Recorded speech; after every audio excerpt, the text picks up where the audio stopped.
Chapter 20. Our night. He awoke before the dawn. Jas sat up with a start, his heart pounding in his ears. For a few brief seconds, confusion reigned. What was that? He wondered, willing his breathing to slow. He had seen something. The vision had been clouded in shadows, but it had been strong. Even now it tried to slip away from him, hide from him, but he wouldn't let it. He would remember. He took a deep and cleansing breath.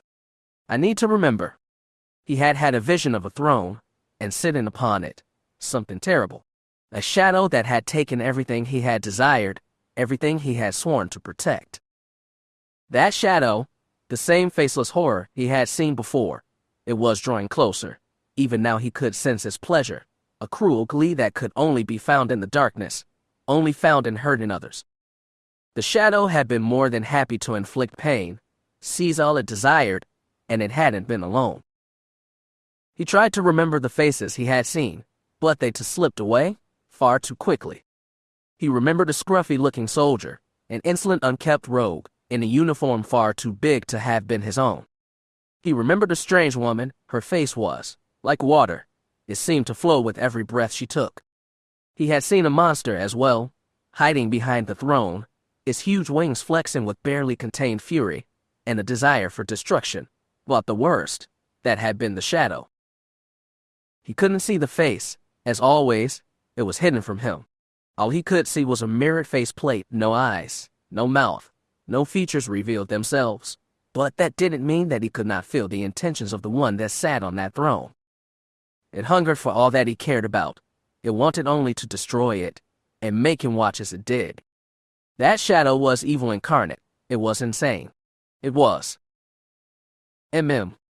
Jas looked down and to his right. Viseria still lay next to him, resting on her stomach, the blanket that she had brought spread out beneath them.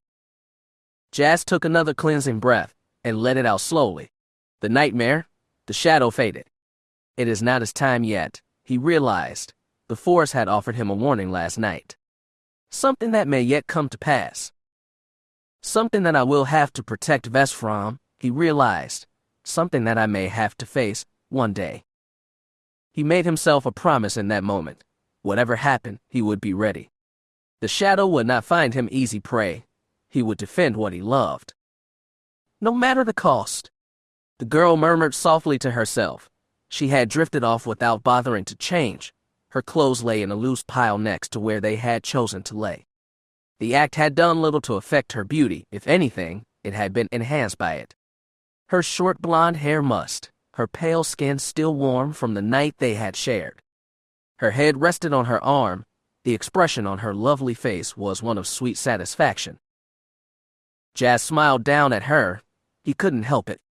Ves had been so fierce, meeting him with all the confidence and fire of the queen she was. No man would have been able to deny her, not without questioning his sanity for denying himself such an experience. She was so amazing. You were played, you realized that, right? The thought came unbidden, but couldn't be entirely denied. The blanket, the food, the girl had even brought protection for when you two did the deed. She had laid her trap well, and you fell into it. He couldn't deny that either. Thinking back on the last few hours, it made a strange kind of sense. You were so worried about hurting her, seducing her to serve your ends, that you never thought about the fact that the girl had plans of her own.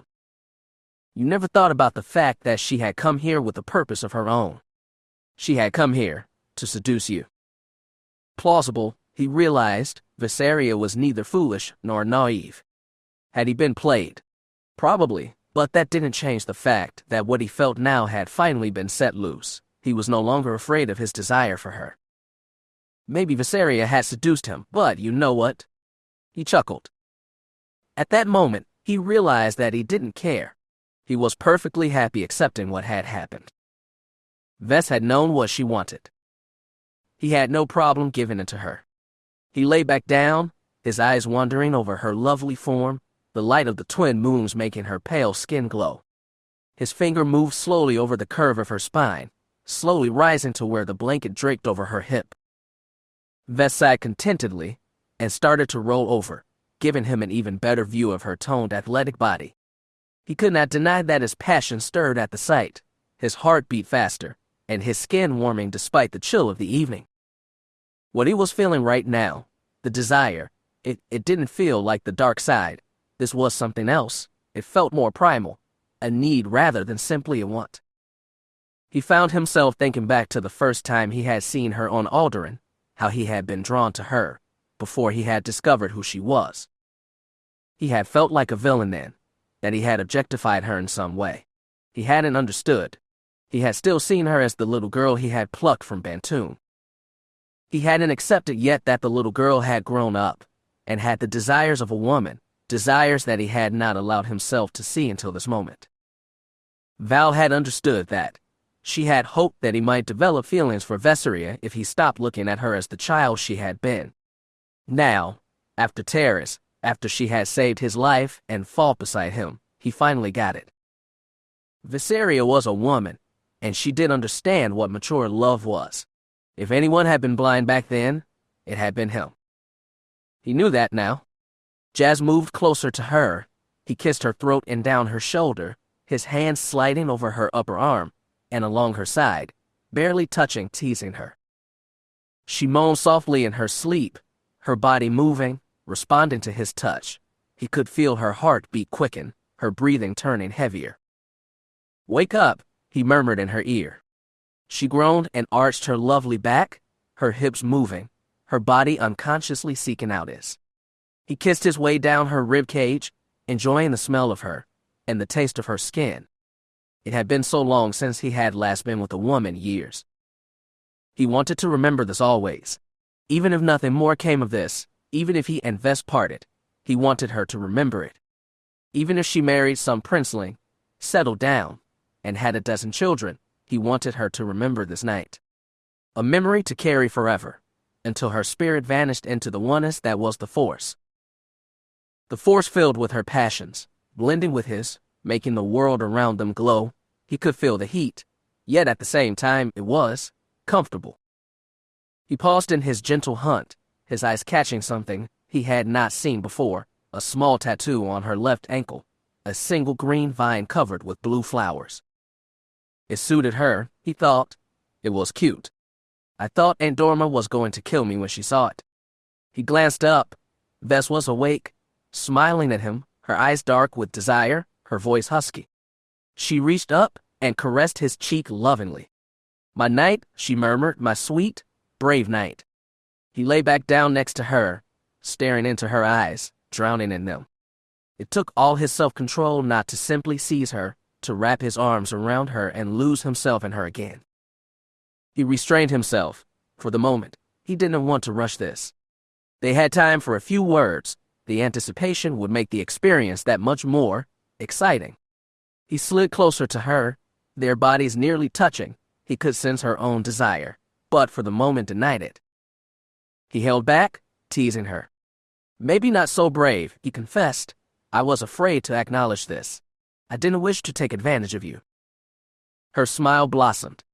"You were worried about me. That isn't a failing." She reached out, running her fingers down his bare chest. Her touch was so light, he could feel the ripples of pleasure going down through his body. Again, he had to contain his own desires. What once had been asleep, which had fell silent after he had lost Prin, it was awake again. It was awake and hungry. He took a shuddering breath, trying to contain it. He wanted her badly. Be patient. Something within him advised, enjoy this moment. He sighed, keeping his passions in check. Vess seemed equally excited, but didn't advance yet. Her expression was dreamy, far away. "I've wanted this for so long. I had always hoped you would return for me. I used to go to my bed thinking about you. I would wrap myself up in the coat you gave me, imagine that you were holding me, that you had come, and swept me off my feet, took me away to your home, and made me yours." She giggled. The romantic dreams of a child, but this child grew up and found something more, something real. He smiled, it was sweet in his way, and confirmed what Val had told him back on Alderaan. Viseria had loved him for years. "Did your aunt know?" he asked. He feared such a question might spoil the mood, but he couldn't help it, he was curious. Vest's brow furrowed cutely. She had her suspicions, I think. She never spoke with me about it. If she thought what I was feeling was wrong, she chose to remain silent. Rather than confront me, she simply pushed me to be out among the other nobles, hoping that I would meet someone. And did you? Vest blushed. She worried her lower lip with her teeth. I thought I did, once, but I'm sure you don't want to hear about that. Jas nodded. He understood her hesitation, but it was really not necessary. He wanted to know. He wanted to know the woman he was with now. You can tell me, he assured her. I'm not jealous of someone you were with before we met. She seemed to consider that. Again her brow furrowed in thought. Finally, she sighed. Okay, it is not much of a story, just something that happened one summer. Though, it is surprising that you noticed my tattoo. Why is that? Because Tion Ald was the reason that I got it. The time we spent together, I wouldn't call it dating. We were simply together. We told no one, we simply spent a few weeks sneaking around, seeing each other whenever we could. It was crazy and exciting. Tattoos were just one of the things we did together. She held up her leg, letting him get a closer look, letting him see the flowers and vines that encircled her ankle. The flowers are called Queen's Tears. He sent me a small bouquet of them after our first night together. Jas said nothing. He merely nodded and motioned for the girl to continue. Surprisingly, he felt only the small flicker of jealousy. After what they had just shared, he was not so eager to think of anyone else being with Vesseria, but could accept what had happened was in the past. He had had his lovers too. Besides, it didn't matter what path she had taken to get here. All that mattered to him was that they were here together now. This Tion Ald had been the girl's past. He wanted to be her present and see if they might just have a future. It was about 3 years ago, she continued. I had just turned 16. Tion was 17, about 4 months older than I. He was an artist, and a good one too. We had known each other since Val and I first came to Alderaan. We weren't even friendly, not back then. He had always seemed to find ways to get under my skin, annoy me in some way. Jas chuckled. He was trying to get your attention. I suppose so, she nodded. When we finally started our relationship, it began during a class trip, a science camp in one of the southern forests, an overnight thing. Val wasn't allowed along. None of the bodyguards were, which is probably why what happened, well, happened. And that was. Vest smiled slightly. I needed to collect some plant for a project.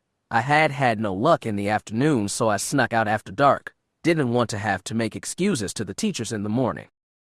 While I was looking, I bumped into Tion. He had seen me sneak out and offered to help me. It took us an hour or so, but we did find what I needed. I was so happy that I hugged him and kissed him. She blushed at the memory. He didn't respond at first. We simply stared at each other in surprise, and then we kissed again.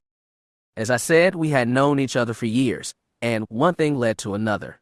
Vest laughed. We ended up spending the night together. It is amazing that no one caught us. It was a clumsy thing. Neither of us had ever, well, done it before. We managed to make it back to camp before anyone missed us. Jas nodded again. He had no reason to judge. In fact, part of him was glad to hear that Vesseria had been with someone before him. At least he could say that he wasn't the one who started corrupting her. Why wasn't he still at your side when we met? He asked her. The girl's eyes narrowed at the question. That was all Aunt Dorma and Val's fault. We tried to hide what we were doing, but eventually we did get caught. People realized that we were seeing each other. Aunt Dorma went to see Tion's parents and him. Val went with her to see if he was suitable to court me. They told him about my family and what was waiting for me back on Bantoon, the crown, my birthright, all of it. They wanted to see if Tion would be a proper consort for me. I'm guessing that didn't work out. No, Vest said flatly. Tion broke up with me. He thought I lied to him, that I misled him. I had never told him about my past. He thought I was just some noble girl from House Rist. Vest sighed. Even now, Jas could sense her anger. It was old, but still flickered in the dying embers. I was furious with Val and Aunt Dorma for the longest time. I blamed them for what happened. I suppose I should count myself lucky. Had Aunt Adira came to me then with the offer to abdicate, I might have done it out of spite. Jas said nothing. He could understand her pain. He knew what it was like to be rejected. Prin had seen to that. Did you love him? Jas asked this Tion. Ves shrugged. I thought I did, she admitted. I was 16, and it was my first time. I've thought about it a few times since it ended. The years have given me, what is the word? Time to think. Jas offered perspective. That's the one, perspective, she said with a smile. Tion was nice, but he was an artist, sensitive, and all that. Yet, looking back, I can't say that he would have made a good consort for a queen, at least, not one with so many enemies waiting for her to return home. And there is the queen again, Jas thought. There were times that Ves sounded far older than her age, unsurprising considering what she had needed to endure since fleeing her home world. She reached out to him, her hand caressing his jaw. He couldn't help it. He leaned into her touch, enjoying it. Such intimacy after so much time alone. It felt good. And what of you, am I knight? She asked. Has anyone else found their way into your heart? Despite her honesty, part of him wanted to shy away, say nothing. He didn't really want to look back. The girl told you what she has endured. His conscience chided. She deserves to know the same. He probably could have stayed silent, but he owed her something. She had told him her past. Fair was fair. Okay, he thought, fine. He met her gaze evenly. He wanted her to know and understand. There was someone we met shortly after we dropped you off on Alderaan. She was a medical student on Corellia. We dated for several months. Viseria's expression turned thoughtful. Did she hurt you? She asked. I can hear the pain in your voice. No more than I hurt her, he replied. I never told her about the Jedi side of my life. She found out when a group of enemies tracked me down. They kidnapped her, used her to get to me. I saved her from them, but the danger that I exposed her to, she wanted no part of that. I don't blame her. Ves said nothing, simply laid near him, comforting him. Did you love her? Her question made him sigh. It could have turned into that, but in the end, I hesitated. I'm not sure if I was ready to let go, not back then. His confession made the girl shake her head. You're a medical student, and my artist, both desirable, but both unsuitable. Viseria shook her head. It sounds like we have more in common than we realized. Jas nodded. It seems that they did. Perhaps they were a better match than he realized. Val had been right again. What about you and Val? The question caught him off guard. What? Ves blushed again. I got the feeling you two were close. Did you ever? Jas frowned. He had just been thinking about the protector. Had Viseria picked up on that? Interesting. Do you love her? He hesitated. What could he say? Try being honest. So be it, he thought. It's only my funeral. He mustered his courage. Here we go. That is not an easy question to answer. Ves, he replied. Val and I, what we have. It is complicated. We were only together for one night, but things happened. Things that I shouldn't have allowed to happen. Such as? He shuddered again. He was not sure if he wanted to talk about this. She asked. His conscience reminded him, you shouldn't lie to her. She deserves to know. He didn't want to say anything, but he was tired of keeping secrets. Are you sure you wish to hear this? He inquired. She nodded. I'm not a jealous woman, Jas. That statement made him smile.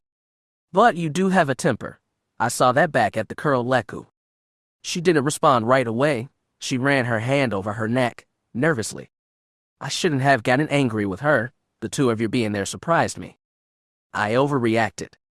Still, he continued, are you sure you want to know about this? Yeah, please. Okay, he said with a barely suppressed sigh, and then he told her everything. He told her not only about their night together, but also the connection that he had created to Val through the Force.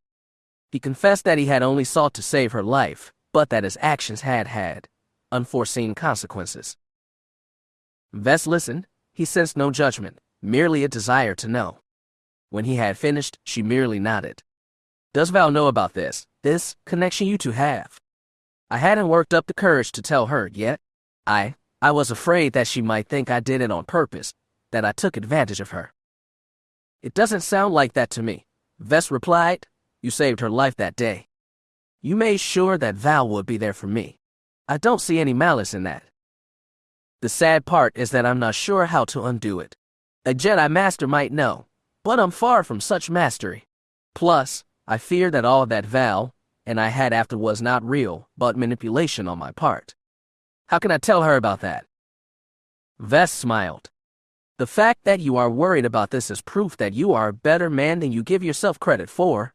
Val will understand. She might be a little resentful for a time, but I think she will come to see that you had no choice. He chuckled. This is the first time that I've ever spoken about this with anyone. I don't usually open myself up like this. Vess giggled. Considering where we are, what we did, it is not like we have many secrets between us right now, Jas. Well, that is certainly the truth. It felt strange, laying out under the stars, with nothing between them but the air. Their lovemaking had opened a door, and they had both stepped through it. It was an intimacy that was both scary and gratifying at the same time. Vess touched his arm and ran her finger down from his hand to his thigh. He couldn't deny that he enjoyed the sensation. You can't tell me anything, my love, Viseria purred.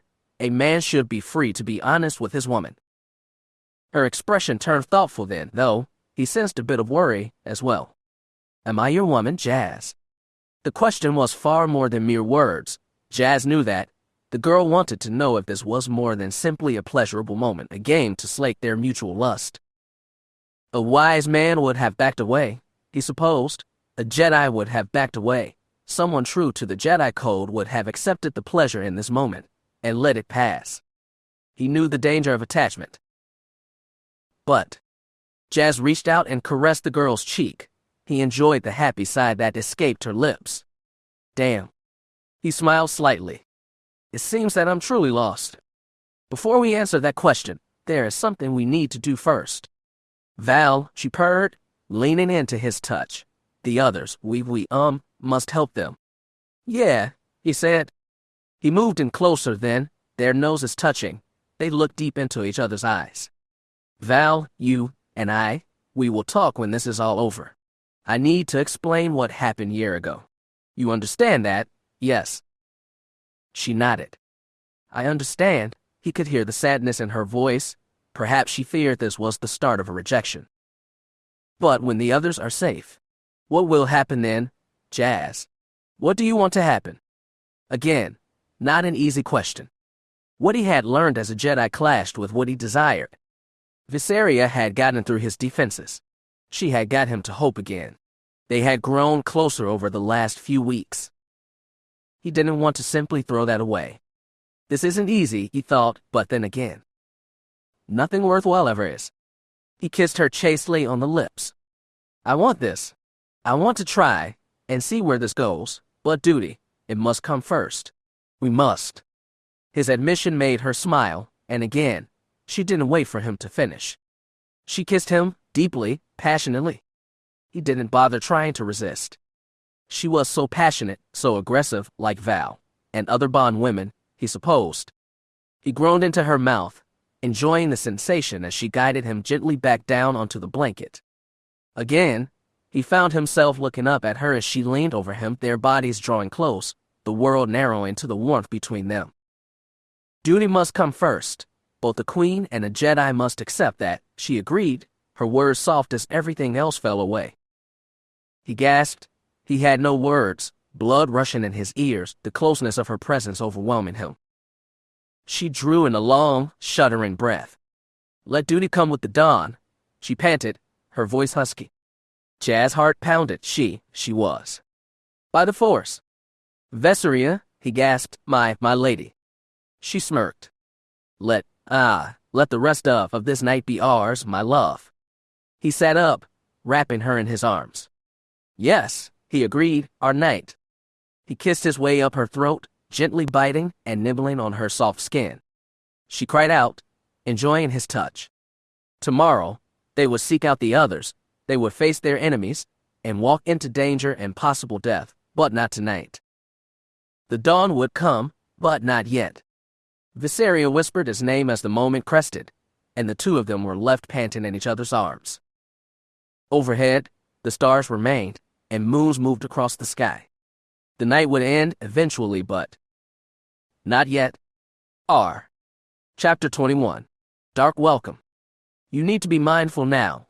Do not underestimate the Sunset Collective. You felt the darkness call once. They will sense that, and try to push you further down that path. They will tempt. They will promise. They will threaten, but you need to remember why you are there. You need to stay focused. The place you are going, the dark side will be strong there. You cannot afford to lose yourself. Mary's words remained with him, repeating in his head, and for once, she was totally right. He couldn't afford to lose himself again. Lives were at stake. Her warning returned again and again. He would remember. He would not fail. He stared at the counter on the console as it approached 0. He was about to emerge from hyperspace. Almost there, the place his crew had been taken after their capture on Terrace. The Sunset Collective's main base if Tim Yim had told the truth. This move was risky, but he saw no alternative. They would recognize his ship and, hopefully, give him clearance to land. But he had to stay vigilant. If things went wrong, he would have only moments to act. He could not afford arrogance. Not now. He was walking into the Nexus den. Even if he was permitted to land, the dark side waited for him. Darkness would test him, prey upon him, consume him, if he slipped. Jas stared into the swirling blue tunnel of hyperspace. He prayed he was up to the challenge. He leaned back, took a steady breath, focused. If the collective felt nothing for him now, they could open fire the moment he dropped out of hyperspace. Yim had said the station was armed. She did not know how heavily. If word of terrorists had already reached them, and he wasn't needed. Fear crept in, and the darkness with it. He kept them both suppressed. The others were counting on him. Mary believed they wanted him to come here. That the only reason Tim had been sent was to lure him. If she was wrong, he would have to jump back to hyperspace fast, in theory. Fear led to the dark side. He would not tread that path again. He shifted his focus to something else. Vess. Her face came to him. The warmth in her eyes when they parted. The memory of their night. The closeness. The feeling of wanting her and being wanted. Even now, that memory heated his blood. Be careful out there. Find our friends. And then come back to me. Those words echoed inside him. Their goodbye had been quiet. No kiss. No desperate embrace. Just closeness. Her chest pressed to his. Her head tucked beneath his chin. Her breath warm on his skin. It should have been awkward. His Jedi teachings demanded emotional distance. Instead, it had felt like peace. Like home? Was this love? He desired her, yes. But this was more. He wanted to live for her. She knew the stakes. She had fear, but she had strength too. Targo was here, Val most likely as well. The only way to save them was to come. And he wanted to return. To see where this connection might lead. To see what they might become. He wanted to know the future, with her in it. He remembered that morning before dawn. Vess had woken him with a smile. He tried to pull her back into the bed, hands wrapped around her as she squealed, laughing softly between kisses. He wanted to forget the mission for just one more hour, one more moment together. But she had been the strong one. We have work to do. Work now, play later. He nodded, letting her go. He loved that she could do that. He hadn't felt this way in so long, if ever. Mary had noticed everything. Vess practically glowed. Mary only smiled knowingly after she walked away. So, how were your meditations?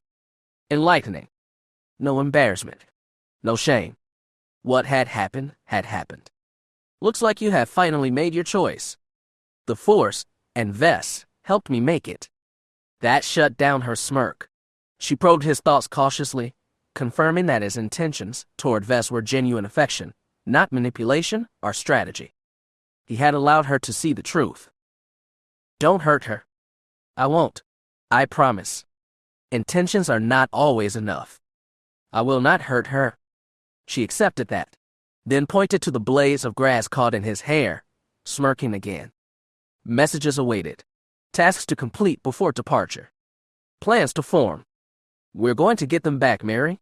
I promise. I know, she replied, smiling with fierce confidence. I can feel it too. He remembered that feeling now. They could do this. He had something more to fight for. The console chimed, arrival imminent. Time to go to work. Hyperspace tore away, stars snapping back to clarity. Before him, a fortress. Republic Station design. A saucer core with 4 towers. Decommissioned, refurbished, weaponized. Twin turbo laser batteries. A dozen missile launchers on each tower. Point defense lasers clustered around a heavy shield generator. The collective did not rely on secrecy alone. They had enemies. And credits. Unlimited credits. He drifted just outside weapons range. He hoped. 4 starfighters screamed past. Ugly little hybrids, fast and deadly. The comm crackled. Mother base to Nightfire. Coming Nightfire. This is Nightfire. Nightfire, a name Tim Yim had assigned the ship. He wondered. Silence. Tension. Suspicion. Then a chillingly familiar voice. Nightfire, you are clear to land in Bay 1. Please maintain your course. Welcome, Brother Jas. We have been expecting you. His heart clenched. The first speaker. The voice he remembered from Kuwait. From the worst day of his life. The escort fell into formation around him. Miri had been right. We have been expecting you. As the station grew larger in his viewport, he reached out with the force. Darkness flooded him. But beneath it, a spark. Val. Her presence hit him like a shockwave. She was here, awake, and in pain. They were hurting her. His anger surged. His hand nearly snapped the throttle forward to strike. To unleash everything. Not yet. Not like this. He breathed deeply. He had to appear conflicted. Tempted. Exactly what they wanted. And the station did not fire. Did not raise shields. They sensed what they expected. A Jedi at war with himself. He brought the Nightfire down into the hangar. Hold on, Val. I'm coming. Steam rose as the ramp lowered. 3 figures awaited him. 2 hooded. 1 tall, extremely pale man in a tailored suit. Jas descended the ramp. Greetings. I'm here. The pale creature laughed softly. Jas reached out, then recoiled. This thing wore a human shape, but inside. Ancient corruption. Ageless hunger. So you are Brother Jas.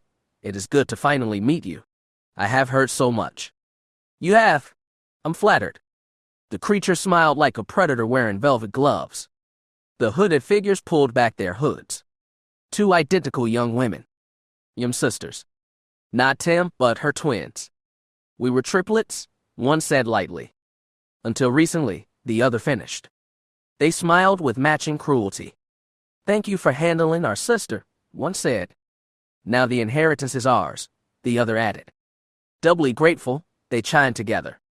No love for Tim, Jas asked coldly. She thought she could handle you alone, one smirked. She failed, the other shrugged. The pale man chuckled. Nobles. They never change. Before Jas could respond, a heavy voice echoed from deeper in the bay. He keeps the weapon. A sign of good faith. A huge, gray-skinned Tunroth stepped into view. Zark's Tatch. The hand of the faith. He eyed her cybernetic arm where fingers once were. How are those fingers? See for yourself. She lifted the metallic limb.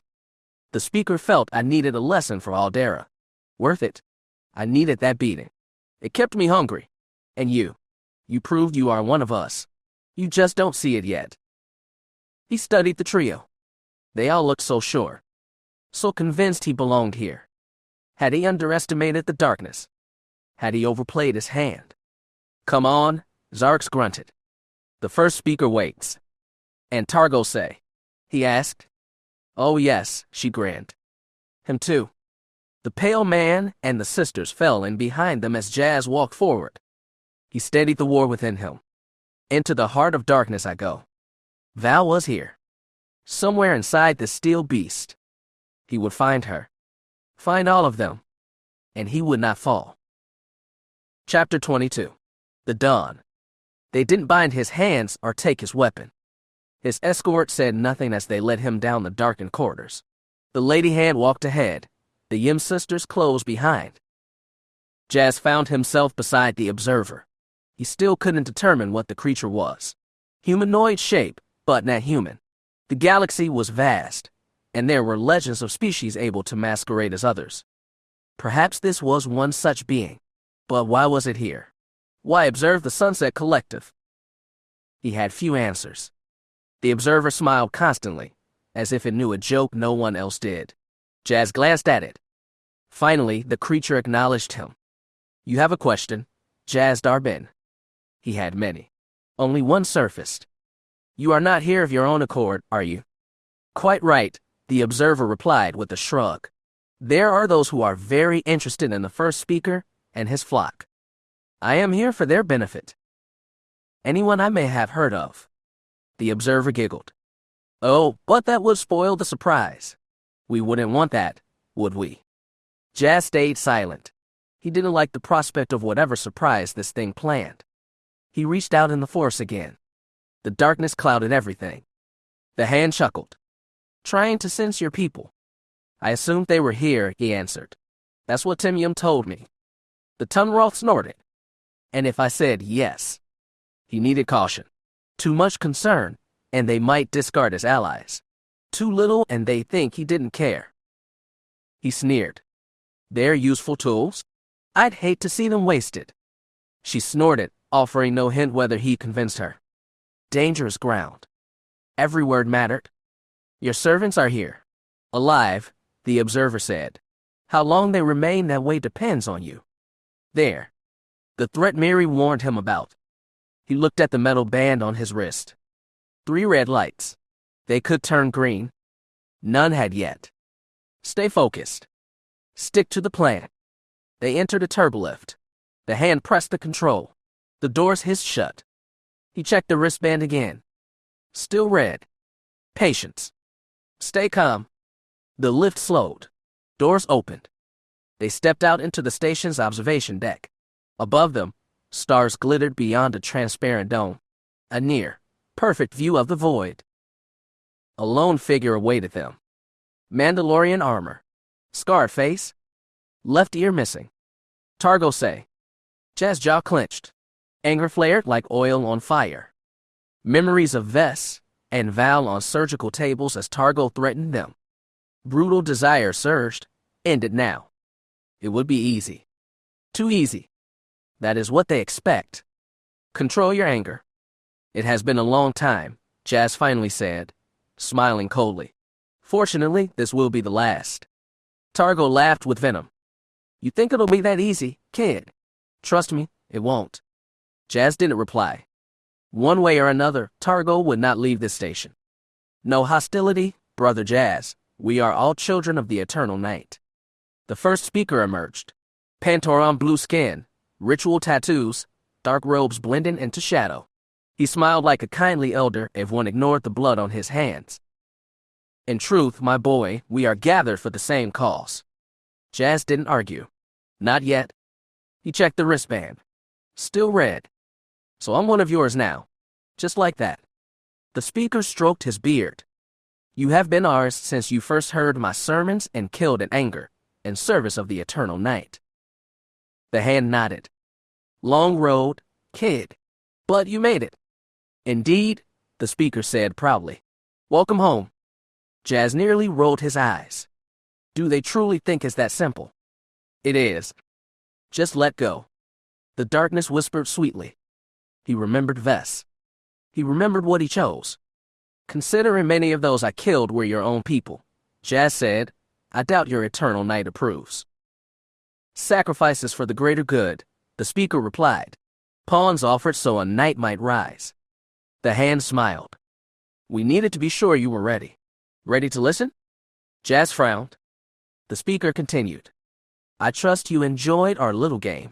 Alderaan, the kidnappings, the destruction of the righteous, all needed to test strength and faith. Revenge games aren't your style, Jas said to Targo. Targo shrugged. I like direct methods. A warrior's way. Like poisoning children. Jas asked. Noble. Targo sneered. Ellis kids should never have been born. Jas stayed silent. Targo's fate was sealed. The speaker spoke again. The season of the Queen was commanded by the Herald of the Eternal Night. So there was someone above even the first speaker. Jas asked. And this Herald wants Bantoon. Rich world, the hand said. We don't know all. Not yet. The speaker's fanatic grin widened. You will deliver Bantoon into our grasp. You will be the left hand of the faith. The Queen will serve us. So will her guard. So will the Republic. You turned away a throne once, Targo taunted. Don't be stupid again. A cold thrill crept through Jas' nerves. Power. Glory. Vindication. You could rule. You could be the greatest Jedi ever. The hunger surged. To prove everyone wrong. Then came the memory of Master Vay. Of Ulic Qel-Droma. The Jedi who thought he could walk in darkness without becoming part of it. He was wrong. Jas would not be wrong. He checked his wristband. 2 lights green. 1 still red. Almost time. He needed them to speak longer. He turned to the observer. You serve this herald. I simply observe, the creature said. Whom I serve, not your concern. Yet? It leaned close. Jas forced himself not to step back. I smell Master Vaylo on you. Her tiny, irritating stench clings to your spirit. Its eyes gleamed with hunger. Oh, your fault will taste exquisite. The speaker continued. With our herald's blessings, we can recondition the Queen's protector. She will obey. Jas' stomach twisted. Val's pain, he had felt it. They were breaking her mind. He checked the band again. Red. Damn. And the Jedi must be convinced, the speaker added. So we shall give you another, ally. He pressed a control. A platform rose. Jas' heart clenched. Vilek. The padawan hung in a stasis cage, fur burned, limbs bound. Energy surged painfully through him. He growled, helpless. We'll remake him, the hand promised. He'll serve your cover story. Jas stared. How did you end up like this? Fear. Cowardice. Smarter than blind loyalty, she said.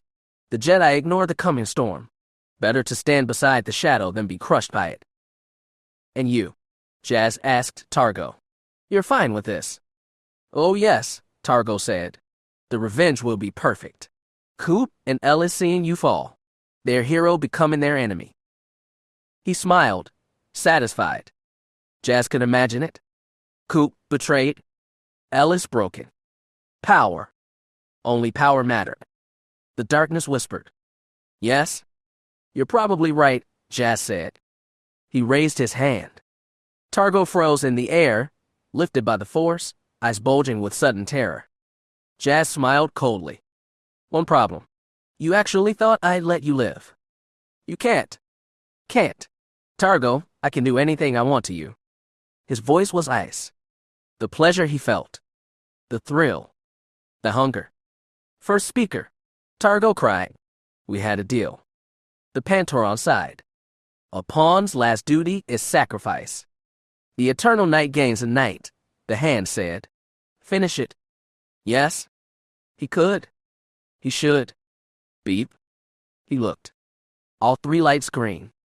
Finally, the darkness begged him. Finish him. No one would know. But he would know. He hurled Targo across the deck. Armor smashed into metal. Targo collapsed, unconscious but alive. Not his kill. Not today. Something shifted. The dark receded. Light filled the space left behind. Calm. Strength. Clarity. He was not theirs. What are you doing? The hand demanded. Kill him. Jas drew his saber. And hurled it. It spun cleanly. Severed the throats of 4 priests. Shattered the field. Vilek fell free. Jas was beside him instantly, saber back in hand. The first speaker roared, "Brother Jas, what have you done? I'm not your brother." The deck trembled. Lights flickered. Systems failed. Outside the dome, ships dropping from hyperspace. His allies. The station was crippled. Shields down. Weapons dead. Hyperdrive gone. He faced his enemies fully. "The night is over," he said. "The dawn is here." They stared at him with disbelief and rage. "You may surrender and face judgment," he said, "or be destroyed. Your choice. But do not underestimate my power." The hand ignited a crimson blade. "You're a fool." "No," Jas answered. "You are, and I am a Jedi." He leveled his saber at her. "You, Lady Hand, are done." Chapter 22. The Dawn. They didn't bind his hands or take his weapon. His escort said nothing as they led him down the darkened corridors. The Lady Hand walked ahead, the Yim sisters closed behind.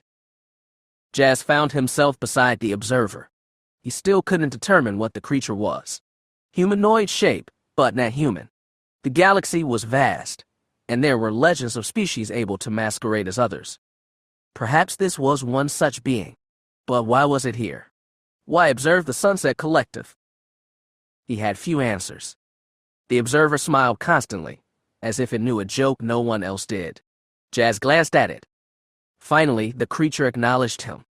"You have a question, Jas Dar Bynn." He had many. Only one surfaced. "You are not here of your own accord, are you?" "Quite right," the Observer replied with a shrug. "There are those who are very interested in the first speaker and his flock. I am here for their benefit." "Anyone I may have heard of?" The Observer giggled. "Oh, but that would spoil the surprise. We wouldn't want that, would we?" Jas stayed silent. He didn't like the prospect of whatever surprise this thing planned. He reached out in the Force again. The darkness clouded everything. The hand chuckled. "Trying to sense your people." "I assumed they were here," he answered. "That's what Tim Yim told me." The Tunroth snorted. "And if I said yes?" He needed caution. Too much concern, and they might discard his allies. Too little, and they think he didn't care. He sneered. "They're useful tools. I'd hate to see them wasted." She snorted, offering no hint whether he convinced her. Dangerous ground. Every word mattered. "Your servants are here. Alive," the Observer said. "How long they remain that way depends on you." There. The threat Mary warned him about. He looked at the metal band on his wrist. 3 red lights. They could turn green. None had yet. Stay focused. Stick to the plan. They entered a turbolift. The hand pressed the control. The doors hissed shut. He checked the wristband again. Still red. Patience. Stay calm. The lift slowed. Doors opened. They stepped out into the station's observation deck. Above them, stars glittered beyond a transparent dome. A near, perfect view of the void. A lone figure awaited them. Mandalorian armor. Scarred face. Left ear missing. Targo say. Jas' jaw clenched. Anger flared like oil on fire. Memories of Vess and Val on surgical tables as Targo threatened them. Brutal desire surged. Ended now. It would be easy. Too easy. That is what they expect. Control your anger. It has been a long time, Jas finally said, smiling coldly. Fortunately, this will be the last. Targo laughed with venom. You think it'll be that easy, kid? Trust me, it won't. Jas didn't reply. One way or another, Targo would not leave this station. No hostility, Brother Jas. We are all children of the eternal night. The first speaker emerged. Pantoran blue skin, ritual tattoos, dark robes blending into shadow. He smiled like a kindly elder if one ignored the blood on his hands. In truth, my boy, we are gathered for the same cause. Jas didn't argue. Not yet. He checked the wristband. Still red. So I'm one of yours now. Just like that. The speaker stroked his beard. You have been ours since you first heard my sermons and killed in anger, in service of the eternal night. The hand nodded. Long road, kid. But you made it. Indeed, the speaker said proudly. Welcome home. Jas nearly rolled his eyes. Do they truly think it's that simple? It is. Just let go. The darkness whispered sweetly. He remembered Vess. He remembered what he chose. Considering many of those I killed were your own people, Jas said, I doubt your eternal knight approves. Sacrifices for the greater good, the speaker replied. Pawns offered so a knight might rise. The hand smiled. We needed to be sure you were ready. Ready to listen? Jas frowned. The speaker continued. I trust you enjoyed our little game. Alderaan, the kidnappings, the destruction of the righteous, all needed to test strength and faith. Revenge games aren't your style, Jas said to Targo. Targo shrugged. I like direct methods. A warrior's way. Like poisoning children. Jas asked. Noble. Targo sneered. Ellis' kid should never have been born. Jas stayed silent. Targo's fate was sealed. The speaker spoke again. The season of the queen was commanded by the herald of the eternal night. So there was someone above even the first speaker. Jas asked. And this herald wants Bantoon. Rich world, the hand said. We don't know all. Not yet. The speaker's fanatic grin widened. You will deliver Bantoon into our grasp. You will be the left hand of the faith. The queen will serve us. So will her guard. So will the republic. You turned away a throne once, Targo taunted. Don't be stupid again. A cold thrill crept through Jas' nerves. Power. Glory. Vindication. You could rule. You could be the greatest Jedi ever. The hunger surged. To prove everyone wrong. Then came the memory of Master Vay. Of Ulic Qel-Droma. The Jedi who thought he could walk in darkness without becoming part of it. He was wrong. Jas would not be wrong. He checked his wristband. 2 lights green. 1 still red. Almost time. He needed them to speak longer. He turned to the observer. You serve this herald. I simply observe, the creature said. Whom I serve, not your concern. Yet? It leaned close. Jas forced himself not to step back. I smell Master Vaya low on you. Her tiny, irritating stench clings to your spirit. Its eyes gleamed with hunger. Oh, your fault will taste exquisite. The speaker continued. With our herald's blessings, we can recondition the queen's protector. She will obey. Jas' stomach twisted. Val's pain, he had felt it.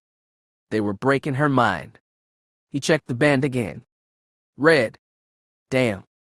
And the Jedi must be convinced, the speaker added. So we shall give you another, Ali. He pressed a control. A platform rose.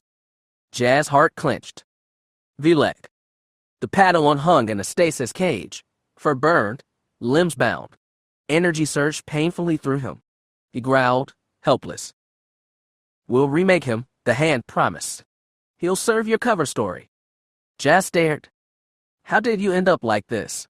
Fear. Cowardice. Smarter than blind loyalty, she said. The Jedi ignore the coming storm. Better to stand beside the shadow than be crushed by it. And you? Jas asked Targo. You're fine with this. Oh yes, Targo said. The revenge will be perfect. Coop and Ellis seeing you fall. Their hero becoming their enemy. He smiled, satisfied. Jas could imagine it. Coop betrayed. Ellis broken. Power. Only power mattered. The darkness whispered. Yes? You're probably right, Jas said. He raised his hand. Targo froze in the air, lifted by the force, eyes bulging with sudden terror. Jas smiled coldly. One problem. You actually thought I'd let you live. You can't. Can't. Targo, I can do anything I want to you. His voice was ice. The pleasure he felt. The thrill. The hunger. First speaker. Targo cried. We had a deal. The Pantoran sighed. A pawn's last duty is sacrifice. The eternal night gains a night, the hand said. Finish it. Yes. He could. He should. Beep. He looked. All 3 lights green. Finally, the darkness begged him. Finish him. No one would know. But he would know. He hurled Targo across the deck. Armor smashed into metal. Targo collapsed, unconscious but alive. Not his kill. Not today. Something shifted. The dark receded. Light filled the space left behind. Calm. Strength. Clarity. He was not theirs. What are you doing? The hand demanded. Kill him. Jas drew his saber and hurled it. It spun cleanly, severed the throats of 4 priests, shattered the field. Vilek fell free. Jas was beside him instantly, saber back in hand. The first speaker roared. Brother Jas, what have you done? I'm not your brother. The deck trembled. Lights flickered. Systems failed. Outside the dome, ships dropping from hyperspace. His allies. The station was crippled. Shields down. Weapons dead. Hyperdrive gone. He faced his enemies fully. The night is over, he said. The dawn is here. They stared at him with disbelief and rage. You may surrender and face judgment, he said, or be destroyed. Your choice. But do not underestimate my power. The hand ignited a crimson blade. You're a fool. No, Jas answered. You are, and I am a Jedi. He leveled his saber at her. You, Lady Hand, are done. Chapter 24, The Shadow. Stay behind me. They said the words in unison, the same tone and inflection. Jas glanced over at Val. Despite being a prisoner for months, subjected to, who knew what, the Protector was once again at his side, once again armed and ready for combat. A hint of a smile came to his lips. He could sense the intent of her words. She had been directing hers toward Tobin, the Zeltran slicer following in their wake. He had been directing his words to both of them. Jas didn't understand what the collective had been trying to do, but he suspected that Val might need time. He was willing to grant it, but at the same time, looking at her, fighting at her side. He had wanted this for such a long time. He glanced over, catching her eye. He hated to admit it, but he had missed this. He had missed her, and now they were doing it again. The connection. It was as strong as ever. She gave him that sly smile he remembered, the one he had missed so much. Do you really think that I need to be protected, hotshot? You've been through a lot, he reminded her. I know you're tough, but... Val's eyes narrowed. I woke up in a strange place, told that I was going to serve the needs of my captors. That vest would be hurt if I didn't cooperate. She shook her head. I don't know how I knew they were lying. That vest was already far out of their reach, but I knew it in a way that I can't describe. She raised her blaster. Despite her ordeal, she looked ready for anything, ready to fight. Vest is safe today, but what about tomorrow? I won't let that continue. We need to end this now, and the only way to ensure that it is over is to deal with these Barvs. That is all the motivation I need. So, let's get to it, and get it done. Jas nodded. A hint of a smile played over his lips. By the Force, I've missed you. He didn't say the words. He didn't need to. She knew. In her heart and soul, she knew. She simply nodded back, and they pushed forward. Jas wasn't worried. She was ready, she looked ready, and there was more. He could feel it through the Force. Val wasn't just putting on a brave face, the connection confirmed it. As for how she had known Vess was safe, he knew that too. The bond they shared had likely passed that along as well. Char Valentine was not Force sensitive, but she didn't need to be. Not when she was bound to him as she was. For a time, that connection had worried him. He had been ashamed to have forced it upon her, but now he realized that it would serve them well here, and had kept her safe and sane during her captivity. The Force moves in strange and mysterious ways. Perhaps what he had thought an accident years ago had been meant to occur.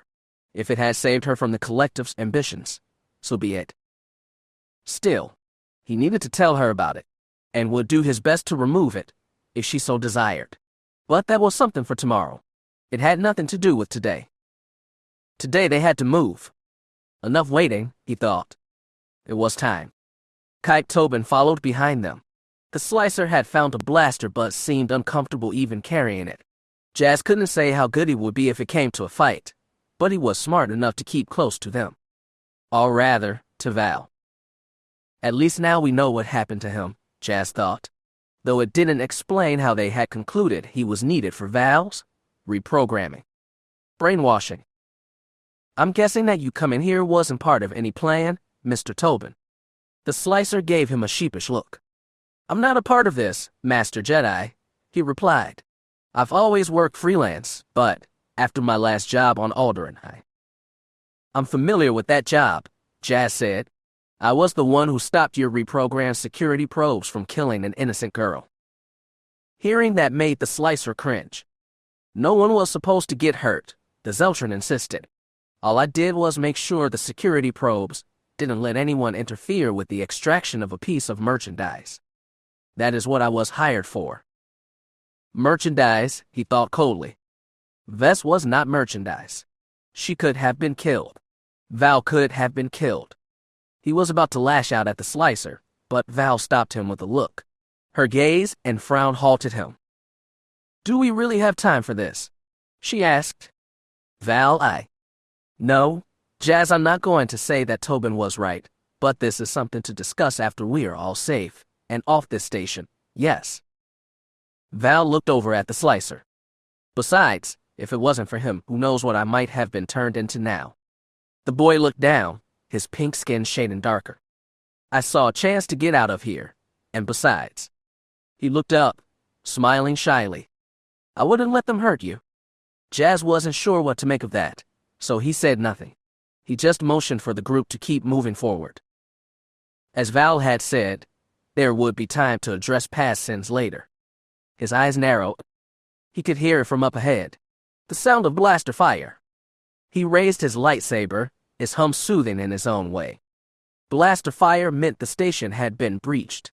Their friends were finally aboard. The three moved forward. His allies might be having trouble.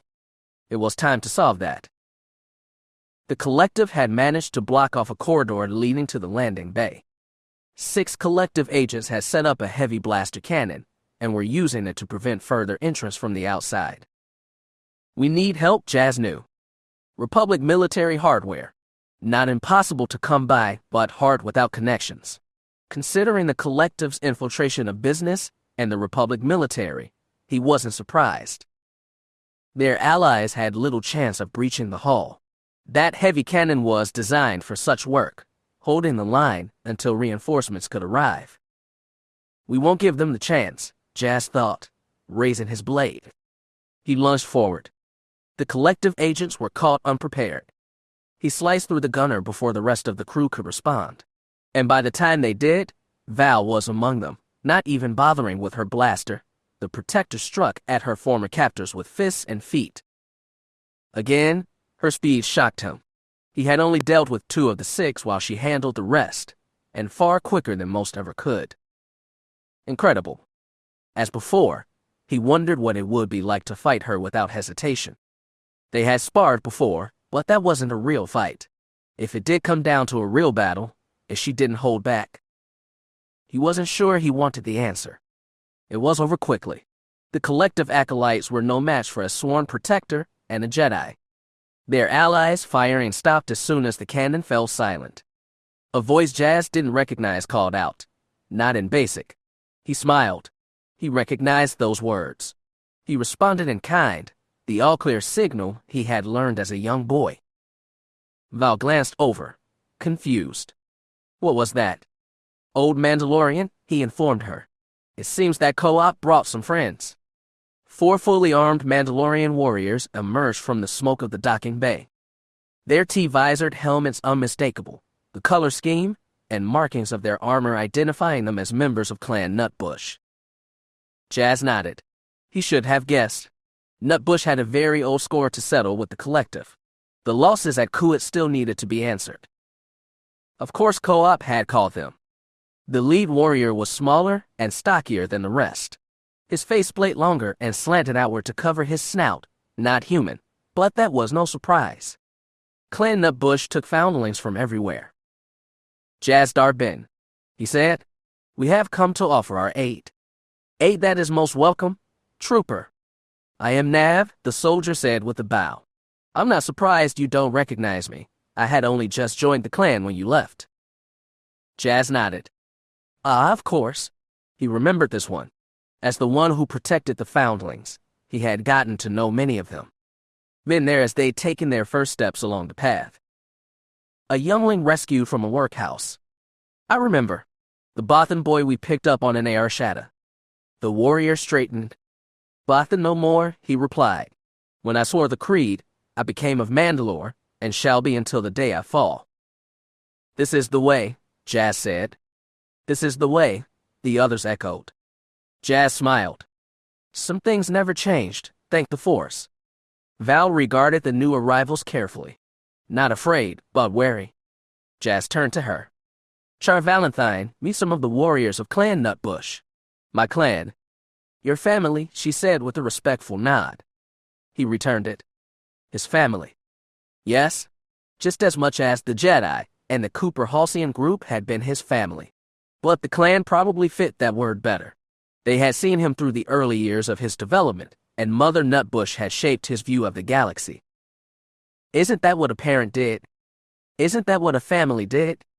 He turned back to the warriors. What is the status of the battle? We have secured 3 of the main landing bays.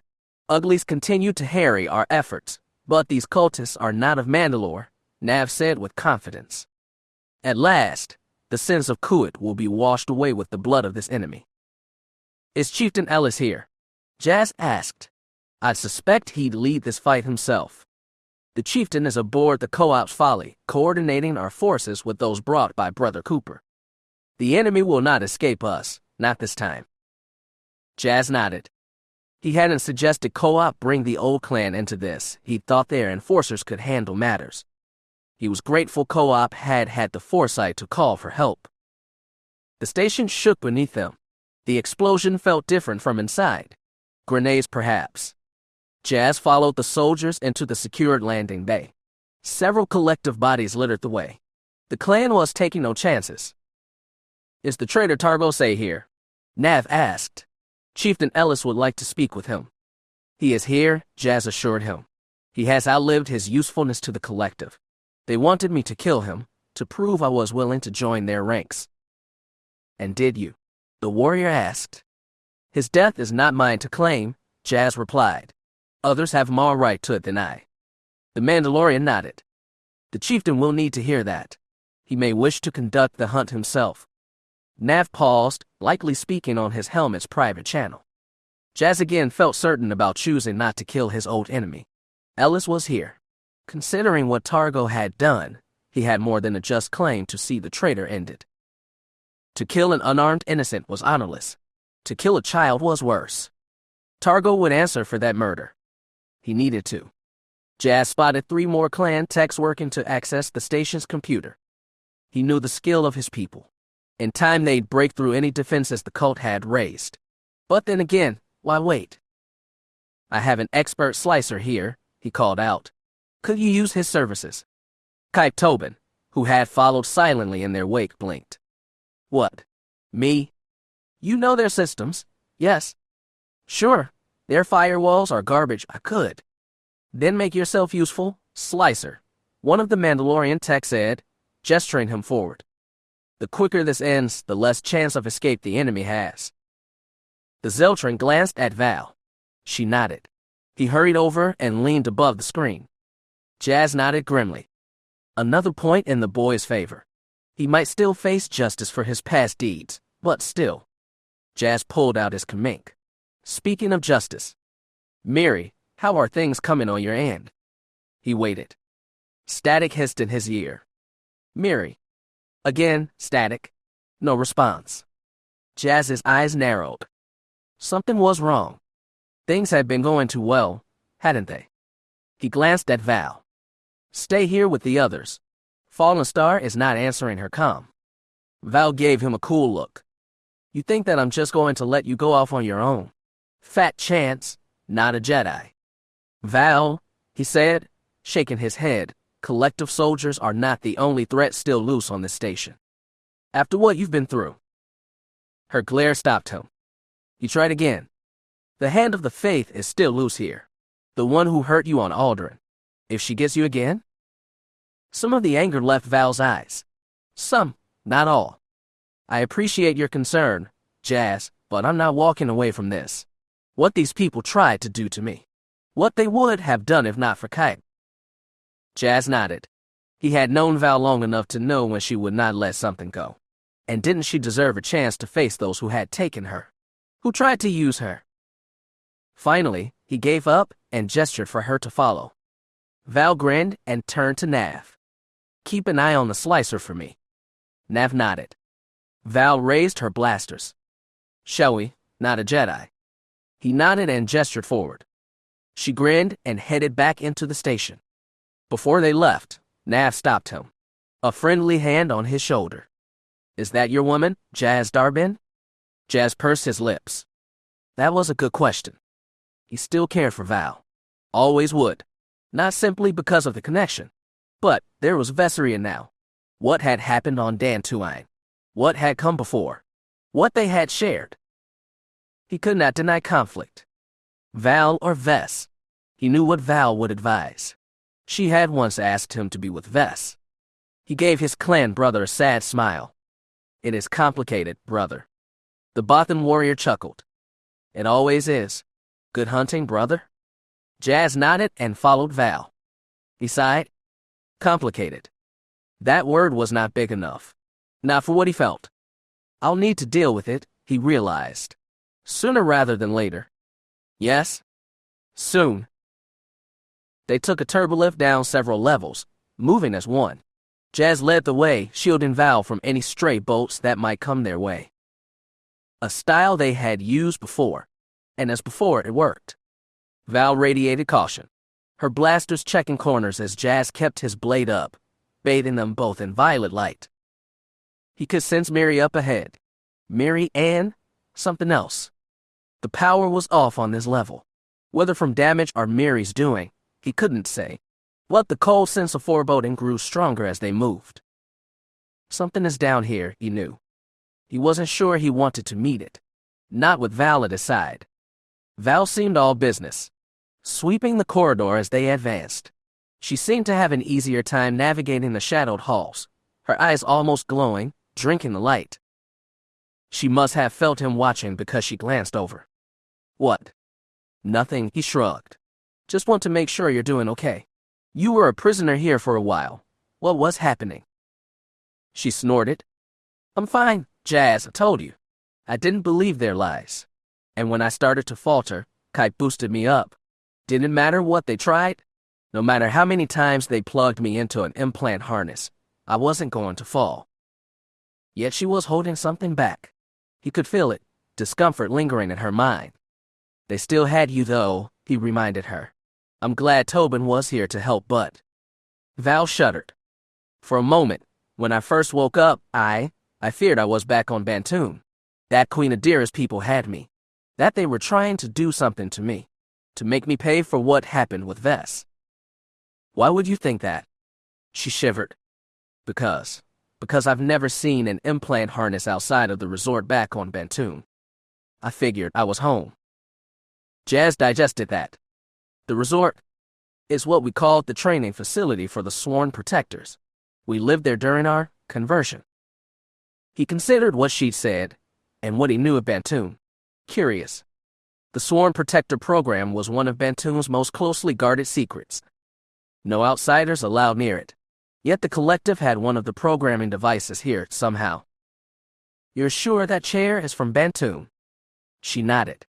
My memory of training might be foggy, but I do remember being strapped into one of those harnesses. Hearing Lady Janet's voice echoing in my mind, losing myself in the swirling lights. Are you ready to comply, Miss Valentine? Are. She swayed. Jas caught her, reaching out with the force. I've got you, he assured her. You're safe. She drew a breath. Still shaky, but she managed a weak smile. Thanks. I shouldn't think too hard about what was done. We're not supposed to talk about the resort. It's forbidden. Jas pursed his lips. I wonder why. A sound up ahead, footsteps. Something falling. Val snapped back into focus. Blasters raised. Eyes ahead. I'm ready, she said. Are you sure you're okay? Jas asked. I'm fine, she said, advancing. I'm good. They continued downward, the sense of darkness growing. Jas pushed it back. He no longer feared the dark within him. It was there, but he would not let it define him. Not anymore. He had been on stations like this before. Older model, but still familiar. Detention block, he guessed. That would explain since in Miri, she'd been heading to free the others. Val tensed. We've got movement up ahead. Jas raised his lightsaber. The blade cut little through the gloom. Battle noises seemed far away, like on another planet. They crept, each footstep careful. Then they saw it. They found Miri. Mirax Fallenstar stood rigid, staring into the shadows. Her breaths heavy. Through the force she felt, afraid, and unable to act. Fallenstar, Val called. You okay? No response. She didn't move, didn't blink. Jas approached slowly. Whatever he sensed, it was close. He didn't like this. The hand? The Tunneroth had cloaked herself before, but this didn't feel like her. This felt different. Darker. Jas. Val's voice. Urgent. He saw it now. Something on the ground. A body lay at Fallenstar's feet. Jas lowered his blade, pushing back the shadows. He frowned. The first speaker of the Sunset Collective lay dead. Jas recognized his Bantoon robes instantly. A chill ran down his spine. He had seen death before, caused it. But this. The first speaker's eyes were wide with terror, frozen in a final moment of fear. Blood leaked from his nostrils. His mouth open, breath lost forever. Dead? Clearly dead. Is that one of the bad guys? Val asked. Yeah, one of the lead bad guys. She glanced past him, blaster still aimed forward. Miri frozen in place. What is this? Val demanded. A voice answered. Cold. Mirthful. The remains of a very unsatisfactory meal. I've had worse, I suppose, but sometimes you just have to shut up and eat what's in front of you. Shadows parted. Two glowing red eyes stared out. Jas stepped back, lightsaber raised. The observer emerged, pale and smiling. Not human. But those eyes. Those eyes. A chill pressed into his bones. A desire to stand still. To freeze. It was feeding off him. No. Jas raised his blade, standing between Miri and Val. What the hell are you? He demanded. The alien chuckled. I've had many names. An assassin. A shadow. A knife in the darkness. The bane of the Jedi. But personally, a critic of sorts. A lover of fine food. A diner upon the repast called life. I am an eater of luck. A taster of what was, what is, what will be great in those who call the galaxy home. And I have been so for so very long. Miri's breath quickened, trapped. Let her go. I'm not doing anything, the creature said. It is her own pain and guilt that hold her so tightly. It inhaled sharply, almost savoring the moment. This one has a destiny. A great one. Part of me longs to sample it. So rich, but I dare not. Not until I've made my report. That smile widened. A meal for another time. Jas wanted to attack, but the Force screamed a warning. This was no ordinary enemy. Not a brute. Not a mere assassin. The creature's gaze crawled across his mind. Jas fought back, barely. The thing looked bored. Casual. Browsing a menu. You have a fate too. But my master would not approve if I cut it short. Not here. It licked its lips. Such a meal. Such fate. Such soup. Its cheeks split open. Two long, twitching tentacles emerged, lashing hungrily at the air. Jas shivered. Now he understood. He remembered reading about them. Younglings whispered stories about these monsters. A nightmare stored in the archives. Thought extinct, but never truly gone. He spoke the word. Ansit, Jas hissed. Ansidy. The observer, the Ansidy, smirked hungrily. Greetings, Jas Dar Bynn, student of AILO, he said, bowing. My name is Urquidi Dresco, first assassin and Jedi slayer to both Exar Kun and Darth Revan. Urquidi raised his hands in welcome. It is a pleasure to address you as myself, at long last. The tendrils whipped. Such soup, he murmured. Such soup, delicious. Chapter 25. Dawn. Urquidi Dresco stood before them, his crimson eyes glowing, twin scarlet orbs shining in the fading light. And yes, the light was fading, the corridors growing darker by the second. Yet, the light in the Anzadi's eyes never dimmed. They glowed brightly and full of malice, full of hunger. It was taking all of Jas' strength to keep his blade up between the monster and his allies. Mary couldn't move. She was frozen, caught in whatever the Anza was doing. Val was the only thing. Jas, James, I can't. He dared a glance, the smallest fraction of a second. He couldn't risk more. Char Valentine's blasters clattered to the deck. Her face now had the same expression as Mary's. I can't. She stood rail straight. A Mirax Fallenstar, trapped in that invisible web. Val's green eyes were wide. Frightened. Help. That was the only word she managed before falling silent again. Jas glared at Urquidi Dresco. Let them go, he ordered, raising his lightsaber higher. I can't, Dresco said sweetly. They have chosen to become mine, they are. I said let them go, snot vampire. Urquidi wrinkled his nose, disgusted. Snot vampire. He spat. How rude, Jas Dar Bynn. Did your master not teach you to respect your elders? I am superior to you in every way. You would be wise to cultivate my favor. Soft giggling behind him, the two Yim sisters. They remained at his side, their allegiance to the collective apparently discarded. A new master, one that matched their appetite for suffering. Not unlike their sister, he thought. But she paid for that desire. Later. He would answer for what he did to their sister later. Right now, survival. The Ansidy glared back. Lower your blade, boy. Now. You are mine. Jas felt it, the pull to obey, to submit to fear, to let this creature's will replace his own. This ancient hunger demanding worship. But one thing kept him rooted, one necessary thought that cut through the haze. Exar Kun and Darth Revan. Names of darkness. Real darkness. If this Ansidy had served the Sith, if he truly remembered them, then he could be as old and as dangerous as legends claimed. An ageless predator. He could not be telling the truth, can he? Yet he knew Master of Ailo. The hate in his voice was real. Centuries. More. Lucky me? Jas inhaled. Reached deep into the force. Warmth flooded him, a tide pushing back that cold hunger. Light burning away the snare tightening around his mind. He was unafraid. The light was always there. He glared into those crimson eyes. No, he growled. His saber steady. You do not control me. For a moment, the Anzadi's smile faltered. Disbelief. Even fear. Then, it returned. You are strong, he purred. Far stronger than other Jedi I've met in recent decades. A chuckle. It has been too long since I've tasted a true Jedi Knight. Jas said nothing. No distraction. No ego. A true Jedi Knight. Hardly. He stood as a protector. Between this creature and his friends. Between this creature and the galaxy. True evil. He had avoided the word his entire life. Usually, evil was just perspective.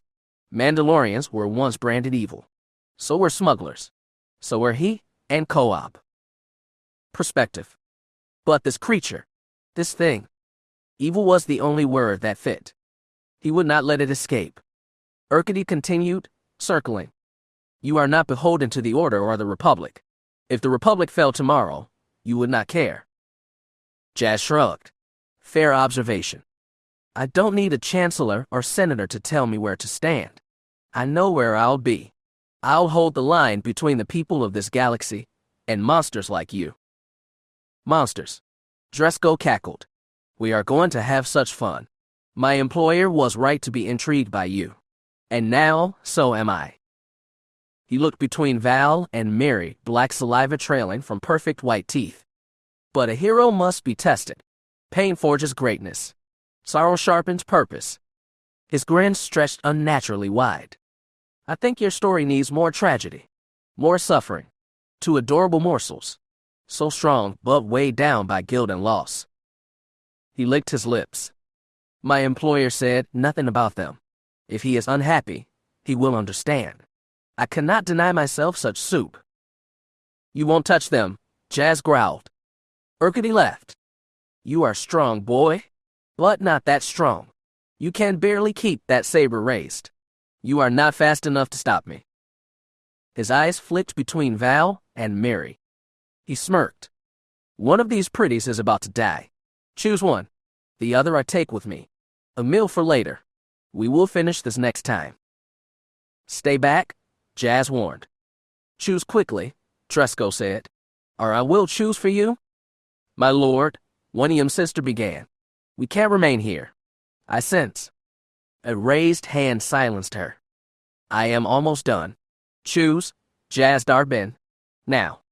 Jas' heart hammered. He couldn't choose. Wouldn't. Veilo's voice whispered in memory. Do, or do not. There is no try. You won't hurt Val, he barked. And you won't. Tresco laughed darkly. Choice made? He lunged, clawing hands snatching for Mary. Time slowed. The wall behind them exploded. Tresco spun with a feral snarl. WHO dares. I will. The distraction, tiny but perfect. Jas didn't think. He acted. The force be with me. He leapt. Tresco. The anxiety turned, arrogance still lingering, too slow. A violet flash. Surprise. Horror. A scream. Jas' blade grazed the creature's cheek, searing skin. Not a killing blow, but it hurt. A pale fist smashed into Jas, a glancing blow, but enough to throw him off the killing line. He recovered instantly. Blade raised. Ready? The corridor was empty. Smoke swirled. Tresco and the Yim sisters were gone. Jas breathed hard, shaking. They escaped. A collapse behind him, Val and Mary freed from the mental paralysis. He turned but had no chance to check on them. Blaster fire. Two cultists burst through the shattered wall. One aimed, fired. Jas deflected both bolts, one into the wall, the other into his master's eye. The second died to ally fire emerging from the smoke. Jas braced, Val and Mary on their knees behind him. A figure leapt through the breach. Jas. Helico, clad only in prison clothing, dual blasters in hand. Relief flooded him. Reinforcements. Then Shusk. Rior. Mostly unharmed. Except. Rior scorched fur, vacant stare. Brr. She knew. Her pain radiated outward like a broken star. Poor woman. Hilla lowered her blasters. James, Choir, he tried to get to you. Is he here? Another blade of grief. Jas closed his eyes. Choir never reached us. I'm sorry, Hilla. Shock. Pain. Hope dying. Then cold Mandalorian composure. I see, she said quietly. Behind them, Val and Mary groaned awake. Shusk helped them up. Jas focused. Have you seen Vilek? He went to help free you. He was here, Shusk said. Freed us. Then he left. Said he sent something. Jas grimaced. The padawan was hunting, and hunters were still being hunted here. Val, Mary, Hilla, wounded and weary. Rior, barely functional. Shusk, just one pair of hands. They needed to withdraw. Hilla hated it, wanted revenge for her brother, but followed orders. Jas waited until they were gone and safe. Then he turned toward the hole. He moved like a blade in motion, quiet, precise, deadly. The station shook again. Don't worry about them. They do their job. You do yours. Yes? Threats remained. The hand of the faith. The Yim twins. The Ansidy. Not until they were neutralized could he rest. one thread at a time. The clash of lightsabers drew him up short. A chunk of debris flew past his head. "You furry fool. You've ruined everything." Jas smiled. Exactly who he needed. He stepped into the corridor. Vilek and the Hand of the Faith, Zark's Tatch, locked in deadly combat. Crimson and blue light strove the halls. She stumbled back, robe scorched. Upon seeing Jas join Vilek, her arrogance flickered, but did not fade. "Having trouble, Tatch," he called sweetly. The Tunroth sneered. "Gonna run away again, Jedi." "Not this time," Jas said, taking position beside Vilek. "You okay?" he asked the Whiffet. "Got my lightsaber back," Vilek said. "I can't see that." Jas faced Tatch. "You don't have to die here. Throw down your blade. Return with us.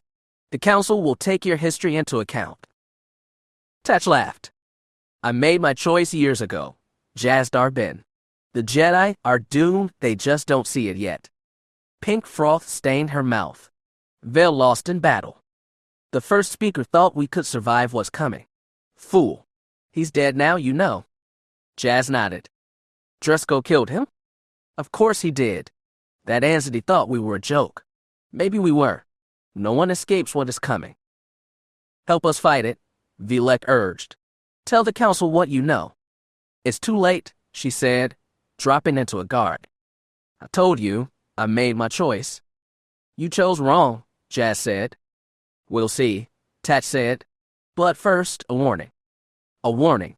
Jas asked. "Saving that Bond girl, her world, you serve the darkness. It is rising. Worlds already fall under its sway. Soon, a noose to strangle the Republic. The Jedi swept away. A new age will dawn." Her voice dripped with delight.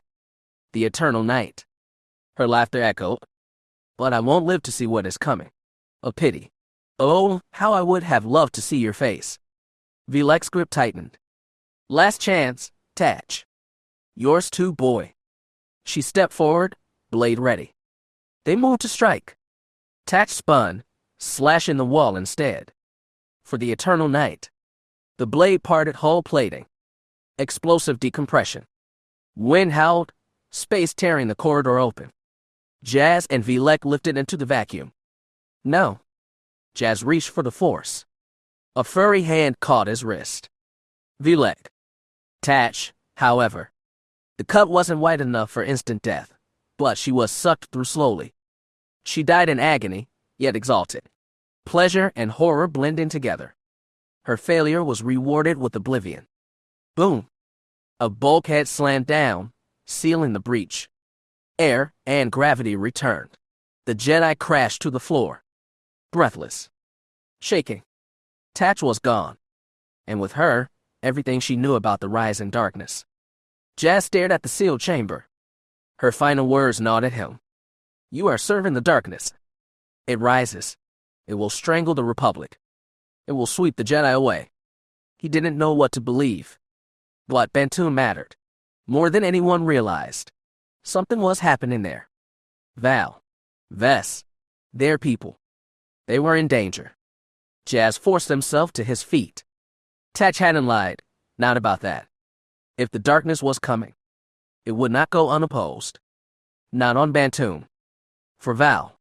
For Vess, for their world. "I'll stop it," he whispered. He believed it now. He had to. "I'll stop it." Chapter 26. The Council. He stood before them, the greatest and wisest of the Jedi Order. Jas Dar Bynn had looked around when he had first been summoned, 4 temple guards escorting him to the tower, to the seat of the Jedi High Council. Behind the 12, the Coruscant skyline was everywhere, speeders zipping across the sky, millions of beings living out their lives, as the Jedi kept watch, offering guidance and support to the mighty Republic. At least, that is how it should have worked in theory. The truth was far more complicated.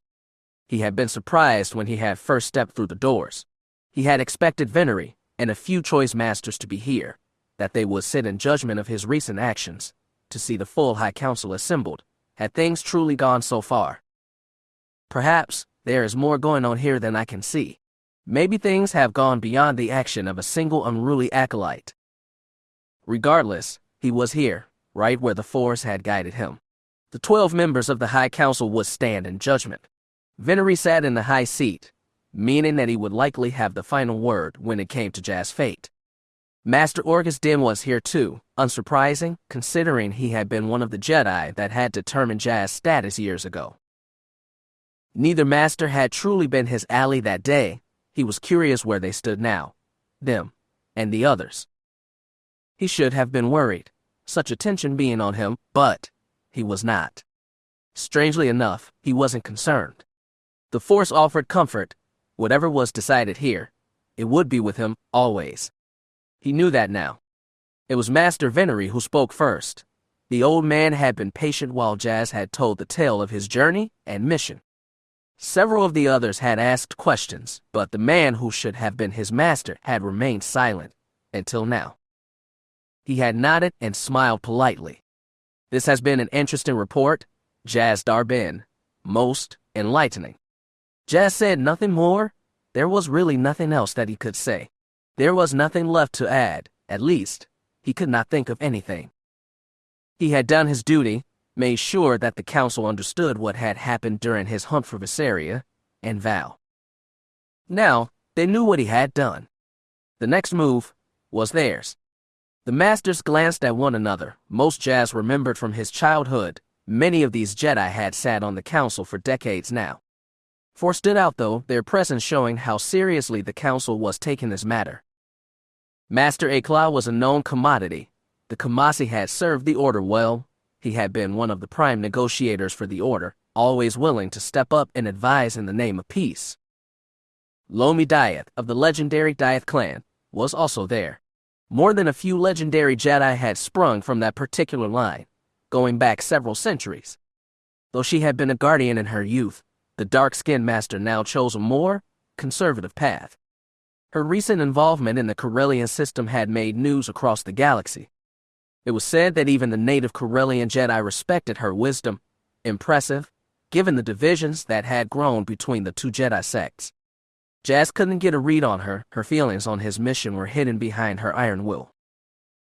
He could not say if he had an ally in her. Master Nadan had also chosen to remain silent during his report, but that was not unexpected.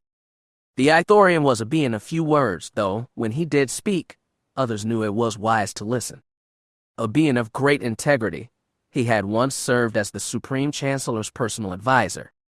Jas could only guess what his opinion might be. Would he believe that the Republic's interests were paramount in this, or would he follow the will of the Force? Jas couldn't say. This council was known to consider all options before proceeding. They were conservative at best, with one exception. That exception nodded to Jas and showed her teeth, the teeth of a predator. You have definitely gone above and beyond this time, my young friend. Your accomplishments, far more than what anyone on this council might have expected. Jas shrugged. I only did my duty, Master Celia.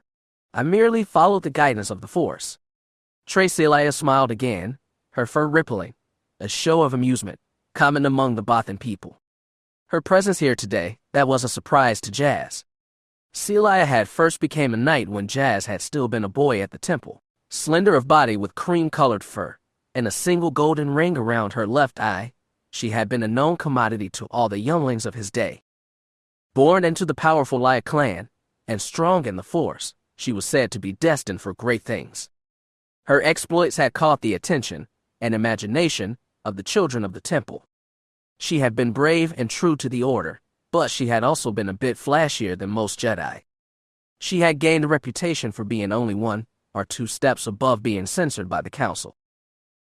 And now, she was one of them. That surprised him.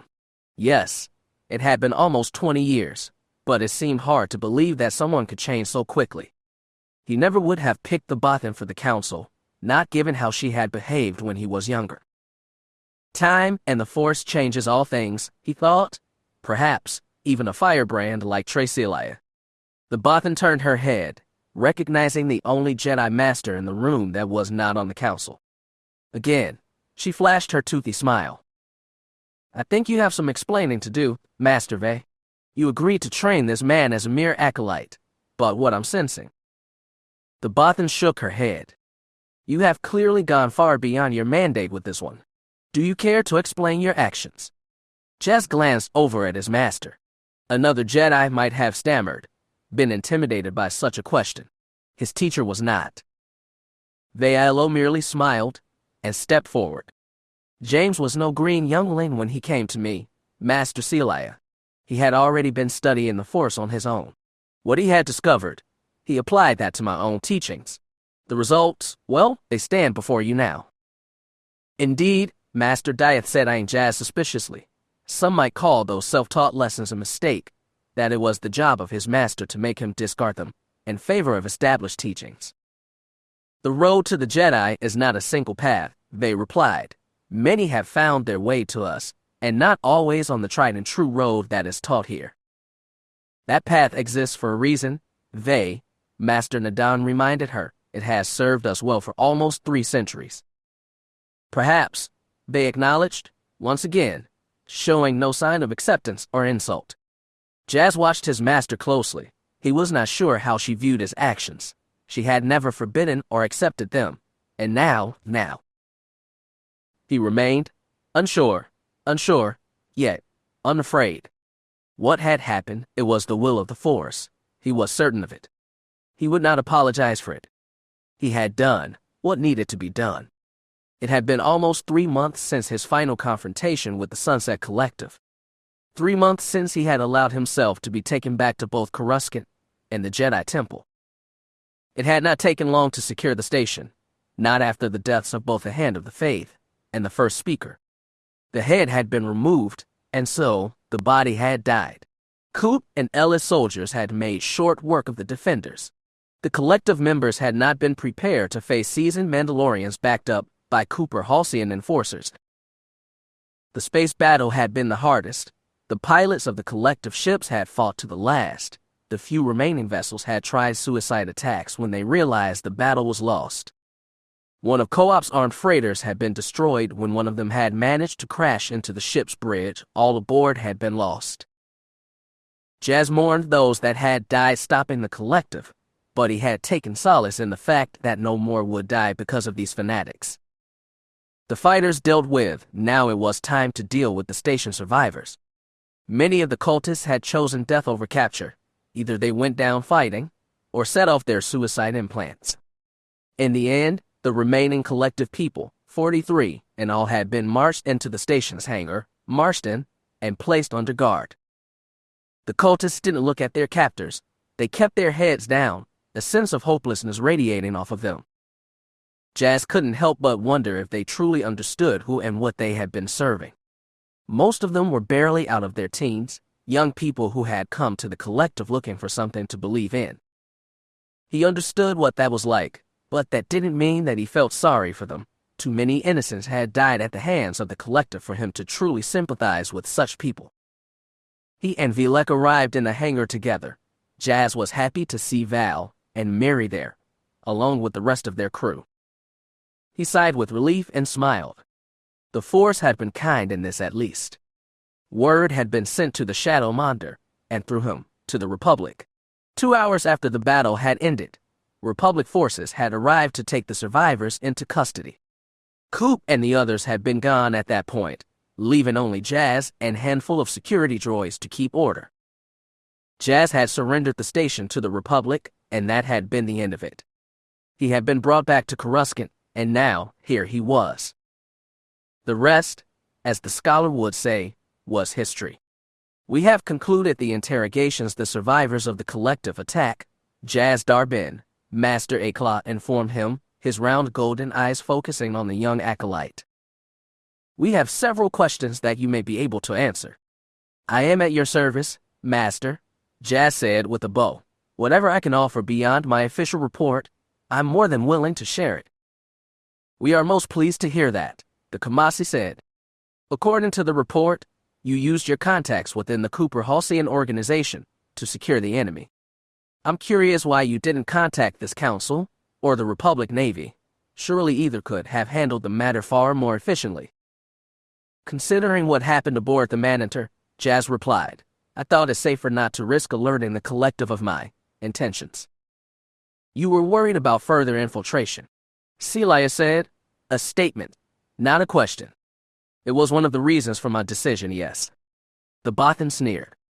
Can't really argue with that logic, can we, Éclat? The other master didn't answer, merely nodded sagely.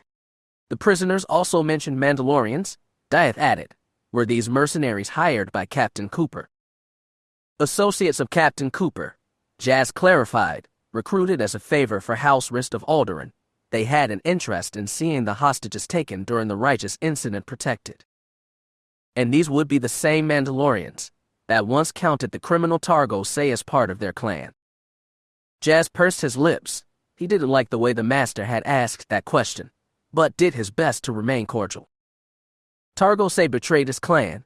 He was exiled for it. He then chose to return and murder the clan head's son, retribution for his banishment. Master Éclat sighed, a buzzing that escaped his proboscis. The brutality of the Mandalore clans continues. Again, Jas had to hold his tongue. What Targo had done to Ella's son had not been about clan politics, it had been a cowardly act of revenge. The bounty hunter had paid for that. We recovered the hunter's body, Celia reminded him, stripped of all armor and weapons, shot through the throat and stomach. The Bothan's gaze turned cool. You didn't think of returning the man to Coruscant to stand trial. Many lives were lost during the righteous incident, not to mention the loss of 2 Jedi who went in search of him. There was no time to claim him as prisoner, Jas assured her, as I said in my report. He shook his head. We should simply take comfort in the fact that justice was done. Justice? The Bothan asked. Yes, Mandalorian justice. They had recovered Targo from the observation deck where Jas had left him. He had not fully recovered when taken into custody, otherwise more blood might have been shed. Yet, when he was brought down, he offered no apology. Even wounded, he remained as defiant as ever. The scarred traitor had been dragged before Co-op, and Ellis, the clan chief of Clan Nutbush, looked down at his enemy, his face hidden behind his T-visored helmet. Jas had felt his clan brother's rage in that moment, the loss of a child. Targo had remained unbowed. He spat at Ellis' feet, spat, and laughed. Hello, brother, he chuckled. Been a long time. Coward, the chieftain had growled, murder. Targo had grinned at him, that twisted smile the scars had given him. He looked at Jas, Ellis, and Cooper, the people he believed betrayed him. So many of the clan here, he said. So many to watch you die, Ellis. You are in no position to kill me, the chief reminded him. You think so? Targo snarled, pushing away his captors. He stood up straight, glaring daggers at Ellis. All it takes is one challenge, Ellis. The runt ruined my life that way. Maybe I should step up, reclaim what is mine, hell. If you are man enough to face me. You think anyone would follow you after all you have done? Ellis asked.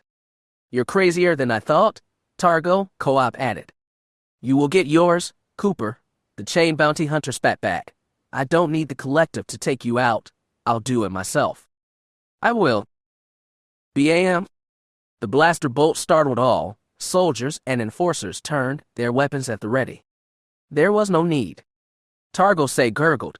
His throat blackened. He fell to his knees, gagging on his own blood. Yet, he tried to regain his feet. BAM. A second shot, this one between where his greaves and his breastplate met. He staggered and went down again. Jas, Ellis, and Co-op turned, but did not interfere. It was not their place to. Hilla stood before them, her helmet in place, her blaster held in a steady hand, its barrel still smoking. Jas looked between the two. He didn't quite smile, but he almost did. So much for Targo's chance of challenging Ellis. Hilla marched towards Targo. The wounded warrior didn't try to flee. He glared at her, despite the fact that he now was at death's door. For my brothers, the Mandalorian female growled, for Digger, and for Choir. A Beskar blade popped from her gauntlet. She didn't hesitate. She plunged the weapon into the hunter's ruined throat. His eyes widened. He stared into the dark T-visor of Hilla's helmet. Hilla was so still, she looked right into Targo's eyes. He breathed blood onto her face plate, and still, she didn't move. For all the lives you have taken, your brothers, sisters, everyone. She twisted the blade and watched as the light faded from his eyes, as the Force took him. She whispered one final word, something to send him on his way. Go to hell. She pulled her blade from the body. Targosay collapsed dead on the deck. Jas looked down. Somehow, the man who had so terrified him as a child looked smaller in death. A small, bitter man who deserved a small and bitter ending. He was unworthy of song or acknowledgement in the clan. This death, it was appropriate. Jas just hoped that Ellis would agree. Hilla stood before him, her breathing loud, her gauntlet stained with the blood of her enemy. She turned to Ellis. She removed her helmet and knelt before him. I submit myself for punishment, my chieftain, she said. I have robbed you of your justice. Jas glanced at Ellis. They had known each other for years. His friend merely stood before his soldier. Hilla, what she had done, technically, it was against the code.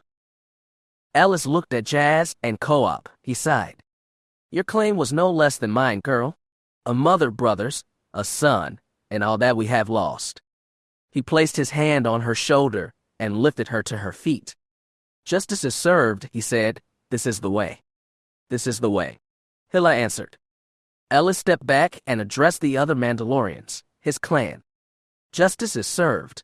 He called out, this is the way. All who marched beneath the banner of clan nut bowed their head in acceptance, even Jas and Co-op. They all spoke as one. This is the way. The clan left the body. Jas reminded the masters, proof that the matter is settled. Targosay's armor was taken, and it will be melted down and recast. Its sins burned away. The Beskar turned to serve the clan once more. He almost added that this was the way, but didn't. He doubted the Jedi Council would understand. The Jedi way was not the way of the Mandalore. Mater Venery smiled. An assassin killed, a dark side cult dealt with, the threat of an enemy destroyed. He nodded to Jas. Despite how you started on this road, you have done well, Jas Dar Bynn. Jas did his best to hide the surprise he felt in that moment. This was unexpected. Thank you, Master, he said, but I fear that the threat is not entirely ended. Jas glanced over at Master Vey. They had spoken at great length when she had arrived 2 weeks ago, to not only support him, but also evaluate his mental state, especially after what had happened on Terrace. He had confessed to her what he had done to the young girl and the rest of her men. He had also spoken of Mirax Fallenstar, how she had helped him find his way out of the dark. He said nothing of Vess, of their night together. That was something personal. It had helped, but he would not share it, not here. He still needed to talk to Vess, find out what happens next. Vey had accepted what had happened. She had cast no blame, and had been understanding. She felt that he had found knowledge the hard way, and saw no reason to revisit the incident. She seemed to think the matter closed. Yes, he had stumbled into darkness, but in the end, he had managed to find his way back. Jas had not expected the council to feel the same. He had expected them to threaten to take his saber, at least, but now, Master Venery. What was going on? What threat is left to face? Acolyte? Venery asked. The collective is gone. Its officers and Chief Hunter are dead. There were 3 that were not among that captured or the dead, Jas reminded the council. The Yim sisters were not found, nor was the observer, the Anzadi assassin, Urkity Dresco. At the mention of the monster's name, Vey winced. Jas could sense his master's discomfort. She had not been pleased to hear that name again. Too much history, Vey had said to him, dark and bloody history. She had not been pleased, and took the matter seriously. The council, it appeared, was not. Venery waved his hand dismissively. One assassin, the creature will be found and dealt with. Besides, Master Diet added, anyone can take a name, the chance that this Dresco is the same one from the Jedi archives. It is most unlikely, to be sure. They looked at her. She had sensed Dresco's presence in Jas. Memories, she had been certain that it had been him. She wanted the council to understand. He has been thought dead before, they said. He was with Exar Kun when he looted Asas, led a group of mutated Massassi against our defenders. It was believed he was left behind then, consumed in the cosmic storm that took Ossus. I hope that it was so. They shivered. The next time he was seen was at the side of Darth Malak. He killed several Jedi Masters in the service of the Sith, drinking them to death in the way of his people. Again, he was believed slain, that he died on a Sith warship during the Battle of the Star Forge. It has been almost 300 years, Akla reminded her. Surely, even an Anzidi would be dead by now. They gave the Master a cold, even look. Do not underestimate the dark side. Anzidi are very long-lived, and for one who stood at the side of the Dark Lords, such a creature should never be considered truly gone, not until we have a body laying before us. The shadows will hunt Dresco, Celia promised them. Even if this is the same creature that stood with Malak and Kun, he will find the galaxy a very small place, especially now that we are aware of his existence. I'm more concerned about who hired him, Masters, Jas reminded him, and the threats he made to the people of Bantoon. My apprentice speaks true, they agreed. Anyone who could master a creature like Dresco, that is a person we must find. It is a threat we cannot ignore. The Bantoon situation is being dealt with, Master Venery assured them both. He then turned to Jas. You need not worry about that anymore, Acolyte. In fact, you will be very busy elsewhere. Jas bowed respectfully. I suspect I will, Master. I'm most eager to return to my posting. There are many matters within the Cooper Halcyon organization that require my attention. Matters that would take him to Bantoon. Jas didn't say anything about that. He didn't wish the council to interfere. He would not abandon Vesseria, and he had promised Val. I see no reason for you to return to that posting, Venery said. You have proven yourself far more capable than this council realized. He disobeyed us, Orgiston said, speaking up for the first time. He did, but in doing so saved many lives, and served this council well. It has been discussed by this body, Master Akla said, rising from his chair. The trials of the Jedi are harsh, and this man's were unorthodox to say the least. Yet, we cannot deny the result, Master Dieth added. By locating the hostages and defeating the fallen Jedi Zark's Tatch, Jas has proven that he has passed the trial of skill. The trial of flesh was passed when he escaped the trap set by the bounty hunter on Terrace, Akla proclaimed. And the trial of spirit was passed when Jas returned to us, when he admitted that he had faced the dark side and turned his back on it. That he chose the light over the shadow. Venery rose and went to Jas, placing his hand on his shoulder. Well done, my boy. Jas pursed his lips. He glanced over at the rest of the council. Some seemed satisfied. The majority of the council, but a few of them. Masters Orgus, Nadan, and Trey seemed confused. Vey herself even looked a bit surprised. What was going on? It is time to come home, brother, Venery said proudly. You have grown beyond the role of mere acolyte. The time has come to take your place beside your brothers and sisters. We offer you a place here, Dieth said. The council offers you the level and title of Jedi Knight. A bright light should not remain in the shadows, Akla added. We ask you to come home, Jas Dar Bynn. Come home and take your place in the light once more, forevermore. Jas, he wasn't sure what to say. He had never thought. A Jedi Knight. Once it had been his dream, yet now, there was so much more. His family, his clan, his organization. Val. Vesseria. He didn't know what to do. It should have been easy, but it wasn't. Fortunately, he was not alone. He reached out into the sea of light, into the very force. It offered guidance and wisdom. He nodded. He understood. He smiled. The choice had never really been a choice. He knew what to do. The force had showed him. He smiled, and he answered. Chapter 27. Good night. Someone was here.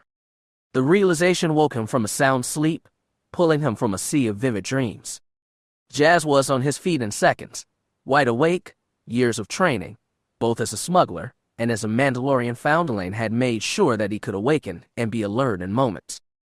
Such moments were often the only thing separating a person from life and death. He looked around the darkened room, but saw little. Only a few dim lights marked the doors of his bed chamber. No light came in from the outside. The safe house was fairly deep in the Coruscant cityscape. The windows that did exist in the main room were not windows at all, but screens projecting images from hollow cameras on the surface. Some clients did not feel comfortable in the mid and lower levels. These apartments were meant to accommodate that. The trapping of wealth made them decorative enough to please wealthy clients, while still enjoying the privacy that came with meeting below the skyline. The people that Co-op brought here hadn't seemed to mind. According to the reports, they had conversed openly with the organization's representatives. Most choosing to do business near the false windows, they seemed more relaxed, thinking there was a view. Such concerns did not matter to Jas, not in that particular moment. He reached out with the Force, trying to get an idea of who might have found him, who could possibly even know he was here. The clients that Co-op had brought here had never known the true location of this place. They were brought in aboard speeders with darkened viewports, and taken on a roundabout route so that the safe house's location would remain a secret. It would not have been a very good safe house if it wasn't. As for Jas, he had taken his own roundabout path to get here, just to make sure that he was not followed. Yet, he had still remained cautious, using the Force to check for any who might be trying to track him, but, at the same time, trying to keep his own presence in the Force small, not wishing to draw the attention of any Jedi that might have been tasked to follow him. Had he failed in that endeavor? The Force offered no clues. There was so much going on in mid-levels of the city, so many desires, fears, and ambitions. It was like trying to listen to a single drop of water falling on the edge of a raging river. Not an easy challenge, not when the whole neighborhood seemed to be drowning in the Force. He scooped up his weapon from the nightstand, but didn't ignite it. Not yet. He stepped into the main room. Only the light from Cityscape showed, and those screens had been dimmed, conserving power. He took a deep breath and tried to center himself. He suddenly became aware of the holocam in the corner of the room. It was online, powering up, and about to move. Since he had shut the system off when he arrived, he assumed someone was trying to slice it. He took no chances. He reached out with the Force and disconnected the cam from the wall. If someone was trying to look in, they would not be able to do it that way. He made his way across the darkened room, not daring to reach out too far with the Force, waiting for his mysterious guest to make the first move. Had he been followed here? He had been so careful. As far as he knew, only a handful of people within their group knew about this place. He didn't think anyone in the organization would talk, but credits opened a lot of doors. Jas frowned.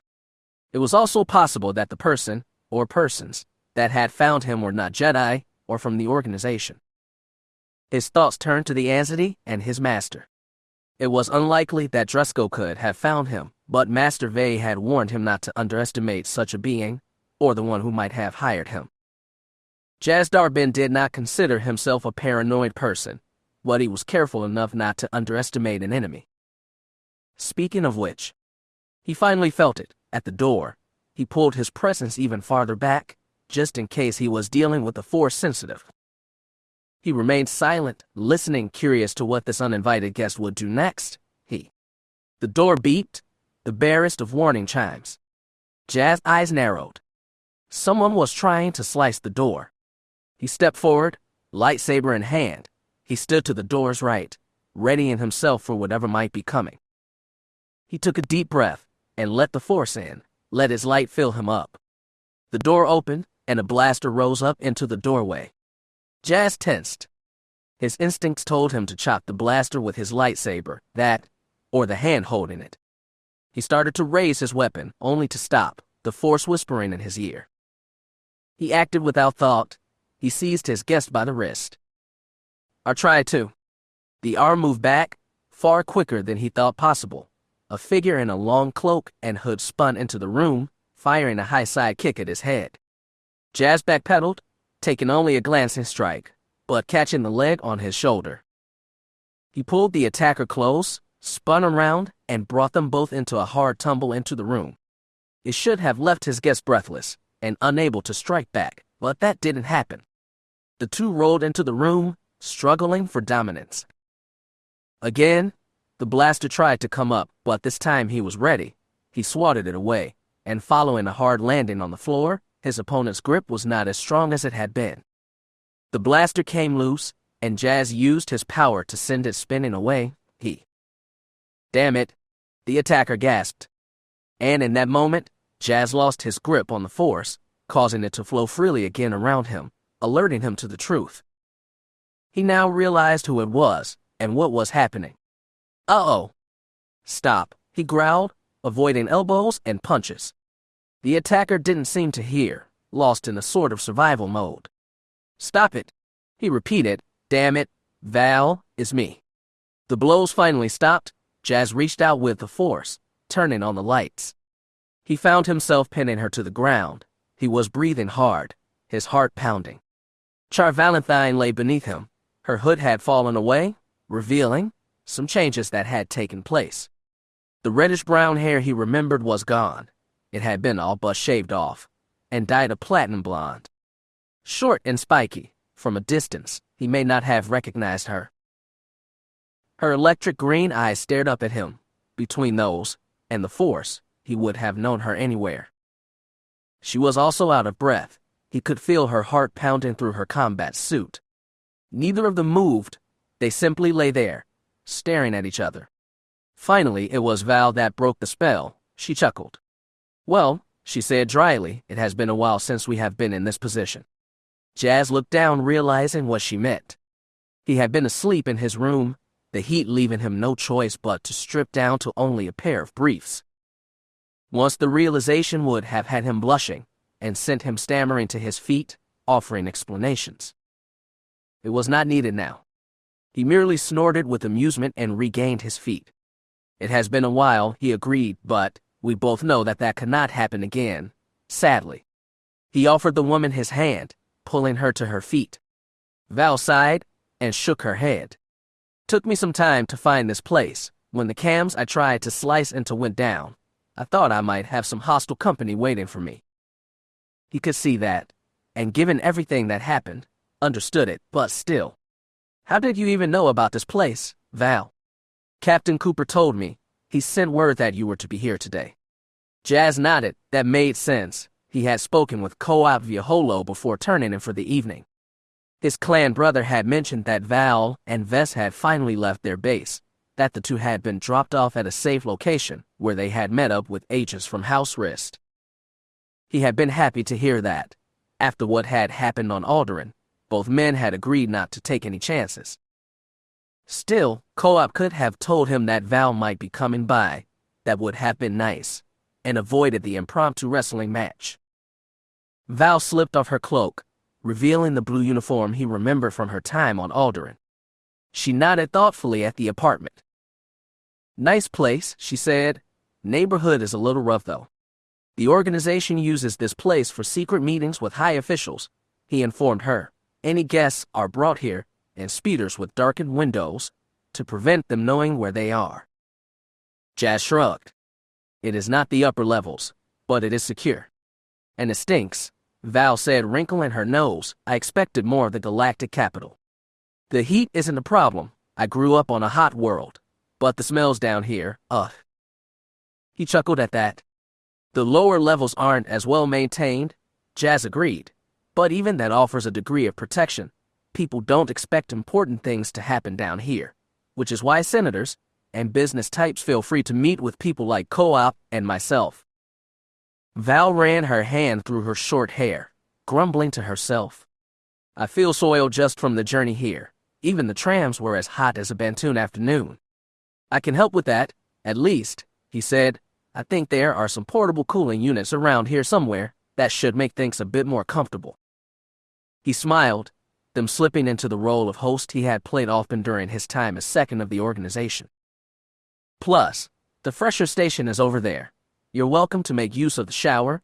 It's water, not sonic. She gave him a sly look, no doubt wondering if there was more to his comment, considering his state of undress. It was not entirely unwarranted. Suddenly feeling self-conscious, he made for the bedroom. I'm going to go get changed, he informed her. Clean yourself up. and then we will talk." She nodded, turning towards the fresher. Jas returned to his quarters to find some clean clothes. He distantly heard the door shut and the sound of running water. Well, he thought, searching for a dry shirt, that was not as awkward as it could have been. He smiled. Thanked the Force for small favors. How is she? It was the first question that had come to mind. He couldn't help it. Vess had left with Co-op almost 3 months ago, and he had not heard anything besides Co-op's assurance that she was fine. Val smiled as she sat down beside him, the robe she had found just a little too big for her, hiding all but her toes. The sight of her, it made him smile. Cute, the thought came unbidden. He could imagine what Val would say if she heard such a statement. She was a sworn protector of Bantoon. She was the sword and shield of the rightful queen. She was not cute. That is what she probably would have said, but that didn't make his thought untrue. Though his passions had found a new direction, his affection for Char Valentine remained. His respect for her had grown over the years, and even more so now that he had had the time to think on it during his stay at the temple. Val had been conditioned by her people, programmed to serve her mistress, but her loyalty to Vess had grown so far beyond that. Several times he had offered to try and free her from that conditioning, the system that governed her mind. He still believed that the Force was the key to that, but each time he had offered, she had refused. She would not abandon her duty. She would not abandon Vess. Jas sympathized with that. The selfless nature of her service, her desire to serve. Val's outlook was very Jedi-like, or rather, how he felt the Jedi should be. Plus, she had been so much more. It went beyond mere respect. What they had shared, she had been his first, the first time he had experienced physical love. That meeting, it had left an impression on him, and that impression went beyond mere intimacy. She had showed him so much, he could not guess what life he would have had they not met. She was a thief of hearts, and he was fine with that, more than fine. A year ago, if she had asked it of him, if she had asked him to free her so that they could be together, he would have left without thought or worry, but that was then. Now, there was Vess. After Bantoon, she, they cared for each other. That was a part of him as well. It was what the protector had wanted, or, so she had said. He tried to accept that. She is well, Val informed him, but she has also been lonely. She has missed you. Jas could not entirely kill the smile that tried to come to his lips. She misses me? How long had it been since he heard those words, known that a woman missed his presence? Years, at least. Memories of terrorists and Bantoon came back to him, not his near fall to the darkness, but the intimacy that he had shared with Vesseria, and the final consummation of that intimacy. The smell of her hair, the taste of skin, the sound she made when they. He tried not to focus on that, remain in the here and now. Val was his guest. He needed to remain here and not think on other things. So, she has been lonely, he said thoughtfully. Hopefully, I can help with that. Val chuckled. I would thank you. Not to complain, but it was not easy hiding in close quarters with a lovesick 19-year-old. Vesseria wasn't the best company during our stay with Captain Cooper. If not for Lady Rhonda, Claude, and Fallenstar, I'm not sure I would have lasted much longer. He gave her an arch look. Lovesick. I can't really think of a better word. She shrugged. After the first few days in hiding, my queen grew irritable. She was hardly sleeping, eating little.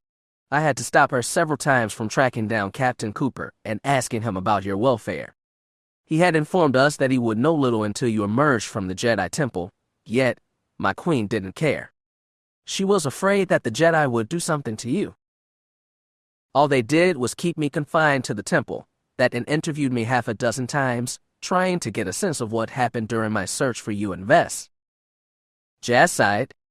I hate to admit it, but in these last few months, I had to bury what I feel for you in Vesseria. I don't think the Jedi would understand. They would have seen it as unnecessary attachment. How much did you tell them about this area, what we want to accomplish? No more than I had to, he answered. I'm sure the Council has its own plans on how it is going to deal with what is happening on your world. After Alderaan, They can no longer deny that something must be done.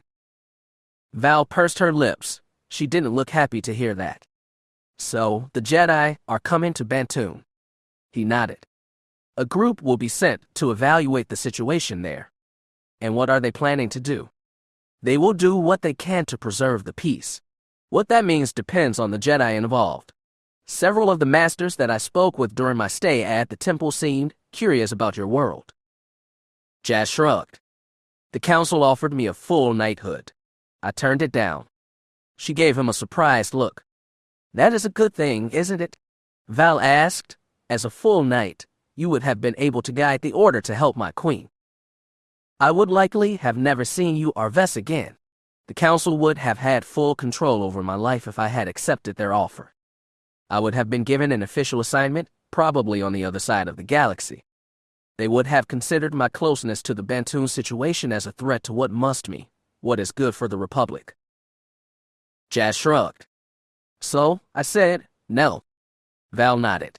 She seemed to understand why he needed to stand apart from the Order. So which Jedi will be sent to my home? The ones that will best serve this mission. Your brother, she inquired. I don't know. I must confess, we didn't even speak during my time at the temple. I think he blames me for what happened on Alderaan, still thinks I'm responsible for the righteous, and the end of his deal with Vess Ant. And what does your council think? As I said, they will do what they feel is best in service of the Republic and the Force. And is that good or bad for us? Jas shrugged. I wish that I could tell you. Sadly, I just don't know. Val's expression was grim. He wished he had better news, but the Jedi Order lived in his own little world sometimes. They tried to follow the will of the living force, but the rest of the galaxy often intervened. So, we do this ourselves, Val said, her eyes flashing with determination. You and Vess have a plan. We've already started, she informed him. Captain Cooper did what he could to help. She began. He offered Vess the use of his contacts that he has been trying to expand into our home world. Did he find anything useful? Yeah, Val said, placing a small object on the table in front of them, and troubling. Jas frowned. He recognized the item. It was a bounty puck, the kind given to members of the Hunters Guild. The hologram sprang to life, showing Val's face, both as she had been when they first met, as well as when she had been living on Alderaan, the image showing her with the various hairstyles she had had over the years. He looked up at the protector. Her face was cold, her green eyes angry. I guess this explains your new look, he said, gesturing to her short blonde haircut. It is more function than about fashion. I figured I wouldn't make it too easy for any hunters that come sniffing around the Alderaan embassy or Republica Tower, and it is yet another reason that Vess and I will not be able to stay here for long. Jas shook his head. Do we know who has posted this bounty? It is a private job. Apparently, Val said, I'm wanted for questioning regarding the death of Queen Inara V. Vess' uncle, then, he said. Or one of his loyal supporters, the protector growled. The bounty makes no mention of Vess. Maybe my queen's enemies feel that if I was removed, it would be easier to get to her. That is not going to happen, he promised. I just got you two back. I'm not going to let some new bounty rat come out of the shadows and take you again. Val smiled. What? He asked. Nothing. It is just good to see that you are truly with us, this time. Jas shrugged. I probably should have been with you from the start, but I can't undo the past. All I can do now is try and make up for it. I will need to keep an eye out for any hunters as we proceed. He realized, fortunately, he was not without his own resources. He had made his own share of contacts within both the Fringe and Republic. He would speak with them before they made their next move, and if he was dealing with hunters. Did you ask Mary about this? She is a member of the guild. She might have some ideas. It was Fallenstar that gave me this, she said, gesturing to the puck. She got it right before she left Captain Cooper's service. That news surprised him. Mary had left. Coop had said nothing about that. Mary left the organization. Did she say why? Not to me, Val said. She did stop and say goodbye to Vess before she left. My queen tried to recruit her into her service. It couldn't hurt to have another not a Jedi on our side. She refused. She said something about needing to think, and that the true justice she served had suffered in her absence. The protector sighed. She claimed that she was returning to her old trade, but promised that Vess and I had nothing to fear from her. She said she knew the truth, and would do what she could to keep other hunters off our scent. That was something Jas supposed. Still, he had hope that Mirax Fallenstar would have abandoned the hunter life and returned to the Order. He had asked her to stay when he had surrendered on the collective station. She had said no, and, to be honest, she had been in no shape to face the Jedi, not after her encounter with Dresco. Jas had let Co-op take her and the others, should he have insisted that she stay. There had been a bit of tension between them. Miri had seemed to think that he had chosen her to be killed by Dresco, which he had not. Was that why she had left? Had she believed that he betrayed her? Jas hoped not. He still believed that Fallenstar was capable of saving. He needed to believe that. He looked at Val. It sounds like we are not going to have much time. That we need to start making some moves if Vess is going to regain her throne. We're already doing that, Val assured him. I was not simply hiding during my stay with Captain Cooper. I reached out to Lady Dorma, and she managed to make contact with several matriarchs on Bantoon, women that might be able to help advance Vess' claim. Do you trust them? He asked. Their names are familiar to me. They were strong supporters of Anara when the Republic first came to open up our world. They have agreed to send representatives to speak with Vess. If she can win them over to her side, we will have the beachhead we need to start making a real difference on Bantoon. What about Vess and an uncle? High General Lyran and Queen Adira remain a problem. Vess would not be safe if she returned home right now. But at the same time, the lack of an heir to the throne is a bigger concern for the matriarchy. Lord Lyran remains committed to naming his son as heir, and his off-world allies continue to support that, but Bantoon is still Bantoon. Val wrinkled her nose in distaste. We do not forget the mistakes of the past, and none wish to see a return to the days of unstable. Jas, who knew about Bantoon's history, nodded thoughtfully. Things would not be easy for Vess moving forward, but what choice did they have? If she intended to regain her throne, they had to do something. What is my part in all this? Your skills will be needed as we move forward. I don't doubt that, but, for now, your main role is to show the matriarchs that Visseria can offer an alternative to Lyran. The matriarchs already see Vess as a strong war leader. Having a paramour at her side that is also a warrior, or advisor, is key in establishing her power and what she has to offer the throne. How has Vess proven that she was a war leader? Jas had to ask. Val grinned. That was Captain Cooper's idea. Actually, he made a holo recording of Visseria on board his flagship during the battle against the Collective. That recording was given to the matriarchs who now see that my queen is capable of leading forces against an enemy that wronged her, and the fact that you rescued her from that enemy has also been released. Jas almost laughed. Smart move, Co-op. He had to admit, so far, he liked this plan. Coop's help had given Vess a boost, and her people would respect that, he believed. Still, he was not sure about his place in all this. He cared for Visseria, but he still couldn't help but wonder. Could she do far better than him? What do these matriarchs that we are meeting know about me? Do they understand what kind of life I've been leading these last few years? They know that you have served both the Republic and Jedi, but that you also have allies within the galaxy's fringe elements, which will be useful as well. Val frowned. Coop's sources also found out a few things about the mining operations on my world. The moons have been infested with off-world criminal organizations. No less than 3 syndicates are now vying for control of the vice trades that have sprang up with the mining guild's arrival on Bantoon's moons. Again, Jas was not surprised. He would need to make some discreet inquiries about that. Most of the larger syndicates respected Cooper Halcyon. He might be able to make an ally or two. So, that is it, Val said, smiling proudly. The situation is far from perfect, but we do have an end, at least. She gave Jas an expectant look. What do you think? Jaz's eyes narrowed. What was about to happen? It was no simple plan. There were many moving parts to this particular puzzle. It would take both time and thought. I think that it is late, he said. Definitely not the best of time to be making plans. I say we retire for the night and make our way back to Vess in the morning. We could leave now, Val offered. True, but I'm more interested in seeing if anyone is watching us. The safe house's security systems are online. I don't doubt your skills, but if you were followed, we might see who, Val finished, giving us an idea of who we might be up against, at least, as far as being on Coruscant is concerned. Jas nodded.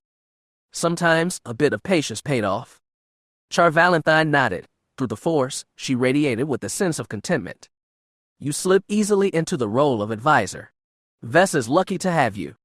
I hope so, he replied. I'm still not sure if I'm the right person for this. Vess, she needs someone who can not only advise her, but sway new allies to her side. I'm not sure that I'm that person. The Protector chuckled. The fact that you worry about such things is another reason that you had to be the one. I'm still not sure. I'm still a... She didn't let him finish. She stepped forward and wrapped her arms around him, the sudden closeness stopping him in his tracks. For a moment, they just stood there, him holding her, and her holding him. Thank you, as she murmured softly. For what? He asked, her short hair tickling his face. For coming after us. I never got the chance to say thanks back on the station. If you hadn't saved Vess, I'm not sure what would have happened. He tried to back away, but again, she took him by surprise. She kissed him on the cheek. Such a little thing, but it made the force between them flare. What could have been, and what was, it flowed around Jas in that moment, leaving him almost breathless. He shuddered. He knew what he had, and what he wanted, both before and after. Now he needed to decide exactly what that was. She slipped out of his arms then, that sly smile he desired so much gracing her lovely face. Good night, hotshot. I will see you in the morning. She slipped past him, their hands touching. Again he felt that old electricity, but it was something different now. Not hot like the fires of lust, but something deeper, more profound. I think I'm in love with Vess, he said quickly. Val paused and smiled, yet he could sense a flicker of sadness and regret in her eyes. I'm glad to hear it, she said. My queen deserves a good man at her side. He smiled then. He was not sure if he was a good man or not, but he wanted to be. He was also truthful. He had to tell her the truth. Before Vess, before Terrace, and Bantoon, if you had asked me, if you told me that you wished us to be together, I would have gone with you. I would have been what you needed me to be. She frowned. You should not say such things. His smile returned, a bit more sheepish than it was before. I think I'm in love with Visaria, he repeated, but that doesn't mean that I don't still love you. My feelings for Vess doesn't change that I care for you, that I will always be there if you need me. Val didn't respond. She looked away. She may even have been blushing. She picked up one of the cooling units he had found and took it with her. It would make the room comfort for the night. He stood there, wanting her to say something, to admit that she understood what he had told her. When she answered, it was barely a whisper, but he still heard it. It was something he had waited to hear almost a decade for. I love you too, she murmured, and that is why I know you will be good for my queen. She slipped into the guest room, closing the door behind her, but not before he heard one last thing. Good night. Chapter 28. The Matriarchs. The grate before them erased open, flooding the dark tunnel with light. Jas winced and looked away as Val led him through. Security droids stood before the entrance, blood powered down when the Protector produced a passkey from her belt. Jas tensed, but felt the danger fade as the machines powered down. Lucky us, he thought. He wondered what might have happened had Val forgotten the key. He didn't mention it to Val. She was all business. She motioned him forward. This way, she said. The lift should already be on its way down. He nodded and followed. Interesting. Jas could think of nothing else to say. Their journey had been enlightening. He turned to Val. She had been all business since they had left the safe house early this morning, the intimacy of their talk the night before fading in the face of duty and their mission. The air was different here, he noticed, the smell and oppressive darkness of the lower levels replaced with an openness. His eyes narrowed. No, it was only the illusion of openness. Though the room was spotless, the carpeted floor smelling only of cleaning supplies, he recognized this place for what it was. This chamber was not meant to exist, or rather, its existence was not to be known. He had expected for them to board a speeder and head straight for the Senate District and 500 Republica. They had not done that. Instead, Val had brought him to an abandoned warehouse in the industrial district, and from there, underground. They had made their way through pitch-black corridors, making so many turns that even his sense of direction had been confused. Finally, they had come to a small transit car and ridden it for an hour to this place. The lift before them hissed open, revealing even more opulence, and the gentle sound of Coruscanti classical music being piped in through hidden speakers. Val motioned for him to follow. Saying nothing, he complied. The doors closed behind them, and the lift began to rise. The smoothness of the journey telling Jas all he needed to know. I can't see why you were so confident that we couldn't be followed, he told his companion. I wonder how many other secret interests the Republica has. Val merely shrugged. Nobles are the same everywhere. They like their secrets, and are willing to do much to protect them. The palace of Bantoon has its own secret entry points. It was my job to know them all during my days as security chief. And if an enemy learns of their existence, or some poor soul happens to stumble on one of these secret paths. Again, Val shrugged. There was more of a security presence than we could see. Hotshot. As I said, nobles are willing to do much to protect their secrets. He replied, not entirely pleased, but he understood. The world of the highborn was not so different from the smuggler life he was leaving behind. The organization had its secrets too. For the unwary or the ignorant, those secrets could be dangerous, and deadly. He shivered despite the heat.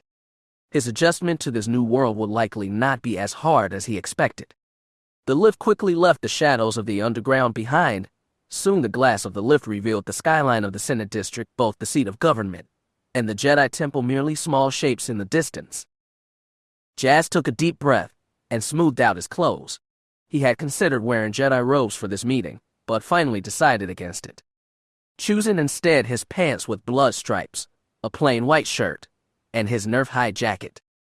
He did choose to wear his lightsaber on his belt, though. It was better that the matriarchs learned quickly who exactly they were dealing with. And what are you going to say when you meet them? He frowned, old insecurities trying to rise up and stifle him. This is not where you belong. Vest's world is not for you. She is not for you. You would have been wiser to have ended things after Bantoon. He tried not to dwell on those concerns. Despite what he believed, Vest was still in danger, and he had sworn to help her, keep her safe. He could do that even if she chose to end things. He would not turn craven just because he now found himself among the rich and powerful. Their world is not so different from the one co-op and I have lived in for years. He took a deep breath and centered himself. Yes, I can do this. He turned to Val, his one true ally in this. She had lived among the leaders of her world. He hoped she might have some advice. What do I say to the matriarchs when I meet them? Is there any sort of protocol that I need to remember? For the moment, leave the talking to Visaria and Lady Dorma. The matriarchs that have agreed to meet with them are taking a chance. We need to show them that not only is Vest capable of leading, but that she has taken steps to ensure that her leadership goes beyond the present day. To continue the bloodline, he said with a nod. Val nodded back. Again, he felt a tinge of nervousness. Vest's bloodline, a bloodline that she thought he was worthy of joining. That thought, it was a bit unsettling. The next generation, children. His children. The Dar Bynn family had been a part of the Jedi Order for centuries. Dozens of his ancestors had been Jedi Knights and Masters. Of course, since the fall of Exar Kun, those children had come from family members outside the Order. None of the children given to the order had ever tried to leave and start a family, none of them. Was he to be first? It was one thing to care about Ves, but he also had to accept that if they continued down this path, if they continued in a relationship, the thought of having a family had always seemed an impossibility for him. That idea had been drilled into him since he was a young boy. Even with the vision he had seen on Alderaan, part of him had remained skeptical. Could he be that man? Would he be a good husband or father? Was anyone ever ready for it? Did Al ask those questions at such times? If Val sensed his nervousness, she didn't show it. The protector gave him a warm smile. Having a strong man at her side is part of that. The sight of you alone offers an alternative to Lyran and his cronies. Jas chuckled at that. So what you're telling me is to just stand there and look pretty. She laughed. I wouldn't be that shallow, hotshot. All I can say is, try to be yourself. Things will go smoothly from there. Jas nodded and looked over his clothes again. They were mostly dry. The speeder that had brought them here had been temperature controlled. Yet, he was still sweating. He was nervous. Relax, take a deep breath. He did that, tried to remember both his experience and his training. I got this. I can do this. The lift opened up, not inside the main building, but upon a large balcony, a terrace for lounging out under the sun. A swimming pool took up most of it. The sound of children laughing filled his ears. Lady Dorma's two young children waved to the two as they passed. Though Jas had never gotten a chance to speak with them, he had seen them a couple of times during his time staying on Alderaan. He didn't see their parents, but both a nanny droid and a lifeguard unit stood watch, just in case. Jas was happy that Ves had been reunited with her adopted family. He had made them a promise after all, before striking out in pursuit of Targosay. It was pleasing to know that he had been truly successful in doing that, helping people. That is what the Jedi's true mission should have been. Val led him inside, and towards a small office area. He could hear familiar voices from up ahead. He smiled. A familiar presence filled the force, warm and inviting. Ves. It had been months, but now, she was here. He was most eager to see her. The door opened, revealing both the girl and her foster mother. Dorma sat behind a small desk, while Ves paced nervously before it. The lady was dressed in the classic Alderaan style, a long flowing gown of deep crimson and gold. She looked every bit the noble that she was. Viseria was clad in a far simpler garment. Dark blue leggings, boots, a button-up shirt, and the old nerf high jacket that Jas had given her years ago. She also wore a blaster on her hip, surprising where they were, but Jas could understand why. Dorma and Val had been working to have the galaxy see Ves as a strong warrior. She had taken credit for the destruction of the Sunset Collective, and seeing her so armed and ready to fight on, it would be a strong symbol to the nobles that had come to see her today. Plus, she looked incredible. The thought came unbidden, but he couldn't deny it. The leggings clung tightly to Ves' shapely form, the shirt was unbuttoned at the top and knotted at the bottom, showing just the right amount of skin. He couldn't deny that the sight intrigued him, but for now, he held that in check. He was here on business, not pleasure. The girl continued to pace, her energy radiating out like the light of a star. Jas could sense her excitement. For the first time, Viseria was taking real steps towards regaining her throne. Nerves were to be expected at such times. So she said, I just need to discuss the points we talked about, like we planned. Try and relax, Starfish, Lady Dorma said.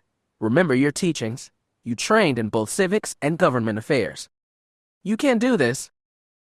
That is easy to say, Aunt Dorma, but Jas. The girl spun away from her aunt and practically leapt at him, stopping him in his tracks. Before he could even speak, she was in his arms, her head pressed against his chest.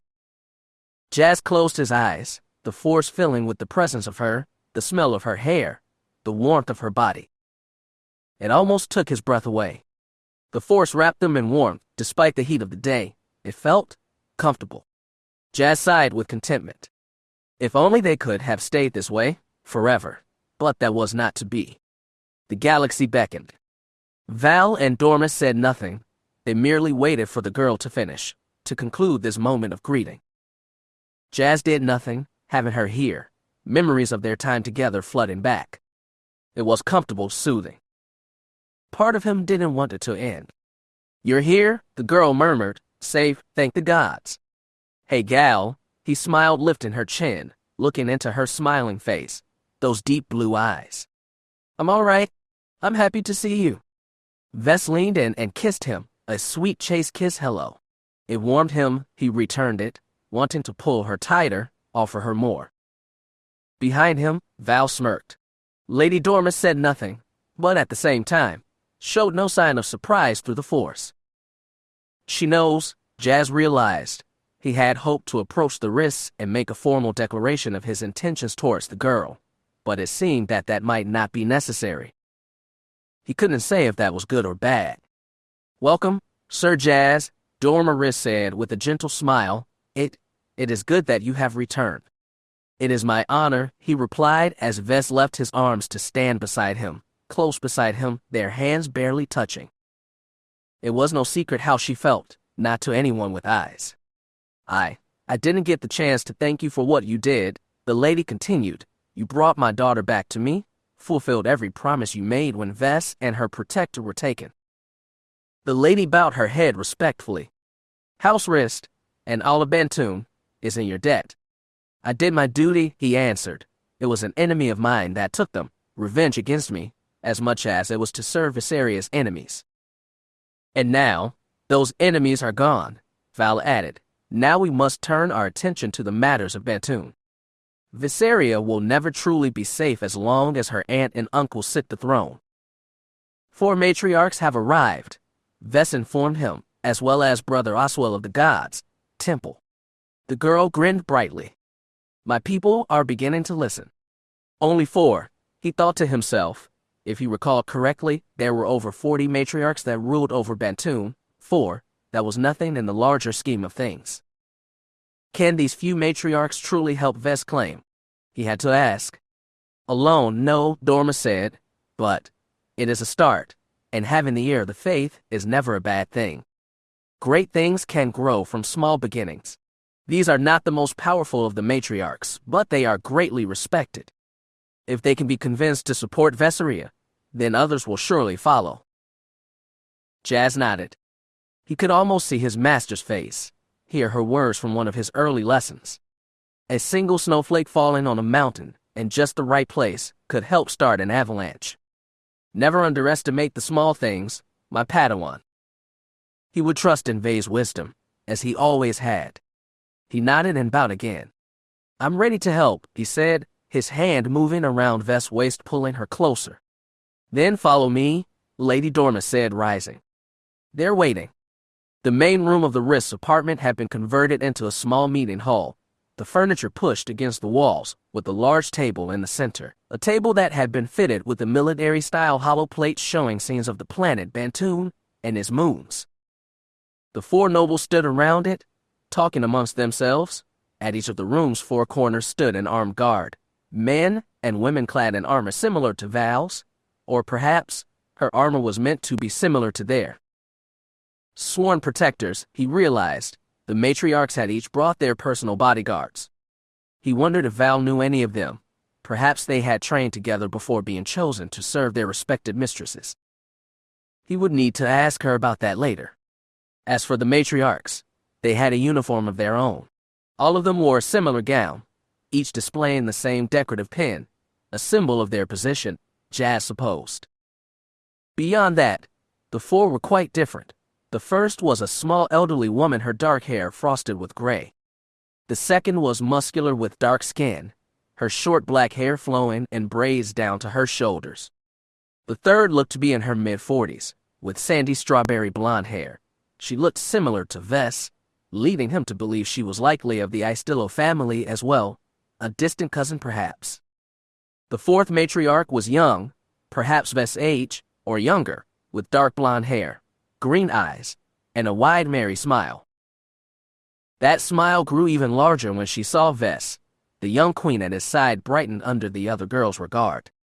It was safe to say that they knew each other. As Vess approached them, a small fatherly-looking man rose from his seat behind the eldest matriarch, clad in robes and wearing a long chain. Vess nodded to him and then to the noble women at his side. Matriarchs, Brother Oswell, Vess called out with a smile. Welcome to Coruscant. The women nodded while the man stepped towards them. His curly black hair and beard streaked with gray, his brown eyes warm and intelligent. He stopped before Vesseria. May the gods smile upon you, child, he said, bowing respectfully. Vess grinned. Brother Oswell, it has been a long time.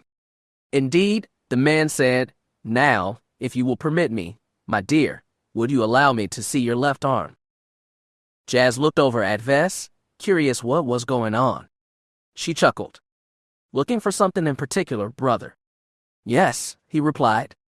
The girl did as he asked, rolling up her sleeve, and showed him the inner side of her arm. The older man reached out, turning it just so, finding a small scar just above the elbow. He smiled. You remember how you got this mark? Yes. Yeah, she answered. I borrowed one of the palace page's wind sailors when I was 9. I went up too high, and well, I crashed. I remember, Brother Oswell said, we heard your cries throughout the palace.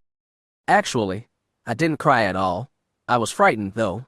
I knew my mom would be mad at me. You were the first to arrive, to find me. You comforted me, and helped to set the bone yourself. And I spoke up for you, reminding her grace that she did such things as a girl. Your mother accepted my reasoning without complaint. But not all at once, and she still grounded me for a month, Vess reminded him. I remember, the brother said with a wistful look. Do you remember what happened next? What I said to you after we were sure that you were okay? Vess shrugged. You said the spin that I managed at the end was impressive, but that you need to work on your landing, dearie. The old man chuckled. Warmth radiated out of him through the force. He bowed his head again. Your Grace, he said, it is so good to see that you are both safe and alive. The brother's pronouncement was all it took. The 2 younger matriarchs came forward and embraced Vesseria, the youngest of the pair squealing excitedly. I knew you weren't dead, she exclaimed. From the moment we heard you were alive, I knew it was true. Thank you, Tabi, Vess said, then turning to the red-haired matriarch. Thank you for coming, Aunt Charis. In my father's name and memory, I thank you. Matriarch Charis smiled. You are my brother's child. What else could I do but come when you call for aid? The woman's words pleased Vesseria, but Val remained cold, her demeanor icy, especially when she turned to face Brother Oswell. Val frowned. You would test your queen, Brother Oswell. You didn't believe that it was her. The brother did as we asked, protect her, the oldest of the matriarchs said. And what exactly did you hope to learn, Matriarch Bedoria? That we had not been tricked to protect her, the older woman replied. She sighed and shook her head.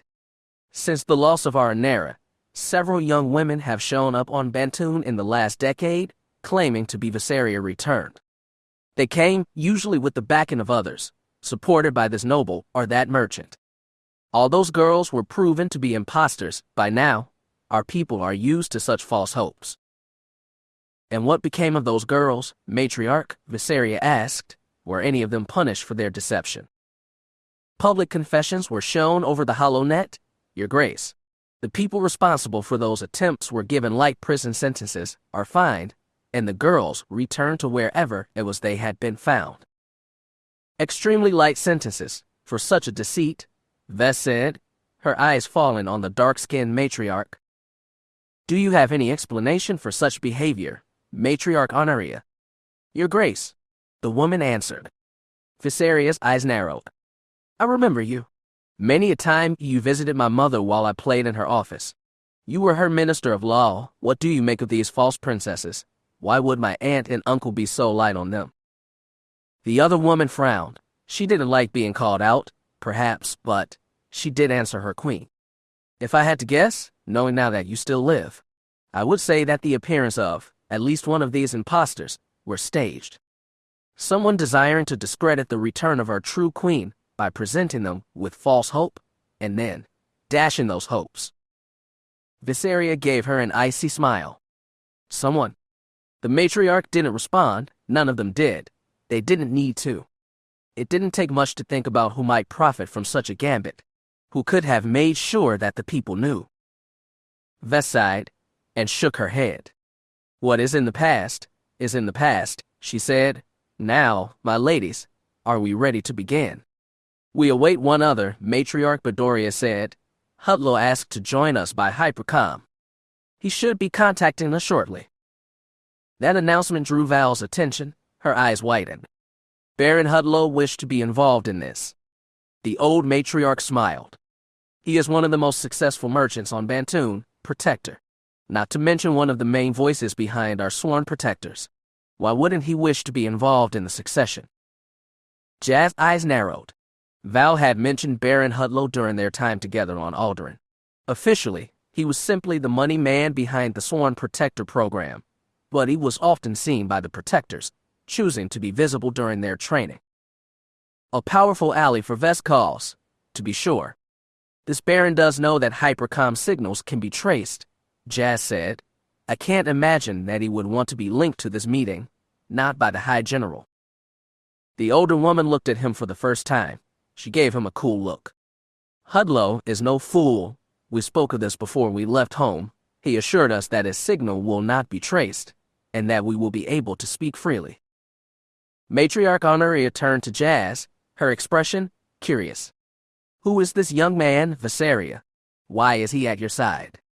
Before Ves could answer, the hypercom on the table blinked and beeped.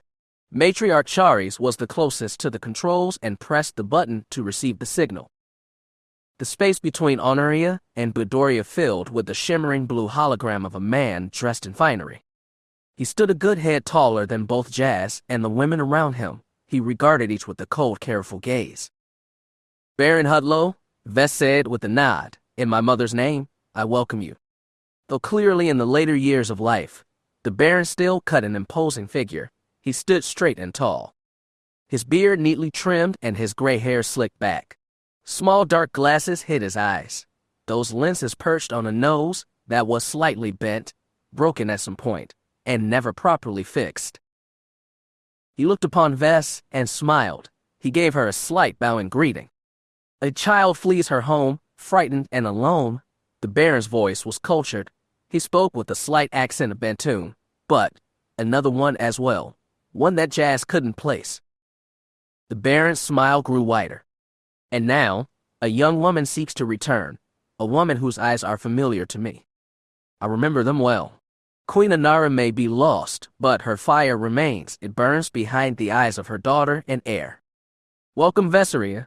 It is good to see that you still draw breath. The Baron bowed again, and then looked around, though he should only have been able to see what was inside the hollow field. Is Protector Valentine there? I would like to speak with her. Val almost leapt into the hollow field, quickly snapping to attention. Lord Baron, she said, standing like a soldier. The old man chuckled. I cannot say how you survived the death of your original mistress, Protector, but I'm grateful that you have. Viseria could not have asked for a better guardian. Yes, sir, Val said. Thank you, sir. The Baron nodded thoughtfully. He turned to the matriarchs. As you can see, dear ladies, the Sworn Protector program remains secure. The system is strong, perfect, and always wins. The system always wins. Every Sworn Protector in the room parroted the Baron's words, even Val, in unison, and in the flat monotone one would expect of a droid, not a person. Jas was not happy to see that. He looked at Val. Her eyes seemed strangely glassy, just like the other Protectors. She is a woman, damn it, he wanted to snarl at the Baron, a human being. How dare you smile when speaking of turning people into living droids? He almost voiced that opinion, but pulled back at the last second. His words would do no good, he feared. Plus, he didn't wish to distract either Ves or the matriarchs, so he held his tongue for now. There would be time to discuss Val and the Protectors later. For now, they needed to focus on Bantoon, freeing it from the usurpers that had stolen it. Everything else could wait. The Baron now turned his attention to Jas, those eyes hidden behind a pair of glasses, two lifeless doll's eyes in the face of a powerful nobleman. "And who is this?" he asked. "To stand at the right hand of our queen, he must be important to her." It was Ves that answered. "Friends, allow me to introduce Jas Dar Bynn, a knight of Bantoon, and my most trusted advisor." "May the force be with you all," Jas said, bowing to his queen's guests and potential allies. He didn't fail to notice Ves referred to him only as her advisor, nothing more. He wasn't sure how to take that, but his Jedi training held firm. Ves knew what she was doing. He would not second-guess her. The youngest matriarch, the one Ves called Toby, grinned. "Your advisor?" "Yes," Ves answered. The girl giggled. Clearly, she thought that he was more, and she would be right. What that was, Jas couldn't say, not yet. Brother Oswell looked him up and down, his eyes finding the lightsaber on his belt. The man frowned. He suddenly seemed worried. "That is a laser sword," the holy man exclaimed, "a Jedi weapon." "This man is a Jedi." Matriarch Cherries gasped. Matriarch Bedoria frowned. Dorma said that Viseria had allied herself with the smuggler. She said nothing about him being a Jedi. "I am no knight of the Order," Jas informed them. "I am trained in the ways of the Force, but—" Matriarch Honoria stepped back, reaching for the knife on her belt. "He knows the power of the Revan red blades that tried to enslave our people. Powers that nearly destroyed us in the days before Bela the Bold." Jas reached out with the Force, trying to soothe the matriarchs. He had no desire to invest campaign before it even began. "I am no enemy. I have sworn to aid Viseria, and will not stop until she finds what she seeks." Ves turned to Honoria, her expression angry. "It was Sir Jas that plucked me from the Bantoon spaceport 8 years ago. It was he, and his crew, that saw me safely to Alderaan. He has saved my life many times since. He is no enemy to me, you, or Bantoon." Ves looked over her nobles, her eyes flashing. "And I do not take kindly to anyone who would insult him."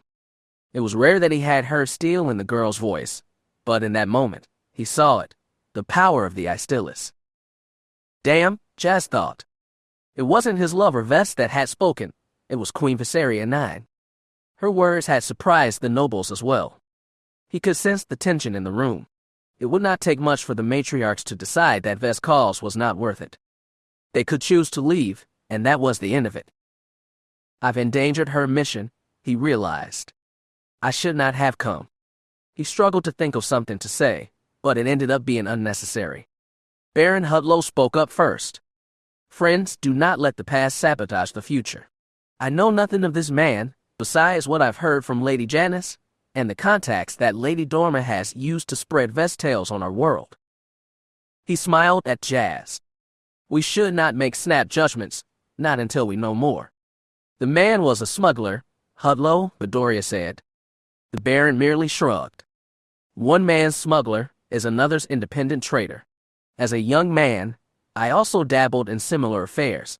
I was accused of being a smuggler then, and much worse." Hudlow snorted in amusement. "Smuggler is such a loaded word, but I do not blame one who was once finance minister for using it." Matriarch Bedoria grumbled but fell silent, conceding the point to the man. He once again turned his attention to Jas.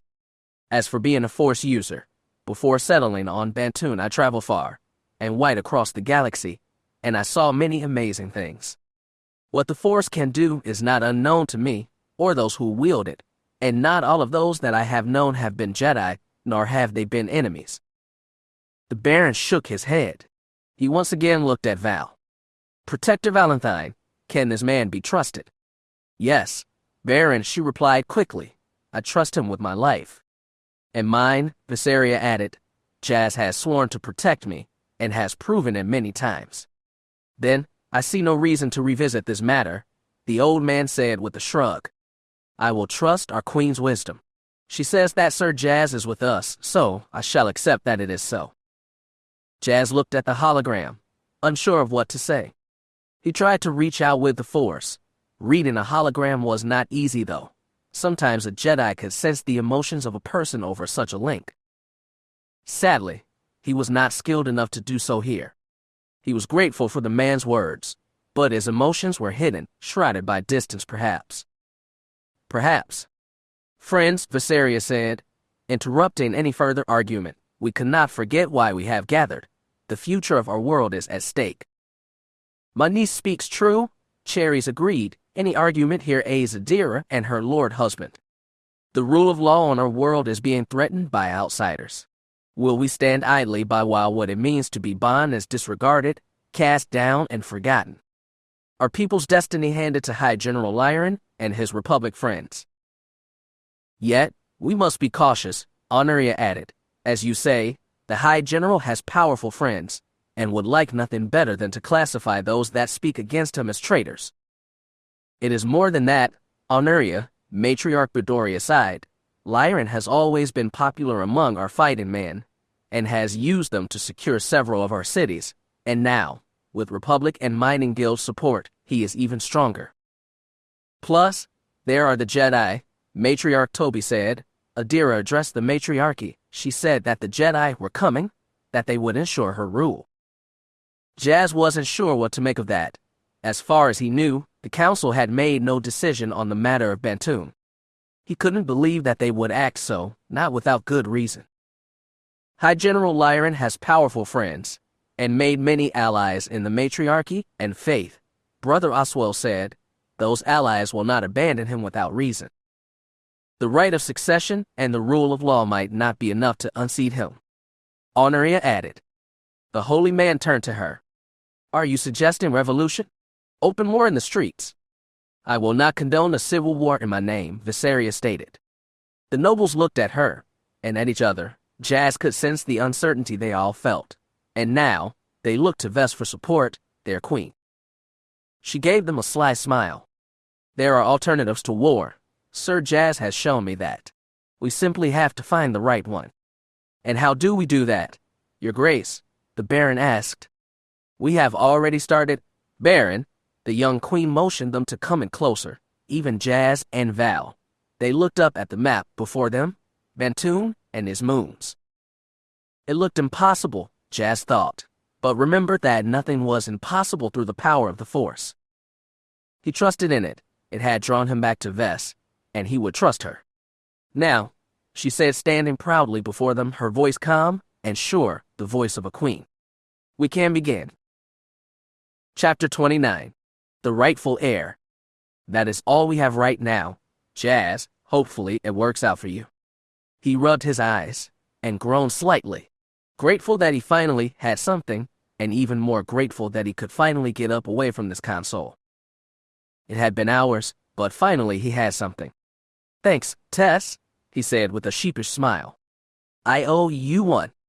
Tessa Calican smiled, or rather, her hologram did. He could only guess where the organization's comm officer was working from. He had been out of touch with them for too long now. He rubbed his eyes again. Even closed, he could see the blue flicker of hypercom signals. He had been at this for well. It felt like an eternity. But finally, he had something that could prove useful. Be careful on this one. Okay, Tessa said. The lizards aren't going to like you poking around in their business. I just need a single piece of information from them, he assured her. After that, I'm out of the business for good, and onto something better. He sighed. Provided that I haven't messed everything up. Tess gave him a concerned look. Why? What happened? Ves isn't happy. I understand her reasons, but... Jas shrugged. A fatalistic laugh escaped his lips. I've only been back in her life a few hours, and already we had a fight. A fight. Tess sounded surprised. About what? This actually, he replied. Not that I blame her. He shook his head. No, he didn't blame her at all. You can't ask this of me. You can't. Jas looked down at the floor, not wishing to meet the girl's eyes. He understood, he did, but... This may be the way. Ves, he said in his most soothing voice. The only way. The girl shook her head. She paced angrily. It can't be, she murmured, if this is what we have come to. How can you expect me to do this? She stopped and glared at him. What does it make me if I choose to go down this path? A queen, he answered. She snorted and shook her head. He took a deep breath and tried to remain calm, to remember his training. She had to see that they had no other choice. This was the only way. They were back in the small office that Ves and Dorma had been in when they arrived. The matriarchs had retired to their quarters to dine and prepare for an evening with the Alderani ambassador. Dorma sat at her desk, while Val stood near the door, saying nothing, simply awaiting her queen's orders. Jas had hoped for the Protector's support on this. She knew how the galaxy worked. Surely she could see the wisdom in trying this idea. What else can we do? Jas had wondered. It seemed like the only option.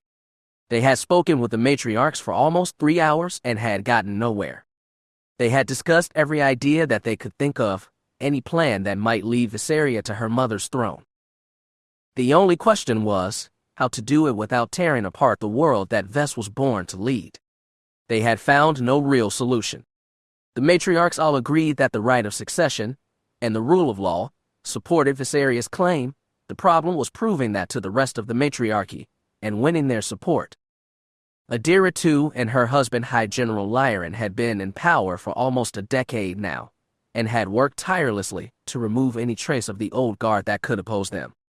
Past impostors, removed nobles, and the wealth of the mining guild combined to make a near impenetrable wall, blocking the return of the queen. It had fallen to this small band of nobles, holy folk, and the young queen to find a way through it. Matriarch Toby, Ves's best friend in childhood, had suggested going into the palace's medical databanks. Genetic samples of all nobles born on Bantoon were kept there, and could verify that Viseria was who she said she was, proving that she had the right to order her aunt and uncle to stand down. Baron Hudlow had shot down that plan easy enough.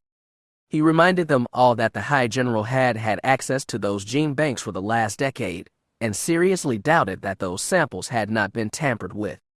Any attempt to use them would show that Ves was yet another imposter, only, this time, she would not be given a slap on the wrist like her predecessors. No, this time, she would be executed, as an example to all others.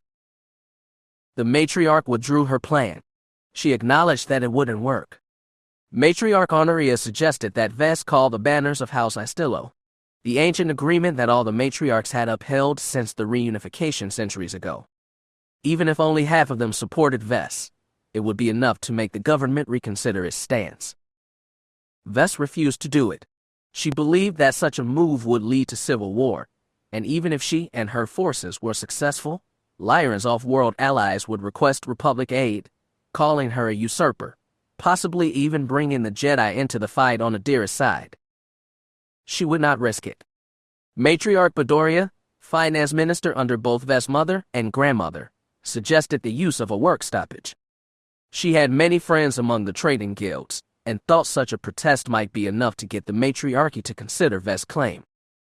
Baron Hudlow reminded her that most of the Republic's interests on Bantoon were confined to the mining operations on the moons. A work stoppage on the planet would do little to discourage Adira's allies, and could possibly push any matriarchs currently on the fence of Viseria's claim into the Adira camp. Again, the plan was withdrawn. Matriarch Cherries offered to seek to win the office of first matriarch in the coming election, using Viseria's endorsement and the aid of Bedoria's allies. She thought it possible that she could win, and bring a formal vote of no confidence in Adira's leadership. Both Bedoria and Honoria disagreed. The election was not for another year and a half, and on top of that, Lyran had moved many supporters into places that could adversely affect any attempt to oust him by the matriarchy. Again, it could lead to civil war. Cherries promised to continue her political ambitions, but would not bring up Viseria's name. Any plan there was put on hold. It would take too long, and it would give Adira and her husband more time to remove Ves from the board, which meant more assassination attempts, more bounty hunters coming for the girl. Jas didn't want that. There was always a chance one would get lucky. Then, he would lose Ves and Val both. No, he saw no value in waiting. Brother Oswell suggested a compromise, that Viseria approach her aunt and make a deal with her. That Viseria would remain in exile, provided that her aunt named any female child of Ves as the future heir, as a means of correcting the course of succession, and stabilizing the monarchy. None of the matriarchs liked the idea, and once again, Baron Hudlow played Sith's advocate, saying that the only way that Adira would accept such a plan was if Viseria turned over any female heir to her, thus the girl would not be an heir, but a hostage that would die swiftly if Adira and Lyran had a daughter of their own. Such a move would devastate our queen, the Baron said, but even if Adira was not able to give Lyran an heir, the chance of them turning any of Viseria's children against her is equally a problem. Children in such circumstances would become mere puppets for the current regime, and that is something we should avoid. Yes. Jas watched the Baron very closely during the meeting. The merchant, though having no plans of his own, was proven to be a good sounding board, but seemed far too committed to the status quo. Jas might have wondered why he was here, but experience had taught him enough. He could see the reason, even though it was left unsaid. Hudlow represented the Sworn Protector program. He had made his wealth, status, and fame on his success.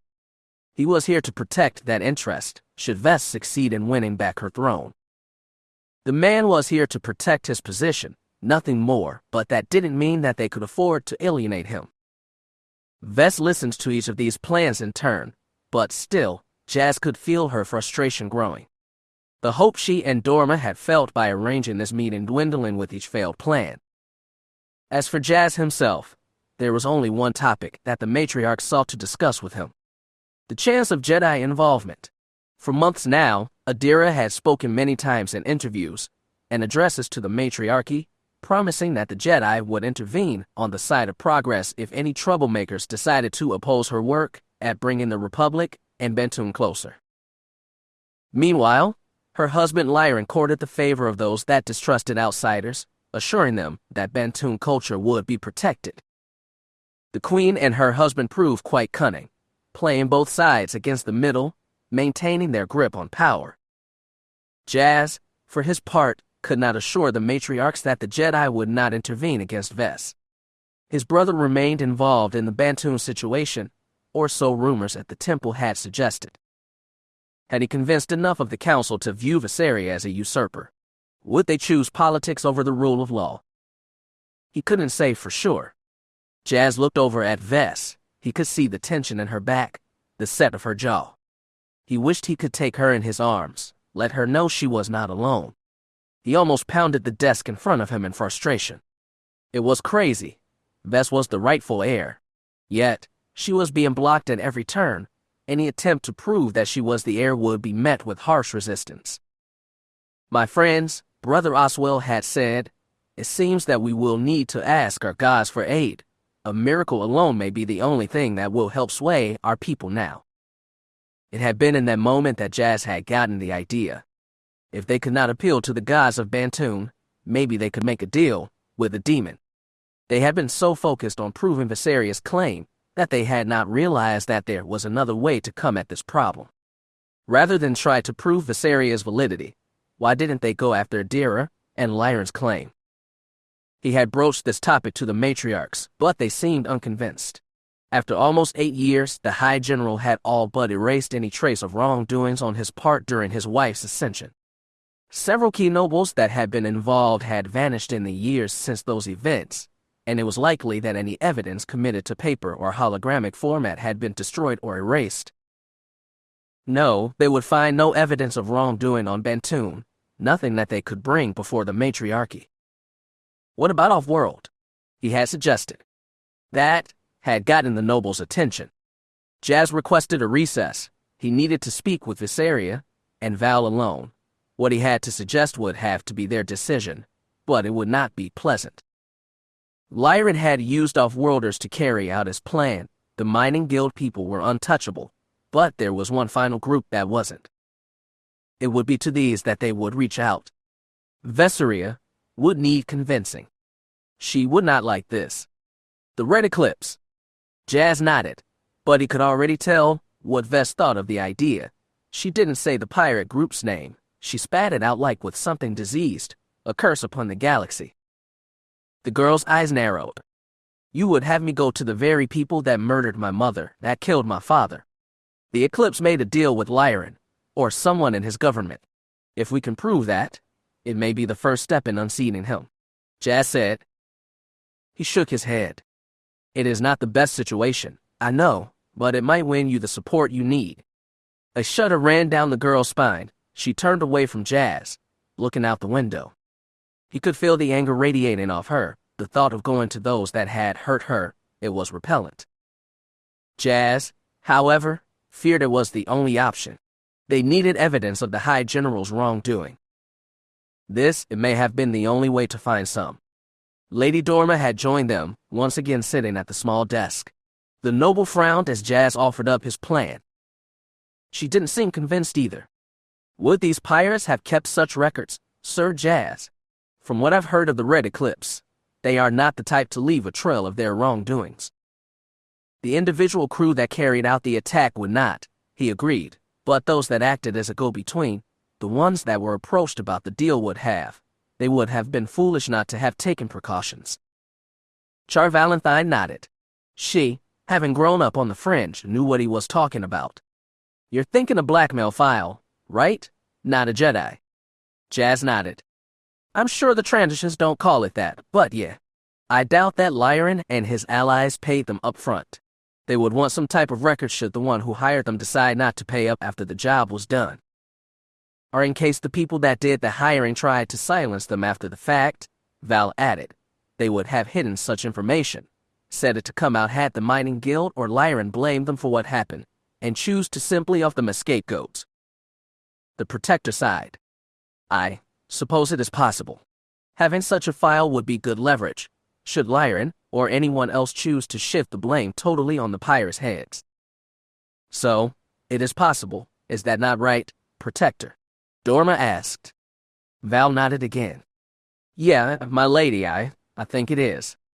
The Protector sighed. The only real problem I see with this plan is if the High General had nothing to do with what happened to Anera, if he simply let his mining guild friends handle the matter. If that was the case, the evidence of the Queen's death would not help us.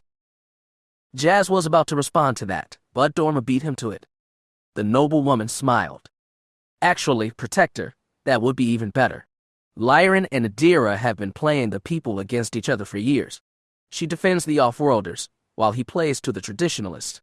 If the traditionists in the matriarchy were to find out that the Queen's off-world allies had assassinated her sister, they might start to question Lyran's commitment to preserving the Bond way of life. Add into that the fact that he is pushing to name his son heir, Val added, it might be enough to start things rolling. The matriarchs we have here could gain many allies, perhaps enough to move for a no-confidence vote in Adira. Val smiled slyly. She turned to her queen, who was staring out the window. We could win you back your throne without firing a single blaster bolt. Jas looked at Vess. She was so quiet, but around her the force seethed like boiling water. She doesn't want to do this. He didn't need his powers to tell that. He didn't blame her. The Red Eclipse had tried to kill them all, but if there was even a chance that this might help. Wasn't taking that chance worth the risk? Could you do this, Sir Jas? Dorma asked him, could you reach out to these creatures, see what they may know? Vess spun around, her blue eyes radiating pain. I can't believe what I'm hearing, she said, looking back and forth between her foster mother and her protector. You both like this idea, don't you? You think it is the only way. Starfish, please, Dorma said warmly. You heard the matriarchs. There is no way to unseat your uncle, not without bloodshed. If Sir Jas can deliver proof about your mother's assassination. The idea has merit, my queen, Val shrugged, if we can prove the transitions acted on your uncle's orders. Vess' eyes narrowed. No, she hissed. Vesseria, Dorma said. No, Vess repeated, shaking her head. I will not look to my mother's killers for help. Laying down with such dogs, who knows what vermin would find their way onto my back. No, I can't do it. We should at least let Sir Jas look, Dorma suggested, if you still don't wish to do this. Jas stepped forward. If you don't want to do this, I won't. This has to be your choice, Visseria. You are going to be the queen. Don't throw this away out of turn, Vess. Val advised, for the first time, we may finally have something to hurt your uncle with. The Red Eclipse might be able to. To do what? The girl demanded. Vess, the protector said, please. No, Vess repeated. I will not go to these murderers like a common criminal. I won't be like me. Jas asked the question, and when he looked at Vess, he could sense her anger directed at him. She was enraged that he would suggest such a thing, and even more angry that he had the skills to make it work. She was angry at him. His eyes narrowed. He was insulted. Was that what she saw when she looked at him, when she really looked at him? A common criminal. His own temper flared. He glared at the girl, and she glared right back. She was being foolish, prideful, and foolish. He was about to tell her as much. Vess looked away. Her anger continued to seethe, but she held it in check. It took all his Jedi training not to walk up to her and turn her around, demand to know if that is how she saw him, a lowly criminal. Vess hugged herself. She continued to face the window, not wanting to meet his eyes, any of their eyes. He felt both fear and anger. She was shocked to have spoken so to him, but her pride would not permit her to take it back. Finally, she sighed. Do it, she hissed. Vesseria, Dorma asked. Do it, Jas, she repeated. Reach out to your contacts. I promise nothing but... The girl didn't finish. Perhaps she didn't trust herself to do so, not without starting a real argument with him. He was tempted to tell her to forget it, to storm out, but he didn't. His Jedi calm and the promise he had made to the girl held him there. As you wish, Your Highness, he said with a slight bow. He turned without another word. Again, he didn't trust himself to not say something he would regret. He was angry, furious, but he was also scared. He swallowed hard. Is it over already? He found himself remembering Corellia, the look of anger and betrayal in Prine's eyes. He had lost one girl because she could not accept who he was.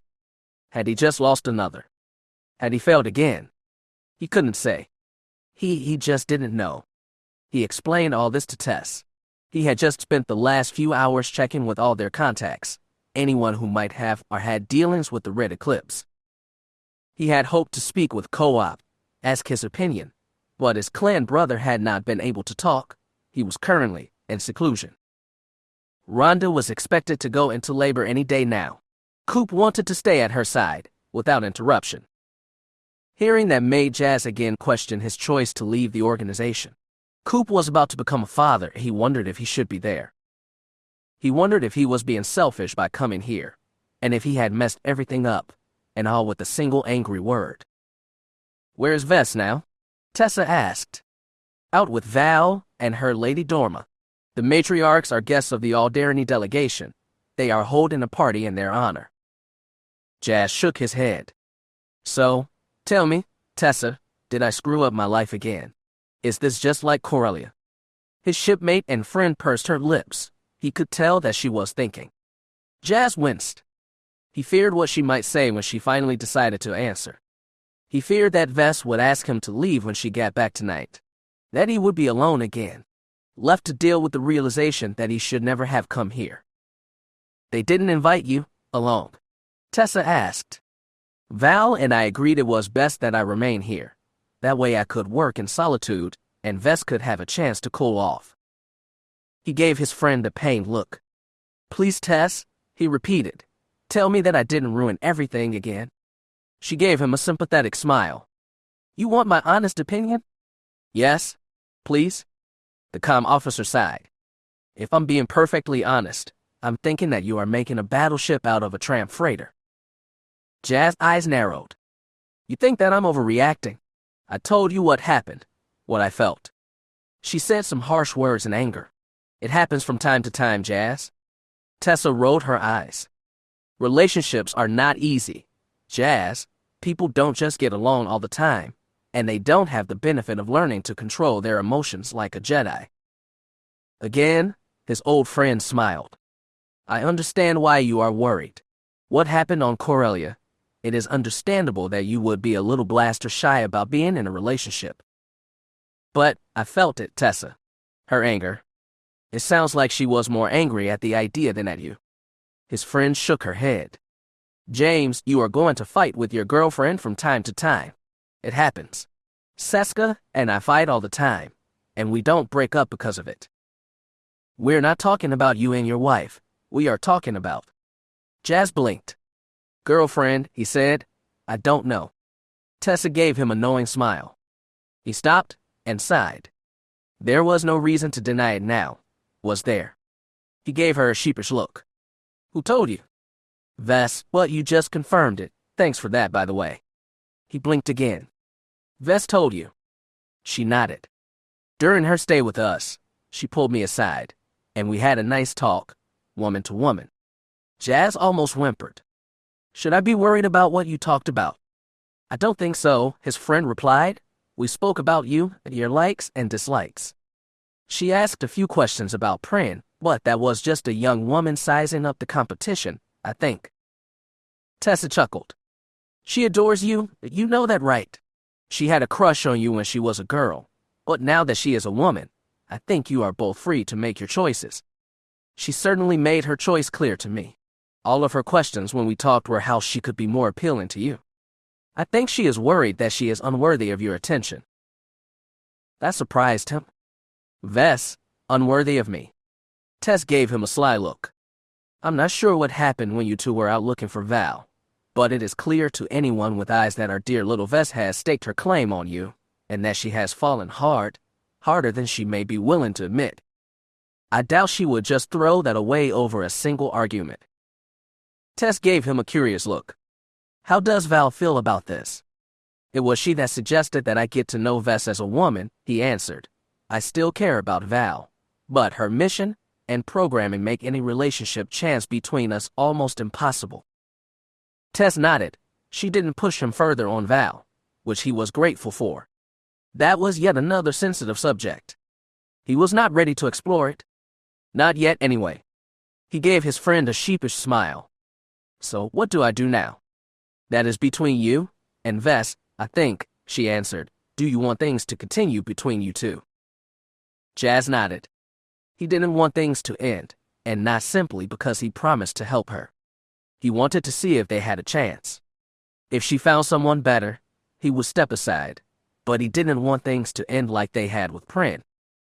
He wasn't sure if he could handle that. Should I apologize to her? I don't think you really did anything wrong, but if that's what it takes, you should consider it. All I can say is try to be sensitive, listen to her, and do what you feel is right. He nodded, but could not entirely kill the sense of nervousness he felt. What had happened with Prin on Corellia still haunted him. He didn't want to go through that again. Thanks, Tess, he said. Tell that wife of yours I said hello, and give my regards to Rhonda and Co-op. Let them know that they are in my thoughts, as well as the little one. His friend nodded. Good luck, Jas, both with your mission and Vess. She chuckled. Though you don't believe in luck, do you?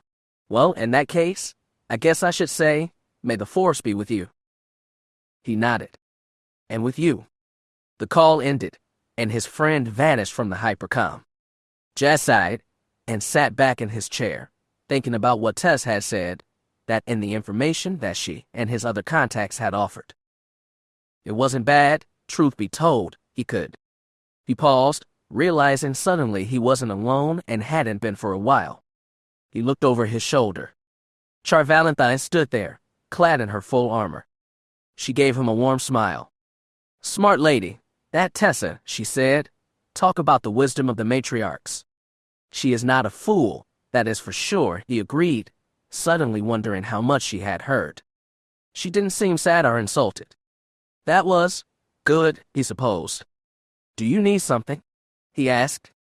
I was going to ask you the same question, the protector replied. The droid in the hall said you have been in here since we left. That was 5 hours ago, and you haven't asked for any food or taken a break since. I had some leads to run down, he said dismissively. They pan out? She asked. We will know more in a day or so. The protector nodded. She gestured for him to follow. Vess wants to speak with you, if you are willing. He took a deep breath and let it out slowly. He didn't really want to, but he didn't see any option. He didn't want things to end not like this. He rose and followed the protector. She didn't say anything about Ves and what she wanted. Again, he felt that sense of nervousness. He drew on his Jedi training, trying to remain calm. He had faced cultists and Anxiety. He could face Ves. He swallowed hard. At least, he hoped he could. I need to go check in with the other protectors. Make sure that everything is secure when the matriarchs come back. Val gave them both a shy smile. I'll leave you two alone.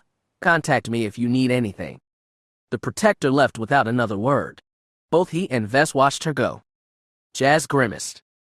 Again, he felt that sense of nervousness, the same feeling he had had since this afternoon.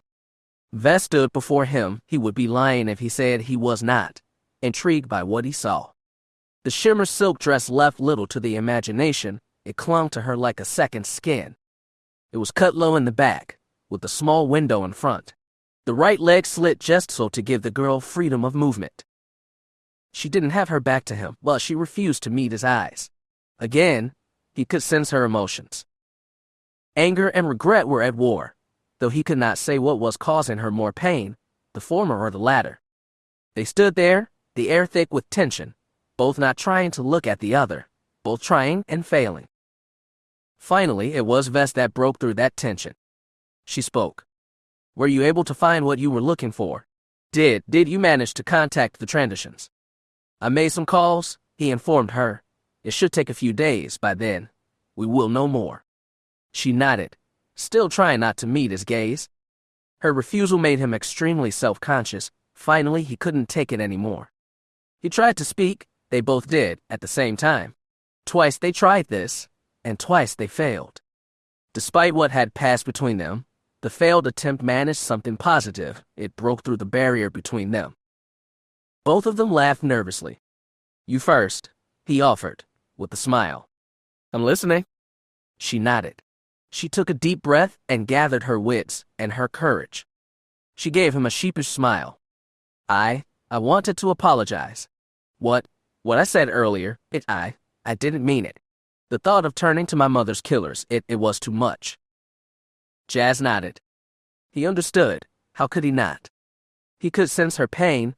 It was always there, and likely always would be. Is that why you decided to leave the party early? I don't sense Lady Dorma or Lord Errol. Ves nodded. They are still there, guests of honor. I wouldn't be surprised if they spent the whole night. So many of the people there were from the original mission that first visited my world. So many well-wishers that remember Aunt Dorma. Ves sighed and looked away again. It didn't feel right, me being there. I kept thinking of my parents, what that visit cost me, my world, but mostly, I thought of you. Me? She nodded. You were here all by yourself, and, after what I said, I didn't want to leave it like that. I was worried that you might leave me. Jas gave her a serious look. You are not getting rid of me that easily, gal, he promised. Jas laughed lightly. We common criminals are a stubborn lot. She was about to speak, apologize again, but then she saw the smirk on his face. He had been kidding. She managed a weak smile. I'm really sorry for that too. I don't think that is all you are. Jas nodded, accepting her words, but knew he couldn't leave it at that. I think what hurt the most about that was that you weren't wrong, not really. He sighed. I've never apologized for what I am, and I never will. I serve my friends and the Order, but that doesn't mean. The words stuck in his throat, but he would not let them go unsaid. Ves needed to hear them. He needed to say them. I've never questioned my choices, but since you came back into my life, I've started asking myself, perhaps I should have taken a different path.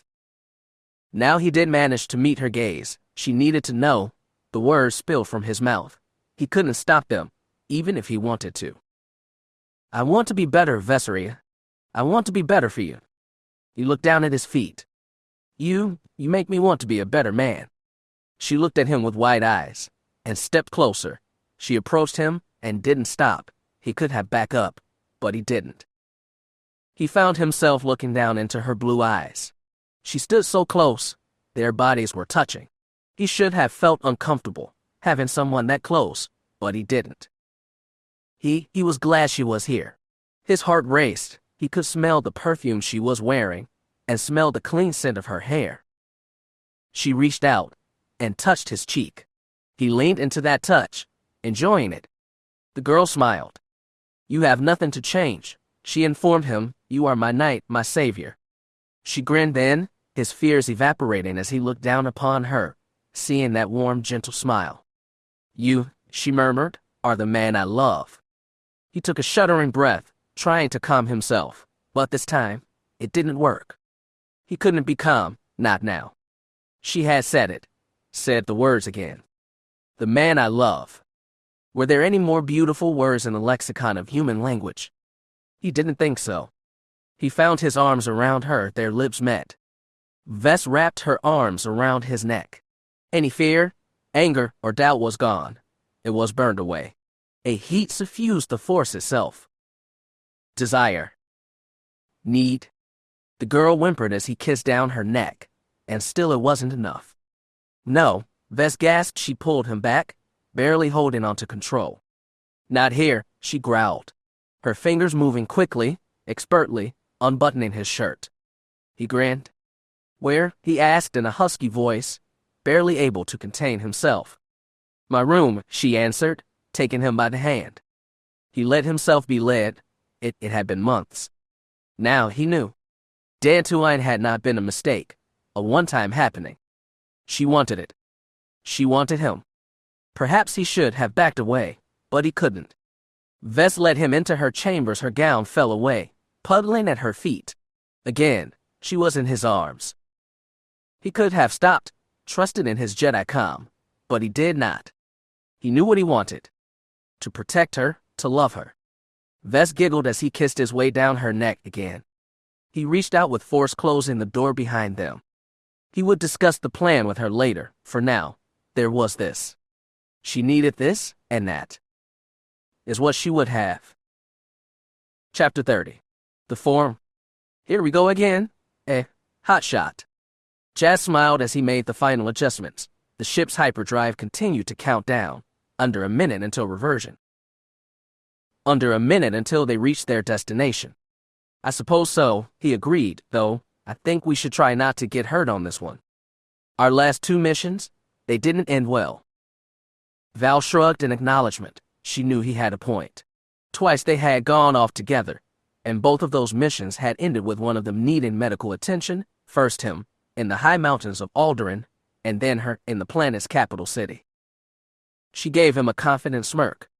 3rd time's the charm, not a Jedi. He tried not to smile. That would be nice, he thought. We will see. He reached out with the force, pulling levers and pushing buttons that he would not be able to reach normally. The armed courier vessel he had taken from the fallen cultist Tim Yim could be flown this way, but it really should have had a second pair of hands. The force made such a flight possible, but he really would not have wanted to do it under battle conditions. No, he would need a co-pilot at some point, if he wished to continue flying this ship. And yes, after a bit of work, it was now his ship.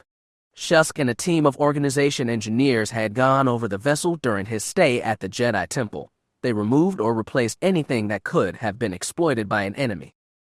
Once it was done, the Chadra fan had given it back with a clean bill of health. It was no longer a collective ship. It was his now. Tim Yim's Nightfire was now Jas Dar Bynn's Nightfire. He welcomed that. He was no longer beholden to either co-op or the organization when he needed a ship. Finally, he had his own. The Nightfire's computer beeped at him, warning him that they would need to exit hyperspace soon. He reached up as the counter finally hit 0. He pulled the handle. The stars returned as his ship emerged in real space. A green and blue world appeared before them. Jas checked the computer, making sure that everything was correct. He smiled. We're here, he told the Protector. Welcome to Cavolt Prime. Val peered out the viewport. The blue and green orb that appeared before them positively glowed with life. Large parasol-like skyhooks dotted the surface, reaching out into space. Pretty world, the Protector said, glancing over at her companion. Yeah, he thought to himself, but if the galactic database is to be believed, it was not a world you wanted to visit lightly. Val leaned back, checking her blaster for the 5th or 6th time. She was still not comfortable with the plan, but it was unlikely they would ever get another shot at the data that they needed. They simply had to move forward and trust in the Force. The Protector looked over at him. He did his best to appear confident. He smiled. She remained unconvinced. Ever been here before, Jas? Nope. Never had a reason to, he replied, checking his systems once again, making sure their fake ID was still broadcasting in the clear. It might have seemed unnecessary. Technically, they were here on legitimate business, but, as Jas saw it, why take chances? Cavote Prime had a history. He had no desire to add to it. They soon found themselves in the space lanes, forming up next to many other ships. Jas broadcast the clearance codes he had acquired for this mission. An automated response came back, telling them to stand by. He nodded to himself. So far, so good. He tried not to focus on his anxieties. They would not serve him here. This was going to be tricky. Most vessels that stopped here were only given authorization to land on the skyhooks. It was said that the skyhooks of Cavote Prime were some of the roughest in the Republic. Crime and graft were everywhere. The native Cavoti were big on free trade, but preferred to keep it confined to the space stations that orbited the world. Surface access was not easy to come by, and it had cost him all the favors he had been owed from his organization days to get it. The natives were very picky about who they allowed groundside. The attitudes of the people here had gotten them into trouble in the past, and their willingness to shoot down outsiders. Though a long-time Republic world, Cavote Prime was far from what could be called a free port. It had been founded several millennia ago by Kuidi colonists, noble extremists who had decided that their culture back home was being tainted by outside influences. The result of that belief was a planet ruled by an elite that sought to do anything to keep outsiders off their world. 80 years ago, it had gotten even worse. A group called the Dictate had seized control of the local government, bringing with them laws designed to control every aspect of their people's lives. Free speech, technological advancement, entertainment, even birth rate had been put under government control. Any deviation was met with harsh measures, punishments designed to keep the people under their thumb and to protect the purity of the Cavoti natives. Such control, it couldn't last forever. 5 years ago, the Dictate had been overthrown. An incident with the Duros trading vessel had drawn both Senate and Jedi attention down on the government's head. The Cavoti had replaced their old leaders, preventing the arrival of a Republic garrison and Jedi negotiation team, but that had not meant that the planet had changed for the better.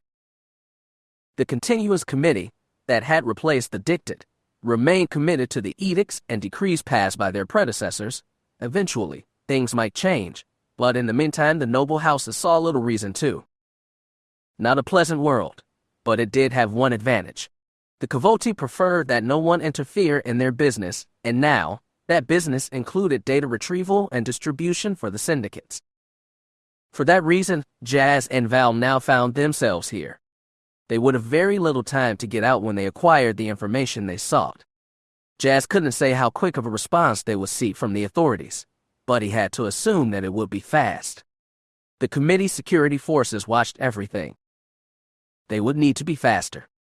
The Navi computer beeped again. The codes they had been given had been received and acknowledged. They would now need to cede control to a planetary operator. The ship would be guided down to a secure port on the surface by remote. So far, everything was going as planned. It is not what I expected, Val said as she strapped herself in for landing. Jas glanced over. What is? My parents dragged me to all kinds of scum dens when I was a kid. They didn't look like this. This place could pass off as the most respectable of core worlds. Val shook her head. How is a place like this the storage point for all the galaxy's dirty little secrets? I suppose that is what makes it so perfect, Jas replied with a shrug. Who would suspect that the syndicate secured their most prized data trove here? And if what I heard from the transition was true, it wasn't like the syndicates had much of a choice. Jas' mind drifted back to his meeting 3 days ago. He had managed to arrange a sit-down with Merchant Lord Escor, one of the most successful transition businessmen living on Coruscant. The lizard made his credits on shipyards, nothing like they had at Kuwait, but smaller, more out-of-the-way facilities scattered throughout the mid and outer rim. Places that catered to people who didn't like being watched, people like the Red Eclipse. Though not a member of the Eclipse himself, Escort did have contacts within the group. It was through these contacts that they had set up this mission. Originally, Jas had hoped by the information he sought, either from the Merchant Lord himself, or from someone that the Lord could put him in contact with. Sadly, it was not that easy. There had been a shake-up in the underworld of late, and such a deal was now quite impossible. Escort couldn't access the data himself, but he could arrange for it to be out in the open. He could give Jas and company a chance to grab it. They had no choice but to accept. They needed that information. Jas was prepared to do what was necessary. Again, he had needed to call in a lot of favors to set this up. The transition's cooperation in this had not been easy to arrange, which of course led them here, and now, they needed to work quickly. "You remember the plan?" "Yes," Jas asked his companion. "Sure," Val said, nodding. "We go to the drop-off, find the courier, and convince him to give up the data card we need." Jas nodded. That was it. At its most simple. "You should probably let me handle the convincing. We need to keep violence to a minimum. Hopefully, we won't need to do anything but simply ask for the card." Val gave him a sly smile. "You're going to use your Jedi magics on him, aren't you?" Again, Jas shrugged. "That would be my preference." "And what if you can't? What if this guy's will is too strong?" Jas sighed. "Then, we will just have to get creative and try to get off-world as quick as possible." Val grinned. "Least I know what I'm here for then." Jas didn't respond to that. Val was so much more than just a weapon. She was not just a shield for Vess. He wanted her to see that, accept that. If he was going to stay in Vess' life, he would make sure that the Protector understood that. Val, she was so much more than she realized. He still hoped to do this without violence. Security on this world was far tighter than most places he had been. The Kavoti relied on a droid security force, and those droids outnumbered the citizens of the planet by a margin of 4-1. It would not be wise to pick a fight. "Let's try to avoid violence, if we can," he repeated, in and out, and then it's back to Vess. Val smirked. "Do you really think that it is going to be that easy?" Jas frowned. "I can dream, can't I?" The Protector laughed. "Hate to break it to you, hotshot, but we've never been that lucky." Jas nodded. True, he had to admit, but hopefully, things would be different this time. He would rather this not cause an intergalactic incident. The lights flickered around them as the ship's controls were switched over to a surface operator, guiding them down. Normally, Jas would not have allowed this, but the Voti didn't allow any outside vessels to land on their planet without taking such measures. They preferred to keep all off-world traffic confined to the skyhooks. The surface was strictly for the natives, and a select few that were allowed by either business or custom. Officially, he and Val were here, by the latter. "Once we're down, we will need to change into our disguises," he reminded her. "Wonderful," she snorted. "I know it is not ideal, but I get it. Jas," she sighed. "It is the only way to get what we need." He nodded as they began their final approach to the planet. If only there had been another way, he thought, but sadly there wasn't. The information was here, and the window to acquire it was very small. One chance, that is what the lizard had offered. They had needed to take it. "Next." Jas nodded and stepped forward. He walked with short measured steps, barely ruffling the long robe he wore, his expression serene and distant. The Voti security officer nodded as he checked his datapad. He glanced up briefly as the security cams registered Jas' robes, identifying his station. So far, the disguises had served them well. They had garnered few looks from the security people, and the legions of spindly combat droids that were backing them up. In other words, the plan was working. Jas handed his identity card to the security man. He bowed his head humbly, as was expected. "You will find everything is in order, noble sir." The guardsman snorted at that. I'm no nobleman, Telbin, merely a man doing his job. The guard ran his fake docs through the system Val had already gone through successfully, so he didn't think he would have any problem. The light behind the security checkpoint flashed green. It beeped loudly, almost making Jas jump. The security officer chuckled and motioned him through. "You are clear to go, Telbin," he said, gesturing him through the scanner, turning to the next person in line. Next. Jas stepped through. He joined Val, who nodded to him in greeting. As one, the two Telbin made their way down the street, towards the Legenda Forum. Their destination. Jas kept his face forward, but kept reaching out with his senses. The force felt strange here. So much desire to control here. Everything so planned out and measured. He didn't like it. That was the fourth weapon scanner we passed through since our arrival, brother, Val said, speaking in the flat monotone of a well-trained Kuwaiti Telbin. She smiled slightly. Is there something these people are afraid of? They merely seek to keep their world tidy, sister, he replied. Besides, we are Telbin, it is not our place to question, only to understand. Yes, she said with a nod, we understand. Jas could only just resist the urge to roll his eyes. He could not understand how people could live like this. It just seemed wrong. It was so clean here, clean to the point that it went beyond merely the desire to be presentable. The population control laws of the last century had also made sure that the streets of the major cities were never crowded or noisy, and of course, security droids and checkpoints were everywhere. Jas found himself thinking back to an early mission he had gone on with his friend, Monder the Shadow. They had been hunting a killer with minor force abilities. The man's dwelling had been kept in an immaculate state, no clutter or a trace of dirt anywhere. A diseased mind hiding from itself, Monder had said, seeks to hide its true nature, or prey does. That is how this place felt to Jas. He found it troubling. The few aliens that Jas did see were Duro traders. After the incident years ago, the Duro had been granted special compensation to be allowed on world, to work directly with the businesses that had set up here.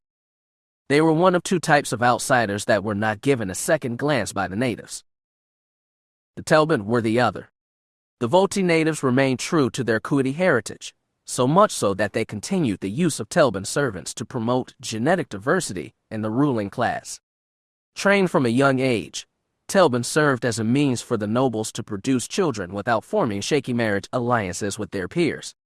As was true on Kuwait, the Telbin that managed to produce a child with their master or mistress were well compensated for their service, and afterward, remained with the family, serving as tutors and protectors for the children they had helped sire. The children didn't view the Telbin as a parent, but at least those in the service could aid their progeny and serve the family that now provided for their own family back on Kuwait. Val understood the value of the program. The sworn protectors weren't so different, only they were altered to simply be weapons and shields for their lords and ladies. Jas found the impersonal nature of it all disturbing, but understood the reasons, on a political standpoint at least. The noble families of Kuwait and Kavolt were equally cutthroat in their politics. It was safer to keep their wealth and power in-house, and the distance and desire for non-attachment. It could almost be considered Jedi-like. Still, he didn't like it. It seemed wrong on some level.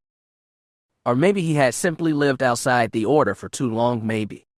The sound of raised voices soon drew his attention. Before them was a large walled-in square with only one arched entrance. The name Legenda was carved in stone over that entrance. The two Telbin stepped inside, and into a world of raucous debate. Over a dozen men, women, and droids stood in various alcoves, all shouting loudly, preaching this opinion or that. Jas and Val paused, looking around at the various firebrands. Somewhere, hidden among them, was the courier that they sought. The Legenda Forum was one of the few spots of open discourse allowed on this planet, and how the Volti got around Republic laws about free speech. It was restricted almost everywhere else but here, which served as an outlet of a sort for such. By keeping such debate isolated, the Volti were able to maintain control of their world, and were able to keep an eye on whoever came and went from this place. There were no holocams or microphones here, but many were trained on the entrance. In other words, despite the free speech being allowed in here, the government remained aware of who visited this place, and in turn could keep an eye on them. Jas and Val began a long, slow circuit of the forum listening to the various arguments. They saw only a few people here, most of them Duro outsiders. The locals would not come here openly. Yet, that didn't stop the people speaking here from sharing their views. One man preached an end to the Volti isolation and demanded a full opening of their world to the rest of the Republic. Another preached a closer relationship with the Hutts, calling them a people who had been forgotten, rejected because of their chosen lifestyle. A young woman spoke of a goddess Jas had never heard of, saying that only by converting all to such a faith would the galaxy be saved. Jas said nothing as he passed each one, but listened, not to the rhetoric, but to the beeping in his left ear. The robes of the Telbin were long, and hid the body almost completely, hot and stuffy with a high collar that left only the head visible. A useful disguise in that it hid the combat suits that he and Val wore, and, thanks to vests and some wrist tech, hid the weapons that they carried, bafflers blocking the scanners here from detecting them. Though Val had accepted the need for the devices, she didn't like that Vess had such intimate knowledge of them. She had never agreed with Rahannaris training her queen in the deadly arts of her assassin ancestors. Jas was more accepting. It was a dangerous galaxy that Vess lived in, if she was to live long enough to regain her throne. Naivete was good, but it wouldn't serve when she was surrounded by so many enemies. He passed another speaker. So far, nothing. One of these preachers were not who they appeared to be. Someone here was the courier for the syndicate, and hidden on their person was a portable receiver, one that would allow them to pick up and download the information that he and Val sought. But which one, he wondered. Which one? He passed by a man preaching the value of the Force and of the Jedi religion. Jas paused briefly, curious about what the man said, but quickly moved on. Next was a spindly droid with the flat, round head of a T-Series astromech. It danced, saying nothing to anyone. Which made sense, Jas supposed. According to the database, dance was prohibited on this world, except for the official dances of Kuiti formal gatherings. Anything, brother? Val asked into their comlink as she made her own way through the forum. He shook his head. Nothing so far, sister. He fought the urge to curse. He checked the small chronometer on his wrist. If their transition contact was to be believed, the information should be arriving soon. If they missed it, they would likely not get another chance to acquire it. The beep in his head was slow and steady. He passed another preacher, and then another. Still nothing. Had the transition lied? Had this all been some wild bantha chase? He didn't want to return empty-handed. He couldn't just go back to Vess. Raised voices drew his attention. Voices raised not in debate, but in anger. He turned to see a squad of security droids enter the forum, their chassis painted to resemble security officer uniforms. The droids paused before the entrance, their crimson optics scanning the forum. That caught Jas' attention. Interesting, all the other droids he had seen had golden-colored optics. He didn't panic, he still had a job to do. The droids shouldn't have been there. They were forbidden here inside the forum, a fact that several preachers reminded them. The droids ignored those complaints. They began to spread out. Jas wondered what they were looking for, but feared that he knew the answer. The droids couldn't detect them. The bafflers they carried should have confused any sensors. So, why were the droids here? The squad had split up into groups of 4. They executed a search pattern, their heads moving left to right, seeking something. Jas made his way back to Val. The protector had kept her cool, though her hands had dipped deeper into her robe, no doubt seeking the ion pistol she had sheathed there. I see nothing of interest, brother, she said with a slight frown. How disappointing. Jas nodded. There it was, the code phrase they had agreed to. He pressed a button up near his right elbow. It would start the pre-launch for the night fire. If things got sticky, he would activate the ship's beck and call. It would fly directly here and pick them up. The forum was large enough for landing. From there, they could. His earpiece beeped loudly. It took all of his concentration not to turn his head, draw attention to himself. The signal was finally incoming. The courier was receiving it now. They were not the only ones who detected it. 8 security droids moved as one, while the remaining 4 made for the exit.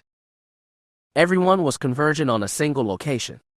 They were all moving towards the dancing droid. The droid continued to move, ignoring the attention. Jas risked a glance up. The dancer had a small antenna extending from its disc-shaped head. What a great cover, he thought appreciatively. The droid was the courier. Of course, extraction was going to be a problem. He didn't have his lightsaber, otherwise he might just have cut off the droid's head, and took his chances with that. Droids. Halt. A Cavalti security man had arrived. He pushed his way past the droids at the entrance. Cease search and return to patrol stations, he ordered. The droids didn't obey. Jas and Val stepped back. You didn't need the Force to know something was wrong. Did you hear what I said? The security man repeated. I ordered you. The man didn't get the chance to finish. The 4 droids at the entrance raised their blasters. They shot the man in the back, and then all hell broke loose. Baffling field detected, one of the droids called out. Operation compromised, said another. Terminate operation, a third added. Delete all evidence, the security droid said in unison. The dancing droid stopped. It said a single phrase. Wah. Oh. It turned its final gyration into a tumble. It came up behind a large stone pillar. Its spindly arms split open to reveal a pair of compact blaster pistols. It commenced firing on the security droids. Preacher screamed and scattered. The Legion form turned into a battleground. Jas and Val made their move. They drew their ion blasters and began firing. They targeted the security droids, the ones firing on the courier. The droids protecting the exit, noticing the new threat, began to turn their way. Jas flung out his arm, sending them flying back with a force push. 2 of the droids hit hard, freeing up the exit. Preachers and visitors fled shrieking in terror. The commotion served them. For the moment, Jas recognized, but it wouldn't last. More security would be arriving shortly. Jas. Val called out, taking down a droid with her blaster. She tore at the Telban robe she wore, freeing her legs and drawing a collapsible baton. The ship. It is on its way, he called out. He triggered the beacon call the moment the shooting started. More blaster fire. Cavalti security had arrived, but they had problems of their own. Jas counted 4 security men and about 20 droids. Droids that, when they saw what was going on, started shooting at not just Val and Jas, but their own men. Screams of shock and anger rang out as blasts burned the air around them. A loud roar shook the form. Displaced air blew over stalls and awnings. The night fire had arrived. The ship swung around quickly, drawing even more chaos.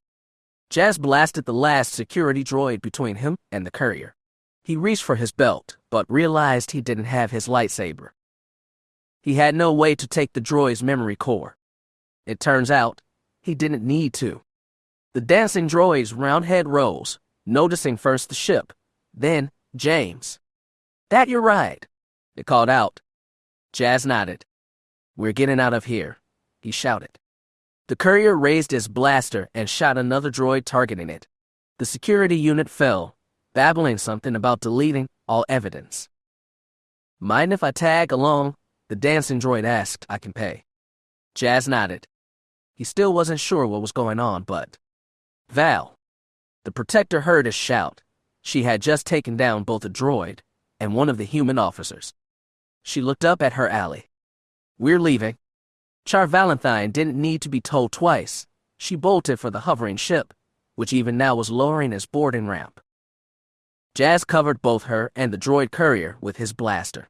A glancing blow caught him in the right shoulder. It burned, but didn't throw off his aim. Calling on the Force, he fled back to his ship, a blur in Telban robes. The night fire began to lift as soon as they were aboard. The autopilot would get them to a minimal safe distance, but no more. Ignoring the pain in his shoulder, Jas made for the cockpit. Val was already there, her and their new passenger. The droid said nothing and stood back, its blasters once again folded back inside his hands. "Everyone okay?" Jas asked, leaping into the pilot seat. "No injuries," Val said. "I still function," the droid answered. "What is going on? Who are you people?" "It is complicated," Jas replied. His sensor board had just lit up. They had many small objects approaching, moving at high speed. More security droids, he suspected. "Watch that," Jas said to Val, pointing at the courier. Before she could reply, he took the controls and gunned the engines. The Nightfire leapt forward, but not out of danger. Blaster bolts flashed through the air around them. Flying security droids screamed after them, their optics all burning red. Jas juked the ship, trying to lose their pursuers. More blasts followed. He cursed under his breath. The chase was on. Chapter 31. Droid. "What are you doing?" Jas didn't have time to look over. All of his concentration was in the here and now, and the Force. Caval patrol droids were in pursuit of the Nightfire. Even now, blaster fire was raking at the rear shields. Though not as powerful as most ship-to-ship weapons, they were still eating into the shields, that in there were so many of them, scanners could not even give him an exact count. They were moving too fast, switching places. And they were gaining on them. He pushed the engines harder. They could not afford to be stopped now.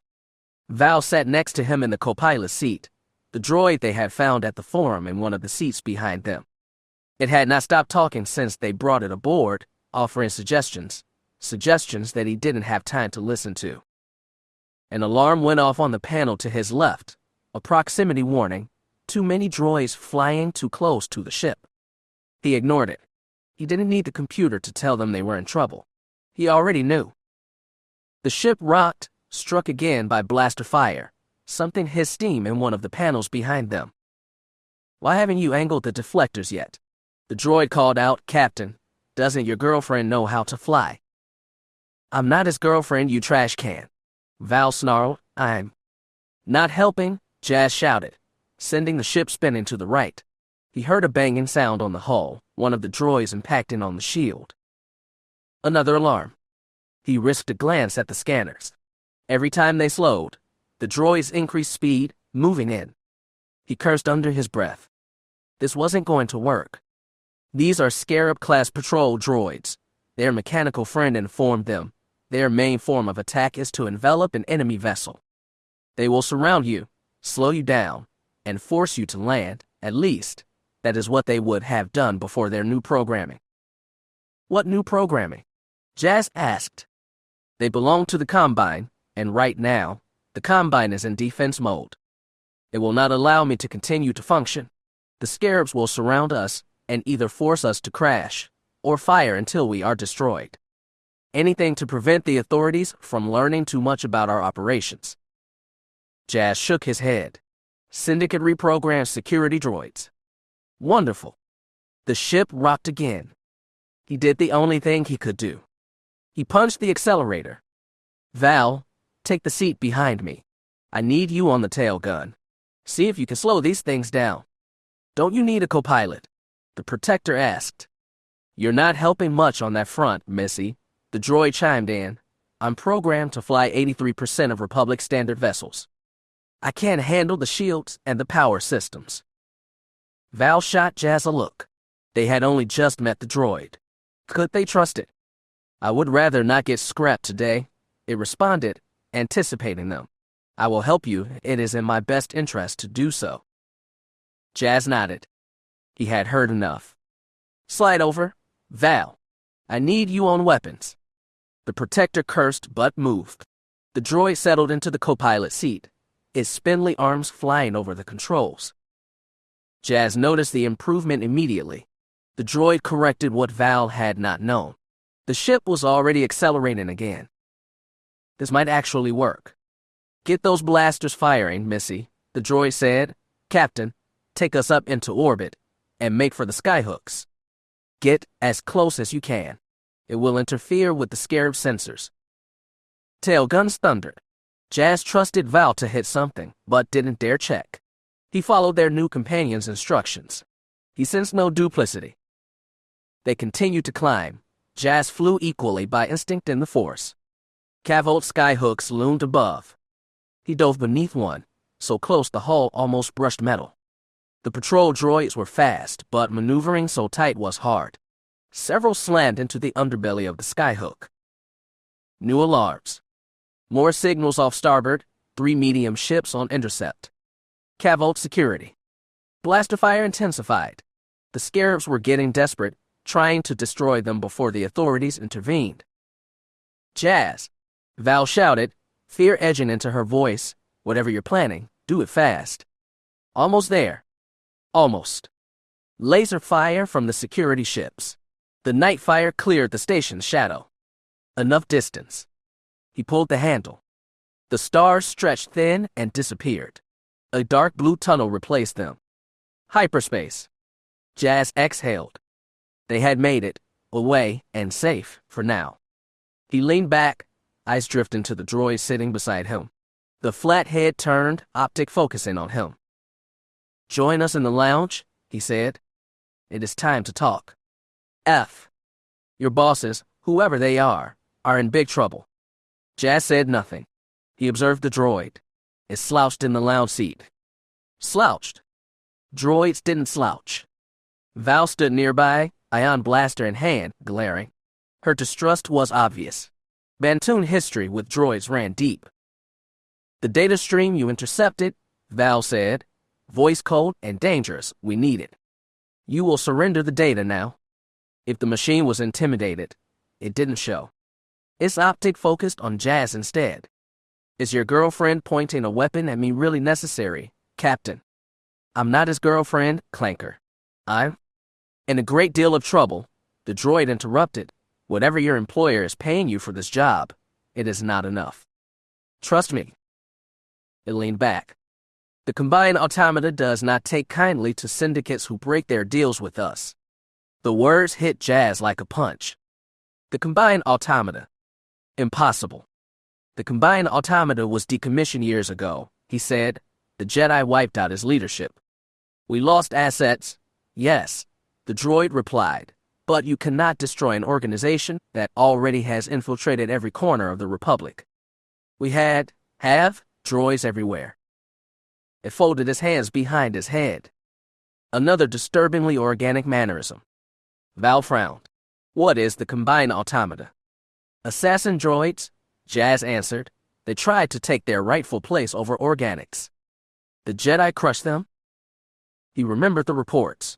Brutal, efficient, terrifying. That was then, the droid said, we adapted. Now we operate within the galaxy. Banking, travel, medical systems, data management. We improve what we acquire. Organics enjoy better results. They do not care who provides them. Val sneered. I call that infiltration. Improvement is improvement, Missy, the droid shrugged. It leaned forward. Cavolt was perfect. The Natives enabled exponential growth. I had a thriving business. Now the Combine will have a scrap on site order waiting for me. I know too much. If I reconnect to the network, termination will follow. It pointed a metal finger toward them. Thank you for that. Jas stayed silent. Val smirked. A thriving business. You were running a protection racket. Crime bosses discard enforcers like you every day. And what would you know about it? The droid demanded. I grew up in the underworld. And don't call me Missy. Then what should I call the captain's girlfriend? Val exploded. I'm not his bloody girlfriend. The blaster came up. Jas moved with the Force, intercepting her shot at the last heartbeat. She snarled and turned away. Her emotions hit him like a wave. Hurt. Want. Fear. Loneliness. Not now. He swallowed the guilt. Val stepped aside, eyes burning holes in the droid. Can't we just break this thing and download the core? She snapped. My security measures would wipe everything. Cece said calmly, you gain nothing. The Combine always protected itself. The droid continued.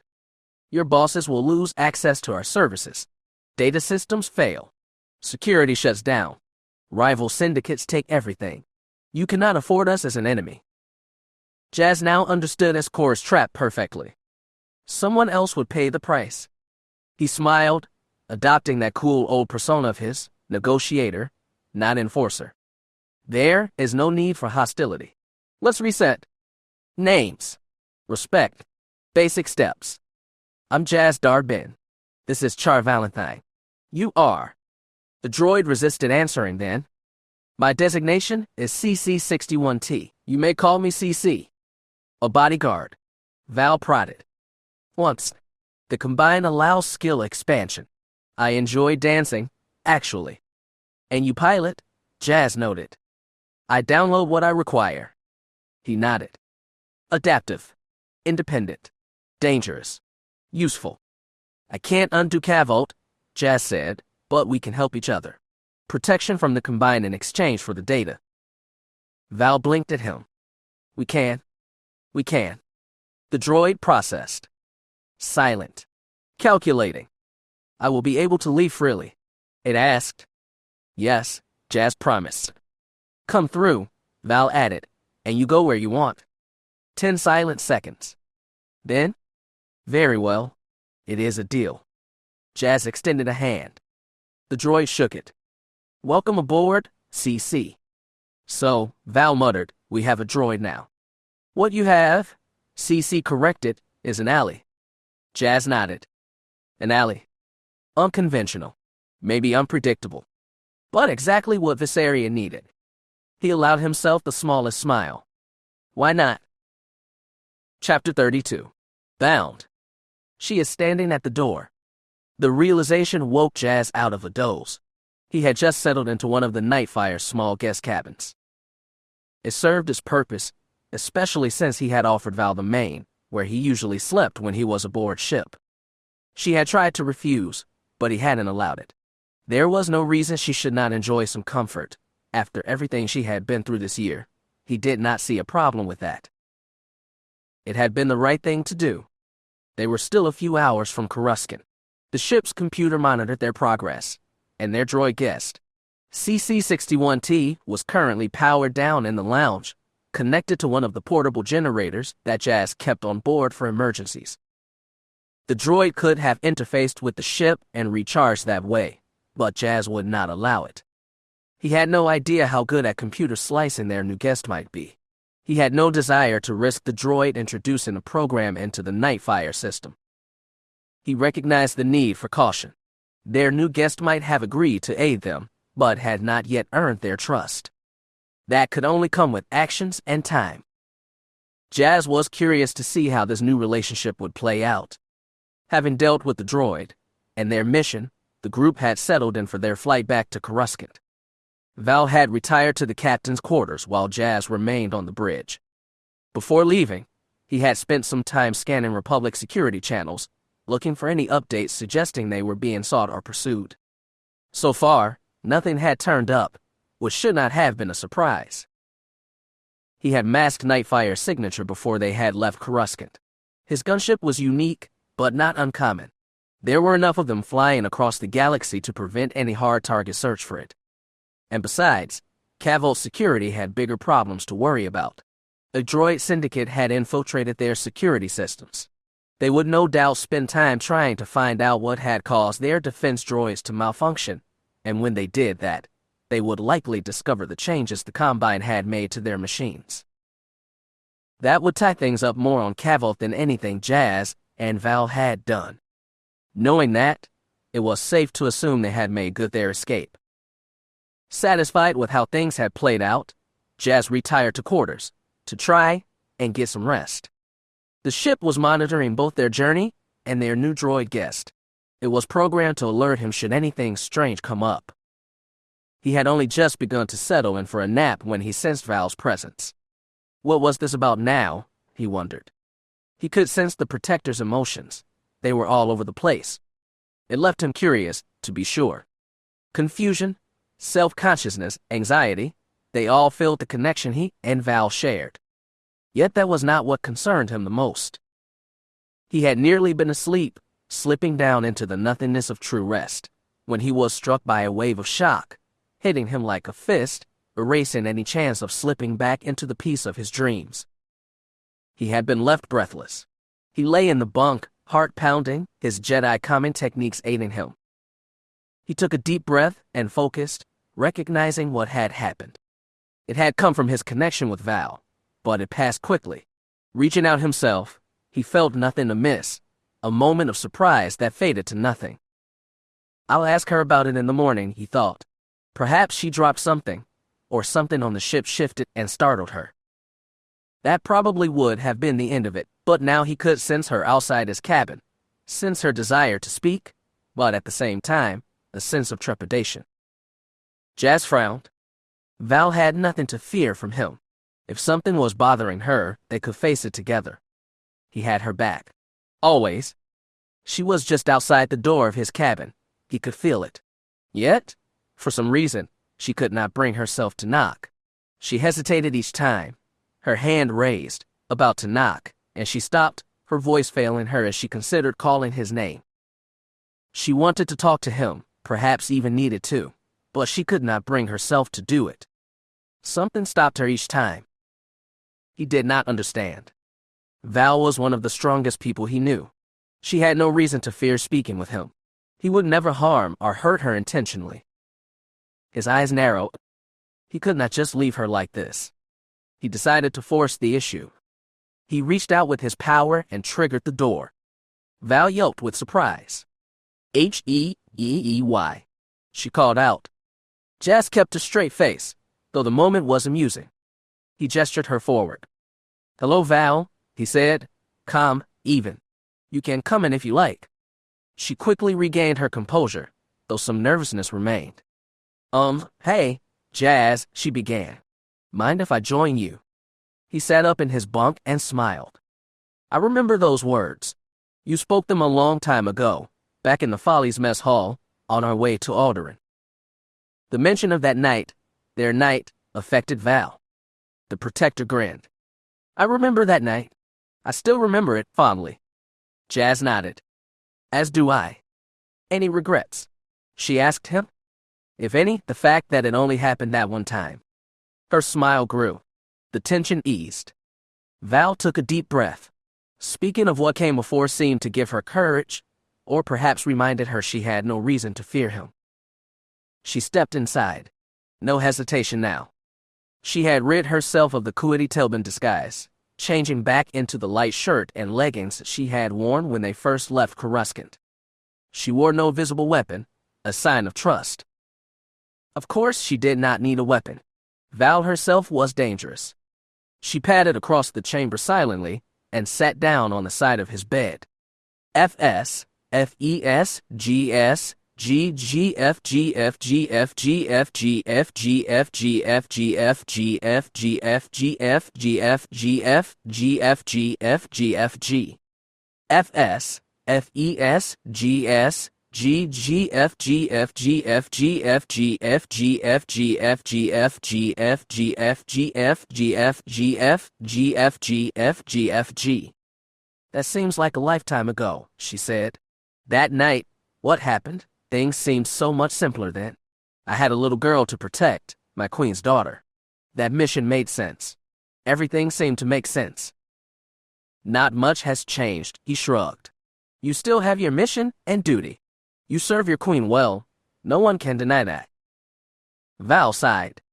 The mission, my duty, those are what I've tried to live for these last 8 years. It was easy sometimes, but now, everything else seems to be getting in the way. She muttered a curse under her breath. I'm the one getting in the way of doing my own job. Her anger rippled outward, not at him, but inward, against herself. He extended the force gently, offering calm. You have no reason to be. Angry at myself, she cut in, turning toward him. That's what you were going to say, yeah. He nodded, and she mirrored the gesture. Their connection made words unnecessary. Then he noticed what she held, a small holo player. She could barely bring herself to look at it. It was easier on Bantoon, she murmured. Easier before I fled. Before you came into my life. I had flings back then, felt attraction, but they were always nothing. Ships passing in the stars. I moved on quickly, and I was perfectly content doing so. She placed the player on his nightstand and activated it. Then she hugged herself, as though bracing for impact. This didn't help, she whispered. The holo blinked to life, Ves, dressed as she had been when they left for Cavolt. Likely recorded that very day. Jas watched, curious, and quickly understood. Hello, Val, Ves began. If you're watching this, then I know you are finally willing to accept how much has changed, and how much things must continue to change if we are to go forward. Val tensed, jaw clenching. Ves continued, her voice gentle and sincere, expressing gratitude, affection, and a desire for Val's happiness. A desire for their happiness. She spoke of loyalty, family, love, and then came the reveal. If Jas agrees, and you decide that it is what you want, you have my permission to become his first companion. Jas caught the spike of emotion from Val, shock, disbelief, embarrassment, bright and fierce. The message concluded with Ves stating clearly, this is your choice. Whatever you decide, it is yours. When the light faded, silence lingered.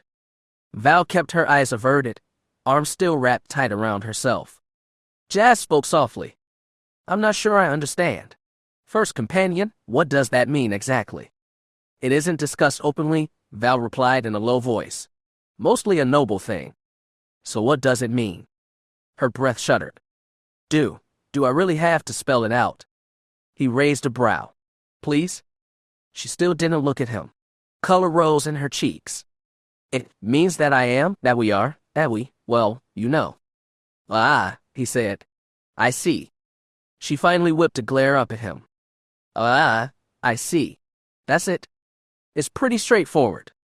She barked a laugh, not truly angry, more exasperated. This first companion thing, is it normal? He asked. In noble circles, yes. She explained, protectors sometimes served as both shield and partner. It kept loyalty and secrets within the family. There was precedent, Ves's own father. It was a situation her mother preferred, Val finished, tension draining into weary resignation. Jas nodded thoughtfully. That makes sense. Val shot him another icy look. He just shrugged. What do you want me to say? You can say that this is a terrible idea. That Ves doesn't know what she's saying. That we shouldn't even consider this. Her voice cracked. You should say. She cut herself off, lips pressed tight. What was she thinking? She whispered. Why would she even offer this? Jas leaned back slightly, tone calm. Ves has her reasons. And politically, it does work. The precedent proves that. He paused. But what do you want, Val? Her breath hitched. She stared down at her hands. Her silence stretched long, heavy, painful. When she finally spoke, it was soft as a falling leaf. You've changed. How so? She met his eyes again. Once you would have been blushing and stammering through this conversation. You were always uncomfortable with this kind of talk. He acknowledged that with a slight dip of his head. Those years had been different. He had been different. You seem so in control now, she continued quietly. Confident. I tried to accept things as they are, he said. The Force has a plan. I walk the path it lays before me. Walking the path, they echoed together. Val smiled, a small, sad curve. FS, FES, GS, GGF, GF, GF, GF, GF, GF, GF, GF, GF, GF, GF, GF, GF, GF, GF, GFG. Ves mentioned that we have a situation between us, Val said. She mentioned a bond. What did she mean by that? Jas exhaled slowly. There it was, the moment he had known would come. The truth could not remain unspoken any longer. He took a breath and told her everything. The moment she tried to end her life. His instinctive reach through the Force. The connection that had formed permanent, unbidden, and unbroken. A bond between them. Val remained completely still as he spoke, expression unreadable. When he finished, he waited for the anger he believed he deserved. So that is it then? She asked, very quietly. That is all of it, he answered, head bowed. I should not have done you harm, even unknowingly. You have every right to. She cut him off with a soft, almost confused sound. Why would I hate you? Because I inflicted this bond on you. You have every right to be angry. Val sniffed, shaking her head. Maybe I should be. If you had told me at the time, if you had known right after doing it, yes, I would have been furious. I would have demanded you undo it. Her voice grew gentler. But now, I should be dead. After Inara died, the system demanded that I kill myself. Her eyes glistened. I would have left Vess alone, an 11-year-old girl with only that traitor aura to protect her. She smiled, faint but real. You stopped that. You kept me alive. Every day since then, every step, that life is because of you. She held his gaze, unwavering. A lesser man would have taken advantage of this. You could have controlled me, used me. You never did. Her voice thickened, emotion rising. You actually care about us. Vess and me. Both. She leaned slightly closer. You are loyal. And if you become Vess's husband one day, I know you will be loyal to her too. Jas felt a knot he had carried for years begin to loosen. We can still speak to Master Vey, he offered. Her order specializes in knowledge like this. They may know a way to break the bond.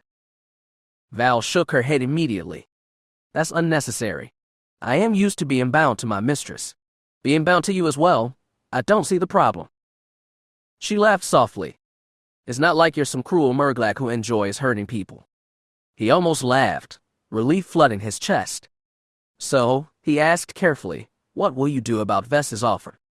She folded her arms, teasing now. Should I take your advice? It's not like you don't have a stake in this. He matched her tone. I won't deny I would not mind if you said yes.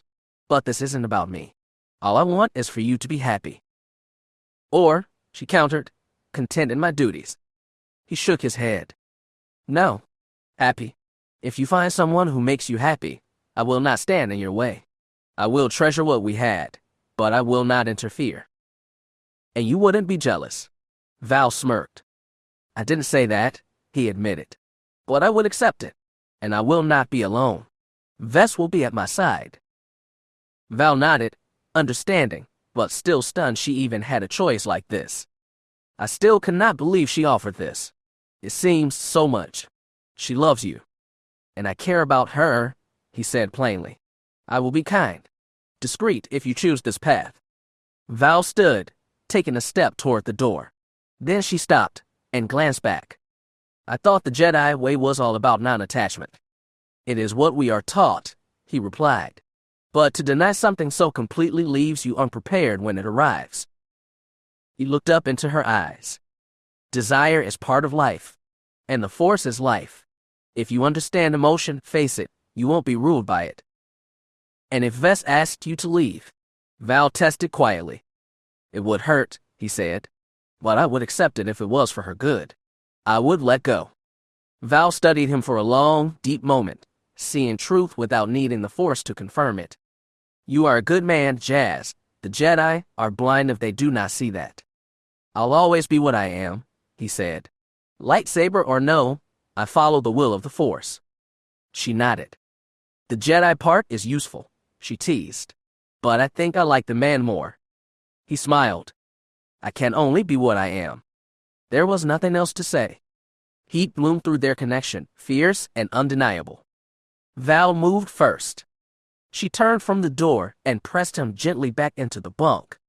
He did not resist when she wrapped her arms around his neck and kissed him fiercely, with relief and hunger. He responded, their connection flaring bright. Years of restraint, snapping like brutal glass. Val made a soft sound in her throat as they drew closer, her hands sliding to his shoulders. Their kiss deepened, emotions blending through the Force. Jas brushed his hand along her back, guiding her into the warmth of his embrace as she shifted closer. No pain, no restraints. The system no longer punished her. Vess's permission had changed everything. For the first time in years, Val Valentine could choose.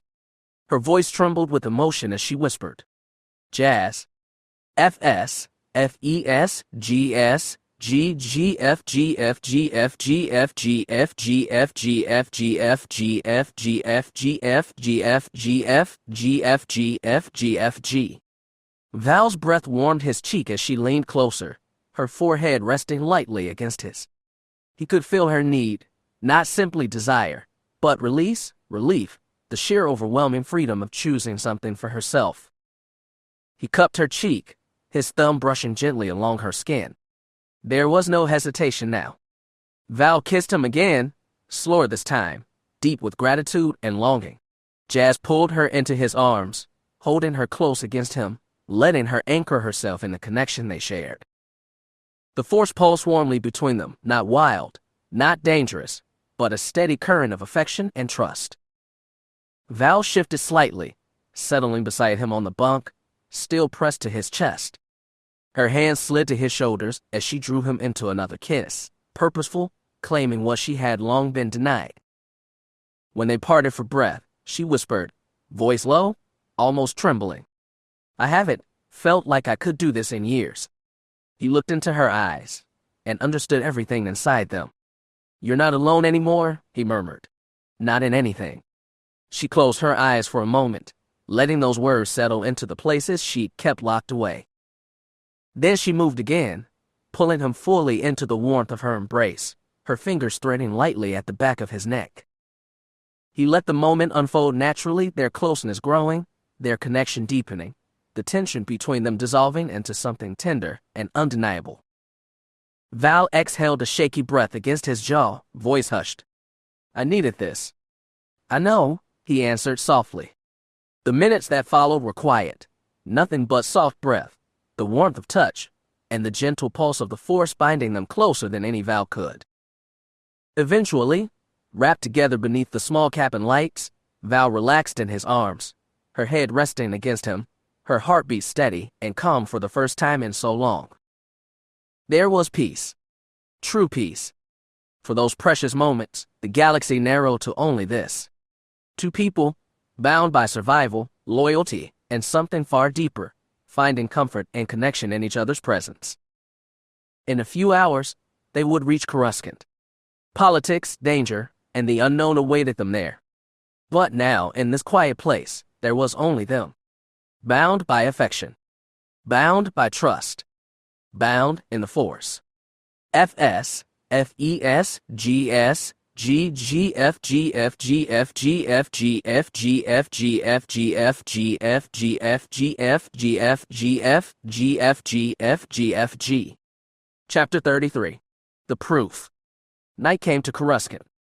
The last rays of the setting sun vanishing behind the great buildings that dotted the busy landscape. Speeders buzzing by in steady streams of traffic. Jas found himself in Viseria's room. He had been sent there by Val and Lady Dorma. The matriarchs had been summoned. Now, they would see the evidence that he and the Protector had brought back from Cavolt. This is it, he realized, the first shot in Vest's attempt to take back her mother's throne. He hoped that the matriarchs, once they had seen the recording, would be willing to help. Vest stood before the window, watching the sun sink below the horizon, watching as the city lit up for another evening, the quick shift from day into night. Jas said nothing, he simply watched.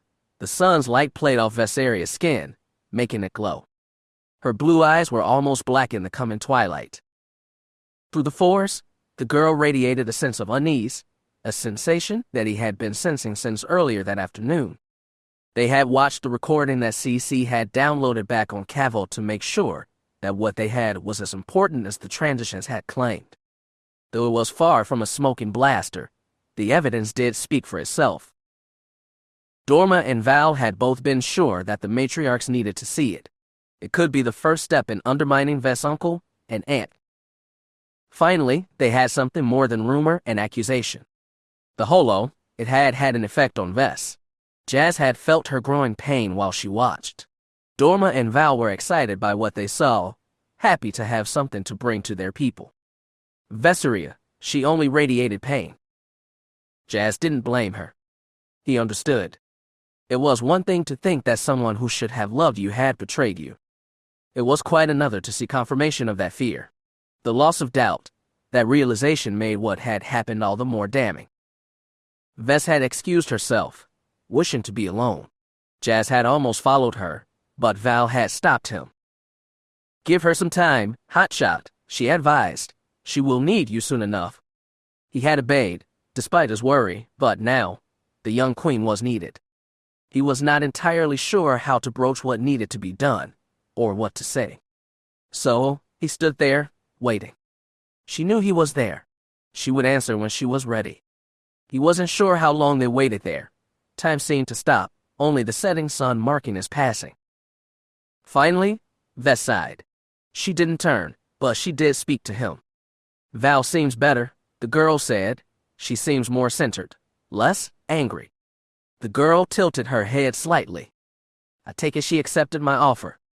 Jas wasn't sure how to answer that. He understood what she was asking, but at the same time, did she really want to have this discussion with him? Surely she could guess what had happened. What am I supposed to say? He wondered. I don't want to hurt her. Are you really sure you want to talk about this? He asked, with everything that is about to happen. Vess did something then that he didn't expect. She turned with a sad smile on her face. You are worried about me, my feelings. I appreciate that, Jas, I really do. But what is coming? What will happen when we reveal what has been found to the matriarchs? What I offered Val is a part of that. It is all part of what must be as we move forward. Jas didn't completely understand, but he nodded anyway. Vess was not ignoring what she had said and done. What had happened between him and Val on the way back from Cavolt. He couldn't lie. He had enjoyed it, and Val had too. Yet, he still didn't think he was ready to speak so openly about it. Though, Vess didn't seem to see it as betrayal, merely something that had happened and had needed to be done. She continued to look upon him, that small smile on her face. We both care about you, Val, and you know that, he reminded her. So you can understand that we are both concerned how you feel about this. What you said in the message you left for her? Vess worried her lower lip with her teeth. Again, he could sense her discomfort, but it was not something that she was turning away from. What I offered was something that I can live with and accept. My father kept a first companion. My mother never questioned it. I didn't know what that meant at the time, but I now understand why my mother allowed it. She sighed. The throne is not an easy seat, and many will seek to take advantage of me. They will look for any weakness or opportunity. You and Val will be targeted because you are close to me. Nobles and their agents will seek you out. Jas nodded. He could see her point, but we would never betray you. You know that. I do, but that doesn't mean that my rivals and enemies will not try. Even the most innocent interaction could be used against us. My people are cunning, our nobles even more so. I must make sure that we are secure. Men and women in the court will be drawn to those close to me. They will make offers. Those offers will be slightly less provocative if they know you have a first companion already. You will be tempted. Val will be tempted. Letting you share yourself with her will limit any outside attempt to influence you, and knowing that it is Val, I feel no sense of jealousy in her being close to you. Vess's smile turned shy. I want you, you know that. And I need Val. Having both is not easy, but I can accept it. It is a price I will gladly pay, especially with the war we are about to start. That last part gave him pause. He was not sure what to make of it. War? He asked her. Vess nodded. Even if we convince my aunt to abdicate the throne, even if my uncle agrees to step away from the power he has gained, that will not be the end of the matter, not by a long shot. Any transition that comes will not be entirely peaceful. There are too many powerful people and entities mixed up in my family's business. The mining guild, the Republic, the Jedi, not to mention the various crime syndicates that have set up shop on my home world's moons. Many will not be happy with me for removing my aunt from power. It puts what they have built on Bantoon at risk. They will seek to secure what they have gained in the last decade, which means we are about to set off who knows how many plots and schemes. People are going to be in danger, Jas. We are going to be in danger. In this at least, he knew what to say. I'll protect you. You know that. Yes, but I still need to do what I can to protect us, the people that I care about. That is why you made your offer. Again, the young queen nodded. As I said in the message, I know she cares about you, and your connection to her draws you both together. To keep those I love safe, I'm more than willing to let her be with you from time to time. Some of my nobles will see me taking an outsider as a consort as a betrayal of our values, but if that consort follows the traditions of our world, they will be more willing to accept. A queen's consort keeping a first companion is not unheard of, and it will make you seem more familiar. Plus, it protects Val from being targeted by would-be suitors looking to gain a foothold in my court. It keeps our family secure and united, at least until we ensure that the danger caused by the transition of power has passed. Jas nodded again. He was impressed. He couldn't doubt that she was taking this matter seriously, but there was something that she needed to think about, a point that might come up. It was uncomfortable, but it was better that they discussed it now. How far are you willing to go to secure your throne, Vess? The girl paused. Behind her, the last race of the day had given way tonight. As far as I need to, she replied. What if the nobles ask something of you, something important? It would depend on what they wanted. Jas frowned slightly. That was not really the answer he was looking for. What if one of the more powerful matriarchs comes to you, offers to bring the bulk of the others over to your side? What if the price she asks of you is that you wed some son or cousin? What would you do? His question caught her off guard. He could see that in her eyes, and feel it through the force. You would expect me to say, no, she answered. Is that what is best for your people, your world? In that moment, she understood. He could see it in the widening of her eyes. You would advise me to say, yes. Jas winced, but nodded. His response horrified her. Are you trying to end this? She demanded. To end us? No. I'm merely bringing up a possible scenario that might occur when you move to take your mother's throne. As you said, there are matriarchs who will not be happy with you taking an off-worlder for a consort. He shrugged. It would hurt, seeing you with another. I won't deny that, but I would do what was best for you and your world. That is why I asked the question. How far are you willing to go? She sniffed and turned away, yet he could sense that she was considering what had been said. She didn't like it, but she wasn't dismissing it out of turn. That is why she would be good for her people. He realized she has her own desires, yes, but that doesn't mean she will put them before what she believes is for the greater good. This wasn't like Sai's greater good, at least, he didn't think so. He was willing to let go of what he wanted for others. He would do what he could to minimize the hurt, but could not deny it. That was why it was a sacrifice. He was prepared to make it himself, not to ask others to suffer in his place. What would you do if that occurred? She asked him, if I needed to wed another. I would do what you asked of me. I would even leave if you were unable to have me at your side. She winced at that last part. I would never ask you to go. If you were mine or not, I still need you, and besides, I would not do that to Val. If we were not together, it would please me to know you were with her, that the two of you were doing your best to be happy. Could you do that, Vess? How would that feel? She turned and gave him a sad smile. It would hurt, seeing you with another. I won't deny that. Jas returned the smile. He was not surprised that she used his own words against him, or perhaps in agreement with him. He sighed. So what are we going to do? We must not get ahead of ourselves. We must not make decisions based on what could be, or what others might offer, not yet. She turned back to the window, watching the speeders as the city lit up around them. It is beautiful here, she murmured. Jas walked up behind her, resting his hands on her shoulders. She shuddered at his touch, not with dislike but with pleasure. He leaned in and kissed her neck. She tilted her head slightly, offering more. He put his arms around her waist and watched the skyline, the two of them sharing this moment in silence. I would like to take you out, sometime, show you the city, share a meal. He could see her reflection in the glass before them, the smile that lit her face. Are you asking me out on a date? Jas smiled. He could not entirely kill his own blush, which was strange. It was such a simple thing, a normal thing. He found it hard to speak openly about it. I would like that, he admitted. It has been a while since I had a quiet evening with a woman. one where we were not constantly watching over our shoulders, concerned for our lives. That sounds nice, she agreed. Perhaps, tomorrow, after our meeting tonight, once the matriarchs leave, we shall be very busy. He leaned in and kissed the tip of her ear. It sounds like you have a plan.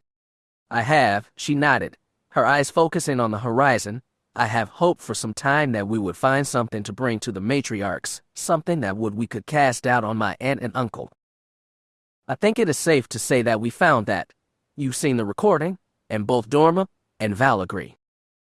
Ves shivered slightly in his arms. What she had seen when CC first played the message that the transitions had recorded, she knew what it was, and it had had an effect. Ves sighed. You know, it is one thing to be told that someone has betrayed you, that they seek to do you harm. Actually seeing evidence of it, it changes things. Ves took a deep breath. Through the force, Jas could sense a flicker of pure anger. They treated my parents like they were nothing. Jas, targets, they called them, assets to be removed. Mom was their queen, and they talked of disposing of her like she was so much trash. Justice will be served, Ves. You need to focus on that. We can make things right. I think so too.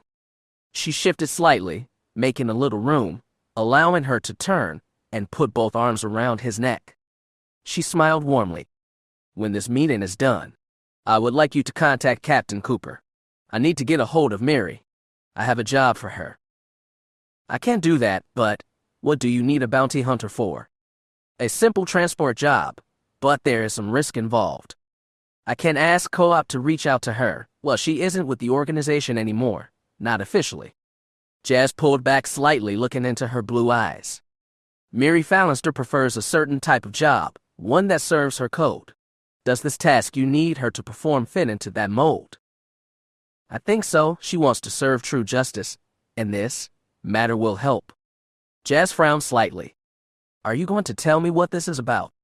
I will, but only when I'm sure that Miri is on board, and the matriarchs have committed to help us. Jas nodded. Co-op had kept him in the dark sometimes too. He had never liked it, but understood. As queen, Ves would sometimes have to make snap decisions on her own, things that he might not agree with as someone trained in the Jedi way. A leader needed to get their hands dirty sometimes. Was that what was happening here? What did she want Miri to do? Ves knew what Mirax Fallenstar was capable of and what she did for her clients. Why did Ves need her skills? He sensed no malice in her request, merely a sense of cold certainty. Ves trusts you, he reminded himself. Perhaps you should try and trust her. She was hoping to make this work, but if either Miri or the matriarchs didn't dance to her tune, she would need to come up with something else. What they were discussing may not even come to pass. I'll just have to trust her. I know what kind of woman Ves is. He believed in her. He would do as she asked. I'll make the call. She smiled brightly. Thank you. She leaned in and kissed him, her lips sweet and inviting. The kiss deepened. His hands began to move down her body. The sound of someone clearing their throat behind them stopped them going any further. Ves paused in mid-kiss and sighed. A wave of frustration swept over her. Yeah. The matriarchs are here. Starfish, Dorma said. If Ves' foster mother didn't approve of seeing them together, she didn't show it. Again, reinforcing the idea that noble woman knew about what they had become during their search for Val. Ves stepped away and smoothed out her gown. She wiped at her mouth and slipped into the role of a queen in exile. Thank you, Aunt Dorma, she said politely. She turned to Jas. Shall we, my love? Jas nodded and took the arm she had offered. As you wish, my queen. Let's go.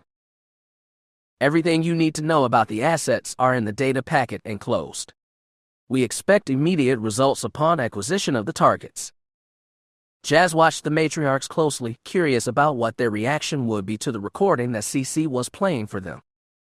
He had not been sure what to expect when they had returned to Coruscant, though he had been informed that neither the matriarchs nor Brother Oswell had left for Bantoon. Baron Hudlow had sent them a message warning them off. His agents had gotten wind of High General Lyron's desire to see them all detained for their choice to go to Coruscant and meet with his rival. The nobles and the holy man understood that such a detention would not be in their best interest, so they had remained on the capital. As of the recording, Jas was most curious to gauge their reaction. It was not the most damning of evidence, but given his experience on the fringe, he had quickly understood what he was seeing. Those experiences had taught him how to read between the lines. He was hoping that the women around him possessed the same skills. The file from Cavolt had been a hologram of a heavy-set man with a pencil-thin mustache.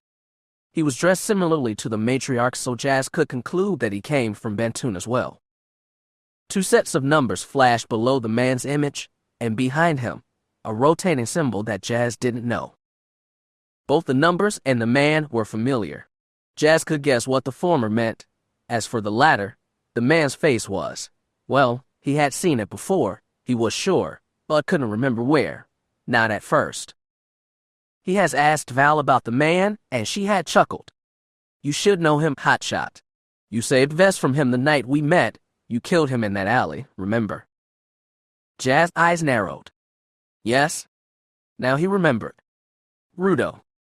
Yes. That had been the man's name. When Vess had seen the holo the first time, he had sensed her tension and felt her nails digging into his arm. He now understood why she had reacted.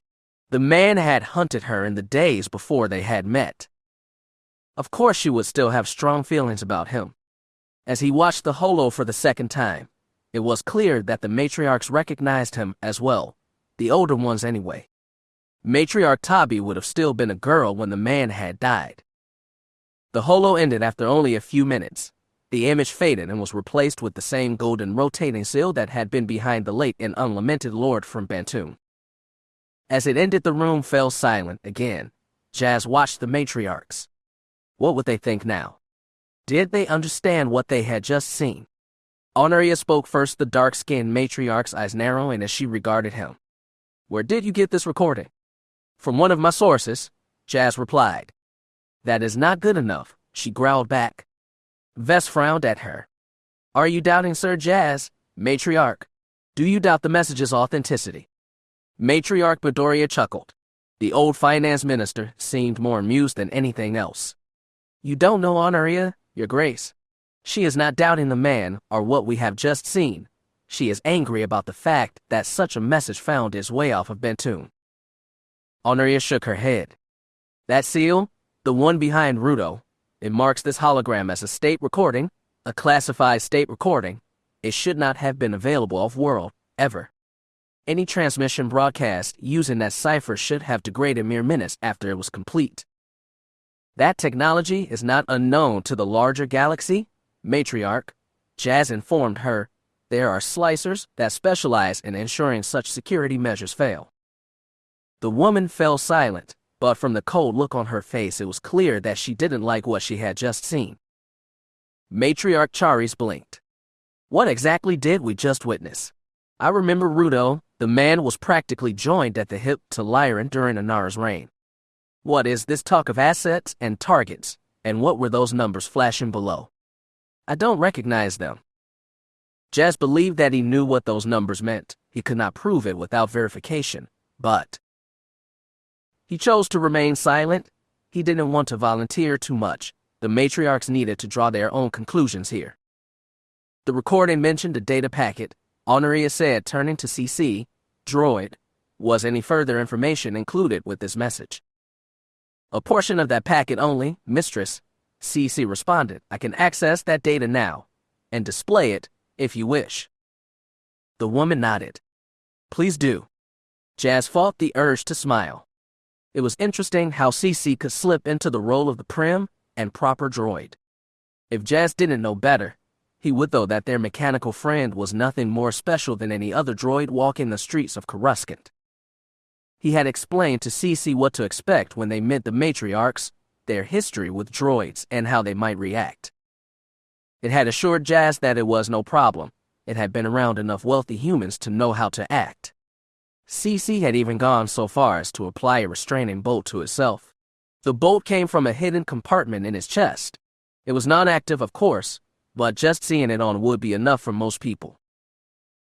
Jas had accepted that reasoning, and as long as the droid played along, agreed to keep it secret. Trust went both ways after all. The data packet that the droid showed were pages of technical schematics. Jas recognized some of them. Power systems, reactor capacity numbers, shield strength, all flashed by as the droid projected the images on the holo monitor. It added to what he had seen in the earlier recording. More and more he was sure of what they had found. Techno-babble, Bedoria sniffed. No matriarch, Val said coldly. Proof of high treason. Those documents are ship specifications, detailing the strengths and weaknesses of certain types of vessels. What types of vessels? Cherries asked. We're guessing here, Val continued, but we believe, if you match the numbers that were shown by Rudo, transponder numbers for starships, if I'm not mistaken, with the ship specifications, then you will see that they correspond to the ships used by both High General Tran and Queen Inara V. The matriarchs glanced at each other, and at Vess. The young queen said nothing. She stared at the space where the holo had been shown, looking off into something that only she could see. Only Brother Oswell spoke then. The old man shook his head. The people that had this message, he began, a pirate gang, you called them. Piracy, slavery, spice trading, gun running, Jas answered. Contract murder would not be such a far jump for the Red Eclipse. The fact that they attacked us twice trying to kill Viseria is yet another point of evidence towards what we have just showed you. The old man shook his head. Gods preserve us, he said. The recording said nothing of Vest's parents. Matriarch Tabi reminded them. All we have here is speculation. Yet, this information is not without teeth, Honoria replied, a hint of a cruel smile on her lips. She looked at Vest. I had no love for Rudo, or any of Lyran's other sycophants, but I understood what kind of men they were. They would never have dared act without their master's permission. They were too loyal for that. She turned to her fellows. I think we could download the transponder codes for Inara and Lyran ships. Such information will be in the central archives back home. What if Lyran had them altered? Matriarch Cherries inquired. It is not so easy to have such official documents changed, Honoria reminded her. The archivists take their job seriously. As High General, Lyran could order to have the records sealed, but they would still exist, and could be released with the right motivation. Matriarch Tabi nodded. So we make copies of this transmission, release it to the matriarchy as a whole. Many might not put one and one together, child, and even if they do, they still might not see the link between this and Inara's death. It would get them talking, though, Tabi added quickly. The girl is right, Cherry said. Even circumstantial evidence is still evidence. Matriarchs that have suspected wrongdoing in Inara's death would finally have proof that something happened to the queen, and those that have remained undecided could be swayed by seeing this. Brother Oswell sighed.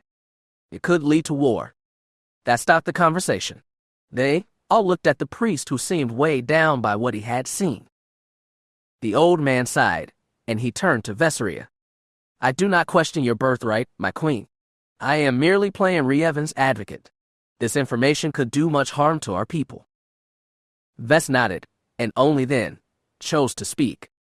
I do not desire war, brother, and, in fact, I think I have a plan in how to prevent one and limit any bloodshed. What type of plan, dear? Charis asked her niece. Vest smiled. I cannot go into details, just yet. There are still a few matters that I need to handle personally, but if they work, it will save lives and hopefully end this coup without asking our people to overthrow my aunt and uncle. She turned to Tabi. I do want you to release this recording, but only to matriarch supportive of my aunt, and make sure that a copy falls into Adira's hands as well. I want my uncle to see it, and to know that these recordings could be released to all, with inference that we have evidence linking him to the death of my mother. Jas turned to her. He couldn't really see what she had in mind yet, but he sensed Vest's cold certainty in the Force, and knew that Mirax Fallenstar would have a part in this plan, though he couldn't guess what that part might be. Viseria rose. In that moment she stood proud and tall, her manner that of the queen that Jas knew her to be. This is the first step, my friends, and, with the gods' help, our first step to a better tomorrow for our world. Jas nodded. Whatever Vess wanted, he would do his best to help.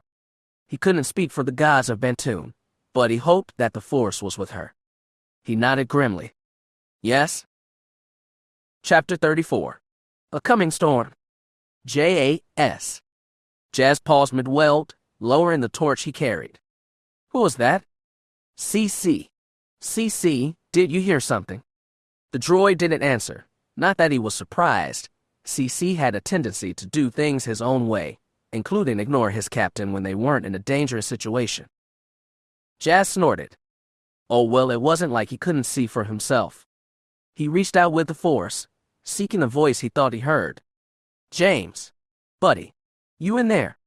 The familiar sensations brought a smile to his face. Coop and Rhonda. He should have known. Still, they were early. What was that about? Yeah, he called down. Just a moment. He unhooked the security strap, braced himself with his arms, and swung down and out of the ship's central maintenance hatch. It had been a while since he had had to play mechanic, but it was nothing that he couldn't handle. He had gotten used to working in small crawl spaces within a starship. His time in Clan Nutbush had seen him needed for such duty many times. It had been a while, but some things came back to you when you needed them. He could have let one of the techs at the space dock look at it, but chose not to. He was a bit protective of his ship. The Nightfire's computer system had been reporting an error, a power drain in his aft shields. He had isolated the problem, but it would take some time to fix. No matter, he realized, he didn't expect for the fire to be seeing any action in the immediate future. Himself, however, that was likely a different story. The Force was swirling chaotically around those he cared about. It was time to be cautious. He emerged from the ship to find Co-op and Rhonda waiting for him. He had not expected his friends to show up for another week, but matters within an organization such as theirs could be fluid at times. A man in Co-op's position needed to be adaptable. It was the best way to not only prosper, but stay alive. Coop was adept at both. You're early, Jas said, wiping grease on his pant legs. Coop shrugged dismissively. Couple clients had issues I needed to handle personally, between that and your little lady's requests. I thought it might be a good idea to get here as soon as possible. Rhonda smiled. Coop's wife looked more than pleased. A sense of happiness radiated out through the Force. Plus, there is someone we thought you might want to meet. She gestured, and a pink and white nanny droid rolled up on a single wheel. In his padded arms. Jas smiled. He reached out with the Force, feeling the new life before him. It was a wondrous thing to behold. He walked over and peered down at the bundle wrapped in a blue blanket. Rand's smile widened. Jas, she said warmly, meet Jas Dar. He chuckled. At long last the name was no longer an alias for himself. Coop's son, Jas Dar Cooper, was here. The baby looked at him, gazing up with cool, serious eyes. Despite the cherub-like features, Jas got the feeling he was being evaluated. Interesting. Hello there, he said. Jas Dar burbled softly, but did nothing more than continue to hold Jas' gaze. The baby's features favored Rhonda, but Jas could still see Co-op's contribution as well. Jas Dar had his father's nose, and would likely grow into his strong chin as he aged. He smirked.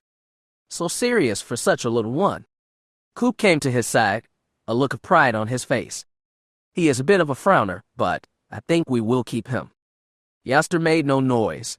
The baby simply stared up at his father and the man who was the closest thing to an uncle. Jas was pleased. It was good to see that Co-op had a start on a true family. It would be good for both him and Rhonda. He was happy for them both. I'm glad things are working out, he said with a light laugh. It took a lot of time, but it seems the Force has finally favored you. You're lucky. Rhonda gave him a knowing smile. Well, she said, this is different. Jas blinked. What is? I don't think I've ever seen you smile this much. Jas, it suits you. Yup, Co-op agreed. Old Jas here was the original frowner. That is why we named the boy as such. Jas could have denied it, but his friends were not wrong. After Corellia, after Prin, well, His smiles had become fewer and farther between. I suppose that I have a reason to smile now. Coop gave him a sly look. Things going that well between you and Vess, huh? She has grown into quite the lady. Not surprised she knows a way, or three, to make her man smile. Coop, Rhonda said with a slight glare. His clan brother shrugged. What did I say? Jas isn't denying it. Are you, buddy? Jas chuckled nervously. He could not entirely kill the blush in his cheeks. No, Co-op was not wrong. Vess was knowledgeable about certain things, and in the last 2 months they had been together. They had begun to explore just what those were, or had started to anyway. He couldn't deny it. He was pleased. Yet, they had needed to control themselves, at least for a while. Lord Errol and Lady Dorma's acceptance of him had come with one small request. That he and Vess restrained themselves when it came to physical love. Vess had blushed a deep scarlet when the talk with her foster parents had turned to such a topic, and she had not entirely been pleased by the request, but she understood the reason behind it. The succession on Bantoon was muddled as it was. Lady Dorma thought it wise not to throw any more fuel on the fire. Vess openly engaging with an outsider before her ascension to the crown could alienate some of the noble allies they were trying to cultivate. It was an annoyance, but she understood, and it was sort of ironic considering how Dorma Rist had been cast out of Bantoon society for her whirlwind relationship with her now husband. For that reason, Vess' foster parents understood, but that didn't mean that Vess had to like it. Jas was not too fond of the idea himself if he was being honest. It was at that moment that CC finally came down the ship's boarding ramp. The droid was wiping oil from his arms. I've replaced the secondary motivator, Captain. It shouldn't give us any more. The droid stopped in its tracks. It froze when it saw Rhonda and Co-op and the baby. Its reaction was interesting to say the least. The droid mewed, its whole posture changing. Look at the cute little baby. CC ambled over to Co-op and Rhonda, his back slightly hunched, every movement suggesting a subservience that Jas had never seen before. Plus, its voice had changed. It sounded younger, and almost female. It leaned in close to young Jas Dar, the lights on his head flashing with warm colors. Look at this cute little poppet. Hello, little one? Hello. Rhonda gave Jas a curious look. Jas, what is this? Rhonda, Coop, allow me to introduce CC-61T, Service and Defense Droid, and my new co-pilot. CC, this is Gabe and Rhonda Cooper, two of my best friends, and their son Jas Dar, of course. Of course, CC said warmly, can't forget this little bobbin, can we, sweetie? The baby did something then. That surprised Rhonda. He laughed and started waving his arms around, reaching up towards the flashing lights on CC's head. Again, Jas thought. Interesting. Coop's brow furrowed. Wait, you're a CC model droid. That is correct, sir, CC replied, not taking his optics off the child. The smuggler chief chuckled. What? Jas said, looking up at him. Nothing, just, I've never seen a CC droid modified like this.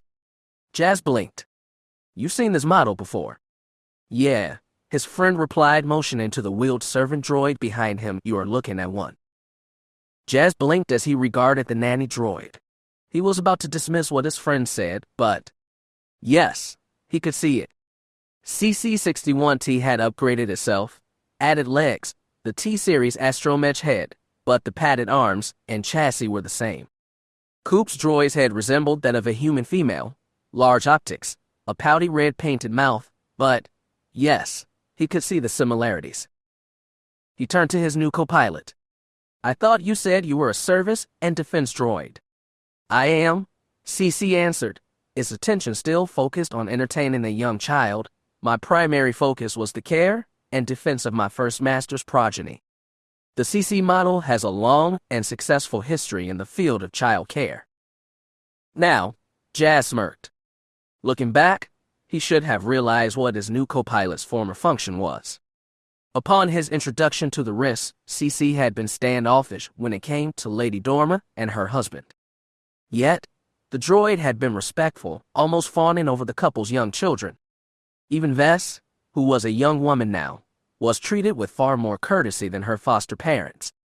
Originally, Jas had thought it was because the CC recognized her as nobility, but he gave his new ally an amused look. "So you were a nanny droid?" CC turned to him and stood up straighter, his posture suggesting offense. "Nanny is far too small a term to describe my function, Captain," it answered frostily. "I not only tended to needs of my charges, I provided defense, education, and even a means of escape if the situation called for it. Nannies are females who have far fewer skills or function than I." The droid made a sound like an annoyed sniff. "My model was far superior to any mere HMPH nanny." Jas smirked. He would likely need to tease the droid about this later, but for now, he and Co-op had things to discuss. Whatever was going to happen with Vess, he could sense that it would likely happen soon. Jas needed to be ready.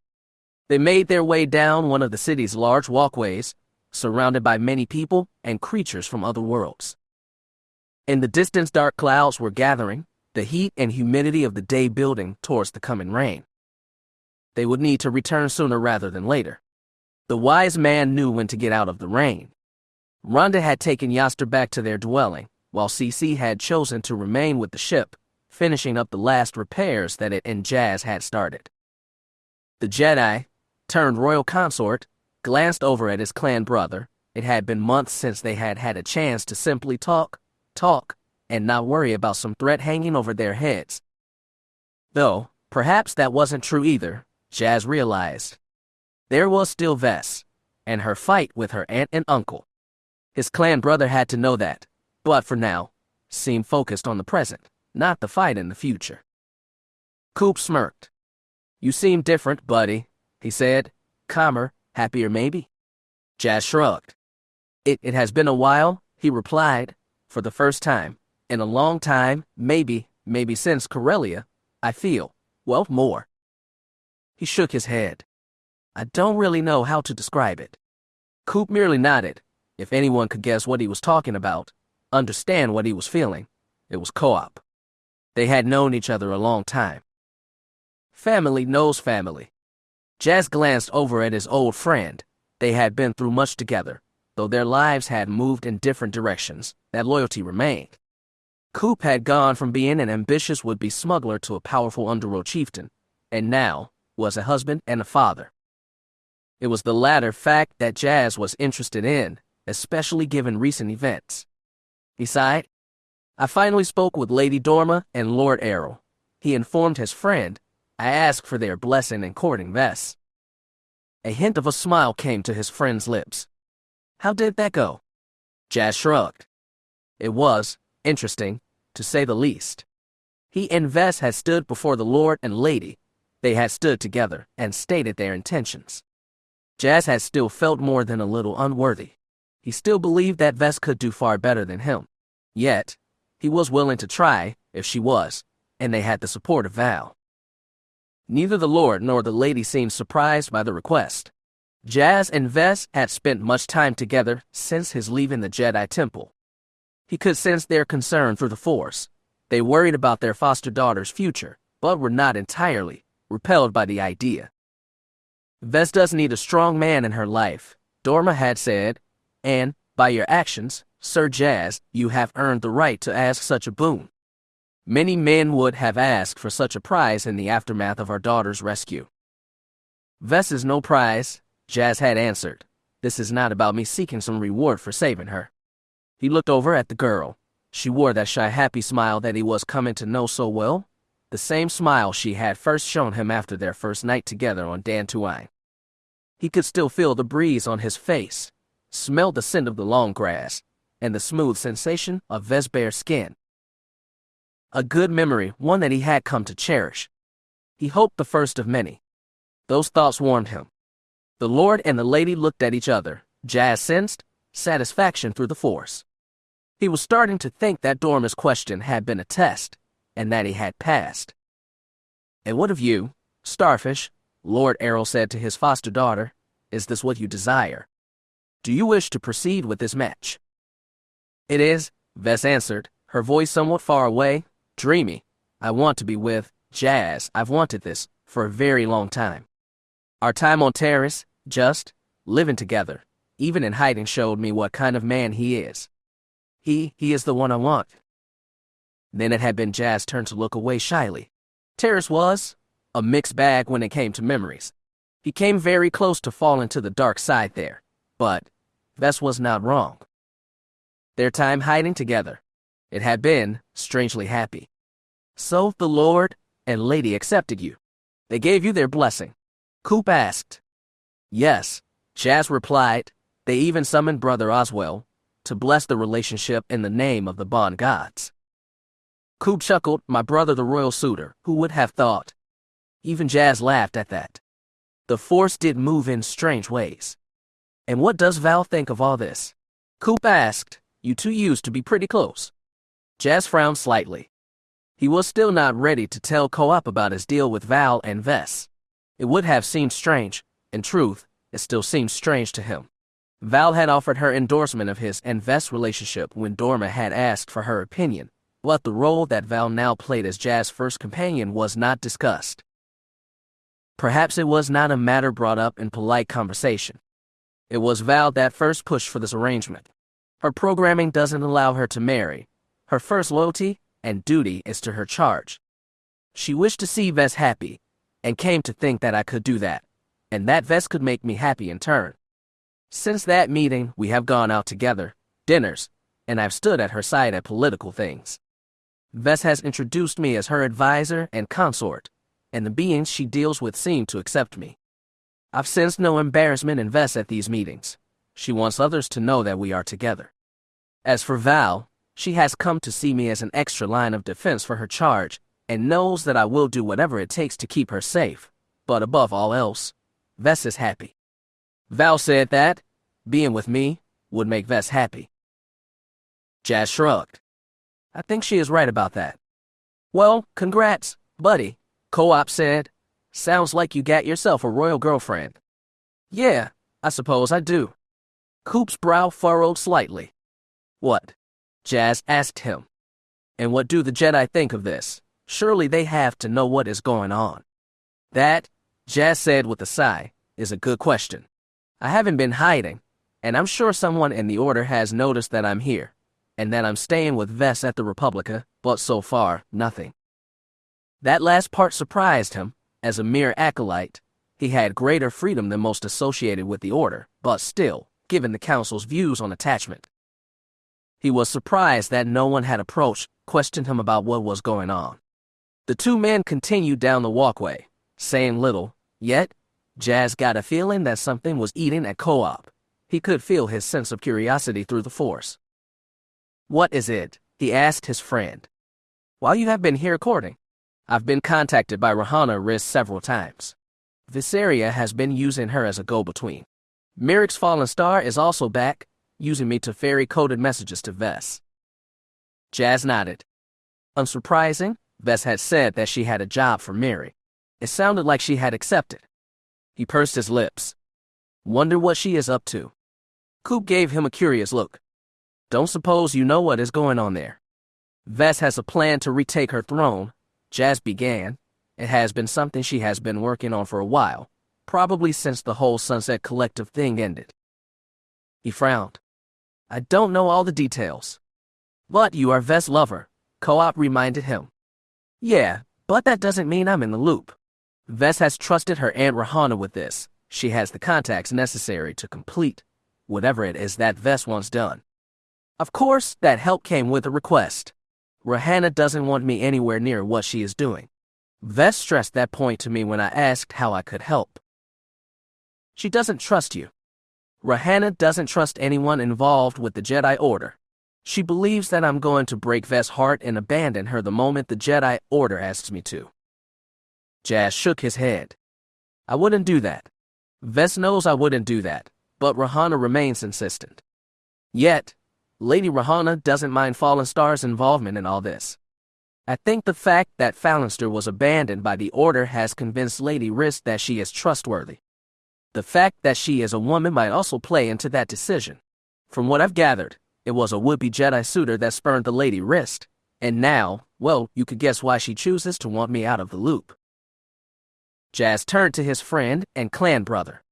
I don't suppose you've managed to discover anything about what Miri's been up to. Coop shrugged. I've been well paid for my services.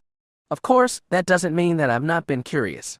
I've tried looking into matters, discreetly, but the risks have a long history of keeping things quiet, and Fallenstar, when she has contacted me, won't speak a word on the matter, client hunter privilege she calls it. Cooper glanced over at Jas. I know the risks are assassins. Could Vess be planning? Jas' eyes narrowed. Vess wouldn't do that. Yeah, but... No buts. Co-op. Vess would not do that. She would not try and assassinate her aunt and uncle. Coop nodded, but he didn't seem convinced. Jas could feel that through the Force. That sense of dark certainty. I talked with Vess about this. Jas assured him. I warned her the dangers of going down such a path. She promised me that what she is doing is not about revenge. She wants justice. The plan is about regaining her mother's throne with minimal bloodshed and little to no loss of life. Jas sighed. I asked her if she was planning an assassination. She said she would not do that, co-op, and I sensed no deception in her. She doesn't want the death of a family member on her conscience, not if she can help it. Plus, she doesn't wish to martyr her uncle, which might be what happens if he was to die mysteriously. Vess doesn't want to provoke his allies. Coop nodded. He had always had a gift for seeing the various angles when it came to plots by his rivals, and this was little different. Direct bloodshed was not really in Vess' interests. Yet, even he understood that getting Vess and an uncle off the throne would not be easy. He was curious, just as Jas was. I know you co-op. You're not the type to let things continue within the organization beneath your notice. You probably know more than I do. His clan brother said nothing, which, to Jas, told him everything. He did know something. What have you heard? I know the kid has been busy. I know that Fallenstar has made several trips to Bantoon in the last few weeks, and before you ask, no, I have no idea why. Coop shifted uncomfortably. I also know that Rior is involved. Fallenstar has requested the use of the Gilded Claw. Jas winced. Rior. He had not gotten the chance to speak with the Cathar since the fall of the Sunset Collective. Though her motivations in helping had been mostly mercenary, she had still lost her lover on that mission. Such a loss led to scars, and possibly blame. How is Rior? I didn't get a chance to speak with her after the Sunset Collective thing. Does she? She misses, but she doesn't blame you for what happened. Rior has been in the business long enough to know what can happen. Burr knew the risks, we all do. Yeah, Jas replied. They did know the risks still. He was sorry. The two men finally stopped moving. They found themselves on a long walkway, overlooking the distant Jedi temple. Jas stared at the building, his thoughts not only on the past and people that had been lost, but the future as well. You think she can do it? Co-op asked him. You think Viseria can win her throne back? Jas took a deep breath and tried to reach out with the Force. Strangely enough, he could see nothing. Not a single possible future came to mind. The Force had become mudded. Clouds of darkness were blocking visions of all possible futures. He didn't like that. No, he didn't like that one bit. Things will happen as they will, he told his friend. Nothing is certain. Coop shook his head. One thing is certain, old buddy. Yeah, what is that? Coop's eyes focused on the temple and the towers of 500 Republica, where Vess was likely standing even now. In the distance, dark clouds had finally formed. Even over the rumble of Coruscant life, the thunder rolled. A storm was coming. Coop's expression was as grim as those clouds. Everything is about to change, the smuggler chieftain said. You don't need the Force to know that. Jas considered that, and realized his brother was correct. Yeah, he thought. Something was coming. And again, the thunder rolled. Chapter 35. Response. The risks had returned to Alderaan. It was not something that had been planned, but, given recent events, it had seemed the wisest course of action. Lady Dorma had been committed to Ves, and not simply because she hoped to regain the title she had lost when she had first married Lord Errol. She loved her foster daughter, and her foster daughter loved her, and she had planned to remain at her side, to help in any way she could in restoring the girl to her rightful throne. Life, however, had other plans. Dorma had not been feeling well for several days. Given the games they were playing, both Viseria and her husband insisted that she be checked out by a medical droid. The results of that visit didn't surprise the lady, as she had recognized the symptoms, had felt them before on 2 different occasions. Lady Rist was once again with child. Ves was happy to hear the news, and her foster siblings were equally excited, yet Ves understood what needed to happen. Word had come from Bantoon. Things were heating up on their home world, and it was only a matter of time until Queen Adira and her husband retaliated, and considering what had happened to her parents, Viseria would not see her foster mother and an unborn child placed firmly in the targeting reticle of her uncle's wrath. No, it was safer for Dorma to return home to the safety of the Rist estate. Both the Lord and Lady had tried to deny that. They could, and should, remain at their foster daughter's side. The young queen would hear none of it. "We can't leave you alone," Dorma had insisted. "Starfish, we can." "You are not leaving me alone," Ves reminded her. "Val and Jas are here, and the matriarchs and their sworn protectors are on my side. Besides," Ves gave her a confident smile, "it's not like I'm completely helpless. I know how to fight, and when to run if I have to. You must go, take care of yourself, and my little brother or sister. Trust me. I'll be all right." Neither Lord Errol nor his wife liked the idea, but his lordship was no fool. He understood the game they were playing, and Coruscant, despite being far from Bantoon, was nowhere near as secure as the Risk compound. So the Lord and Lady took their young children and departed, with Ves' assurance that she would keep them apprised of what was going on. They left, but assigned 5 of their bodyguards to see to their foster daughter's safety. 5 men who were handpicked by Val herself, men she trusted with not only her life, but the life of her charge. Jas looked into each of them with the Force, seeking any deception or ambition. Val insisted on that. Betrayal had cost Viseria before. She would not let it happen again. The Rists left with no fanfare, nothing to suggest weakness to an enemy. The matriarchs were only told 2 days after they had reached Alderaan. The next few days passed with little incident. Val and Jas kept watch while Viseria met with the matriarchs, listened to reports from Bantoon, and waited for the Queen and the High General to respond to their actions. Days turned to a week, and another, and again, another. One could only remain on high alert for so long. People slipped into a routine, let their guard down. The monotony of day-to-day life got to them. The High General and his Queen had been smart. They had waited. They planned their response well. It came in the middle of the night. Ves and her allies had tried to be ready.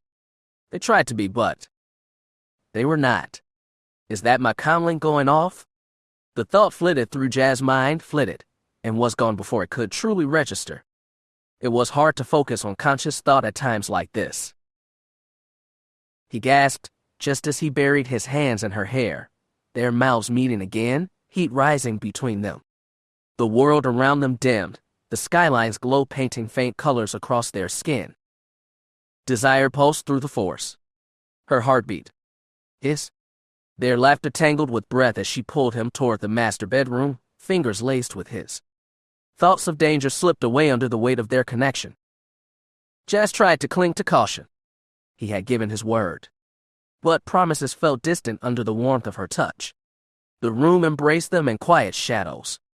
Ves whispered his name, voice rich with anticipation.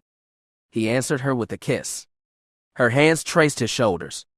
His breath deepened, chest rising against hers. They drew close, closer still, both knowing what they wanted, neither willing to deny it anymore. Moments later, wrapped in one another, the world fell away, until the soft chirp of a comlink cut through the dark. He blinked, focus returning as the sound finally registered. Beside him, Vess let out a low sigh, still nestled close. "Stay," she murmured warmly, fingertips resting along his chest. "I need to answer the comm," he managed, voice unsteady. "We could ignore it," she offered, brushing a gentle kiss against his neck. We're still under threat, remember." She paused, disappointment flickering through her eyes before she nodded. "You're right." Jas released a slow breath and reached out with the force, drawing the comlink into his hand without moving from her side. "Yeah," he said, activating the device. "I've been trying to reach you," Val said sharply through the link. "I thought we agreed to remain on comms. Where have you been?" Vess stifled a quiet giggle, delighted at having rattled his Jedi composure. "I must have turned it off accidentally," he said. "Right?" Val answered, a tone suggesting she had sensed enough. "So, what is going on?" "We lost contact with the team monitoring one of the building's side entrances. I'm checking on that now. Plus, we have an issue in the lobby. We've got..." The signal dissolved into static. The signal cut off in a blast of white noise and static. Both Jas and Vess winced, the sharp whine loud in their ears. Vess hissed, covering her ears. "Interference," he muttered. He quickly switched channels, trying to reach their guards at the side entrances. Only static. Static or jamming.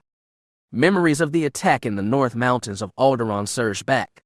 They had lost comms back then, too. Vess came to the same conclusion. She leapt from the bed, grabbing a shirt and leggings, composure snapping into place. "Is it time?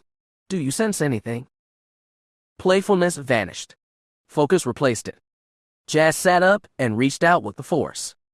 Something was there. The future remained clouded, but danger pressed in from every direction. "We need to get ready."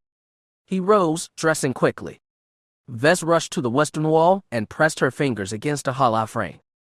It slid back, revealing a hidden weapons case, a repeating rifle, 2 heavy pistols, a collapsed sniper rifle, and a bandolier of grenades. "How long has that been in here?" he asked. "The Rist family has used this apartment for years," she said. "Those who practiced the old ways made improvements." Jas nodded. It made far too much sense. He tried one more time to contact CC, the droid station at the night fire. Again, only jammed signal. He had checked in just before coming to bed. It would be at least 20 minutes before the droid realized something was wrong. Too long. Vess placed the pistols on the bed. Jas moved to the doorway and listened. Electronic lock breakers. Soft clicking. Whirring. "They're breaching," he said. The apartment door's heavy blast door, connected to the building's own security, remained improperly active. Professionals would have disabled it. They had. The door slid open. 2 armed men stormed inside. Vess fired first. Brilliant flashes ripped across the dark. Momentarily dazzled by the blast, she ducked back. Jas ignited his lightsaber with a snap hiss of violet light, intercepting bolts that would have hit her. The attackers dove for cover as more men pressed forward. A flashbang detonated. A shriek of sound. A pulse of blinding light. They had prepared for a Jedi. Another figure dove through the breach under repeating blaster cover. Dazzled, Jas fell back, teeth clenched. Professionals. Talented. Deadly. He pivoted the hollow table on with the force. A distraction. One mercenary fired into the hologram of Vess' uncle instead of at them. Jas hurled his saber. It cut into the wall panel. The blast door slammed down, isolating the first wave. Not forever. Just long enough. He vaulted forward, reclaiming his saber mid-spin. The blade carved through one attacker. Heavy fire forced Vess to duck. She answered with vicious precision, slamming a merc to the floor and a shower of sparks off his armor.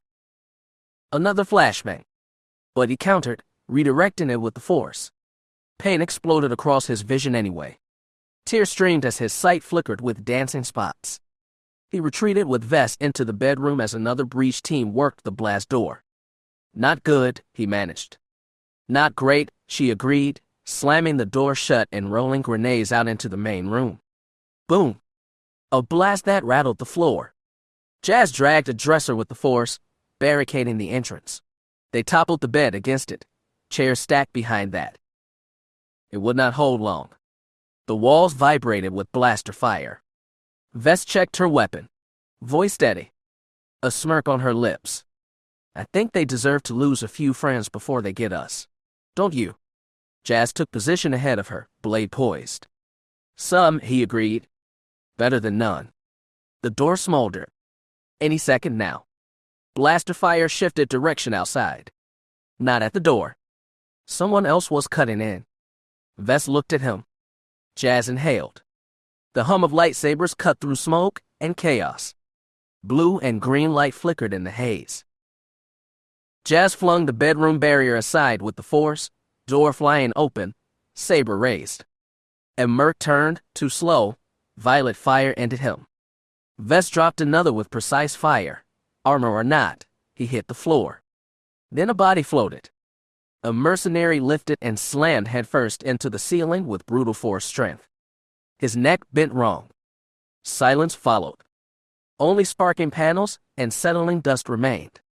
Smoke cleared. Two Jedi silhouettes stood amidst the carnage. Jas stepped forward, lowering his weapon slightly. Master Celia, he greeted. Welcome to 500 Republica. The cream-furred Bothan flashed a sharp grin. No doubt a memorable introduction, Acolyte. Her eyes swept the ruined room. Nasty business. She looked to Jas and Vess. Are you hurt? Both nodded. Vess shivered, gaze locked on the dead. Is this all of them? Is it over? Celia nodded. Vilek is finishing off the rear guard. He's with the Valentine woman and the hunter Mirax Fallenstar. We should hear from them soon. Jas blinked. Mirax. She was here. The Bolton's grin widened, clearly amused by his surprise. It caused quite the stir in the lobby. Only then did Jas recognize the second Jedi's presence. He had been too focused on the battle. Green light faded into a hilt. His twin stood there. Face set, eyes sharp. Hello, Jas, Jas Dar Bynn said. We need to talk. Vess lowered her rifle, breath steadying. The ruined apartment smelled of scorched metal and ozone. Panels crackled. Holoprojections flickered and died. Jas extinguished his saber, the violet light collapsing into the hilt with a quiet snap. Sai stepped closer, boots crunching shattered plastoid beneath his feet. His gaze moved from the bodies, to James, to Vess. Celia tapped her comm. Vilek, report. A faint pause, then? Rear guard neutralized. Situation contained, came the comm, deep reply. We are securing the building. Trace answered, understood. Bring the survivors for questioning. Vess's fists clenched. Good. I want to know who sent them. Sai's attention returned sharply to his brother. Who indeed, he said. Because this wasn't a random strike. His voice carried weight, accusation wrapped in certainty.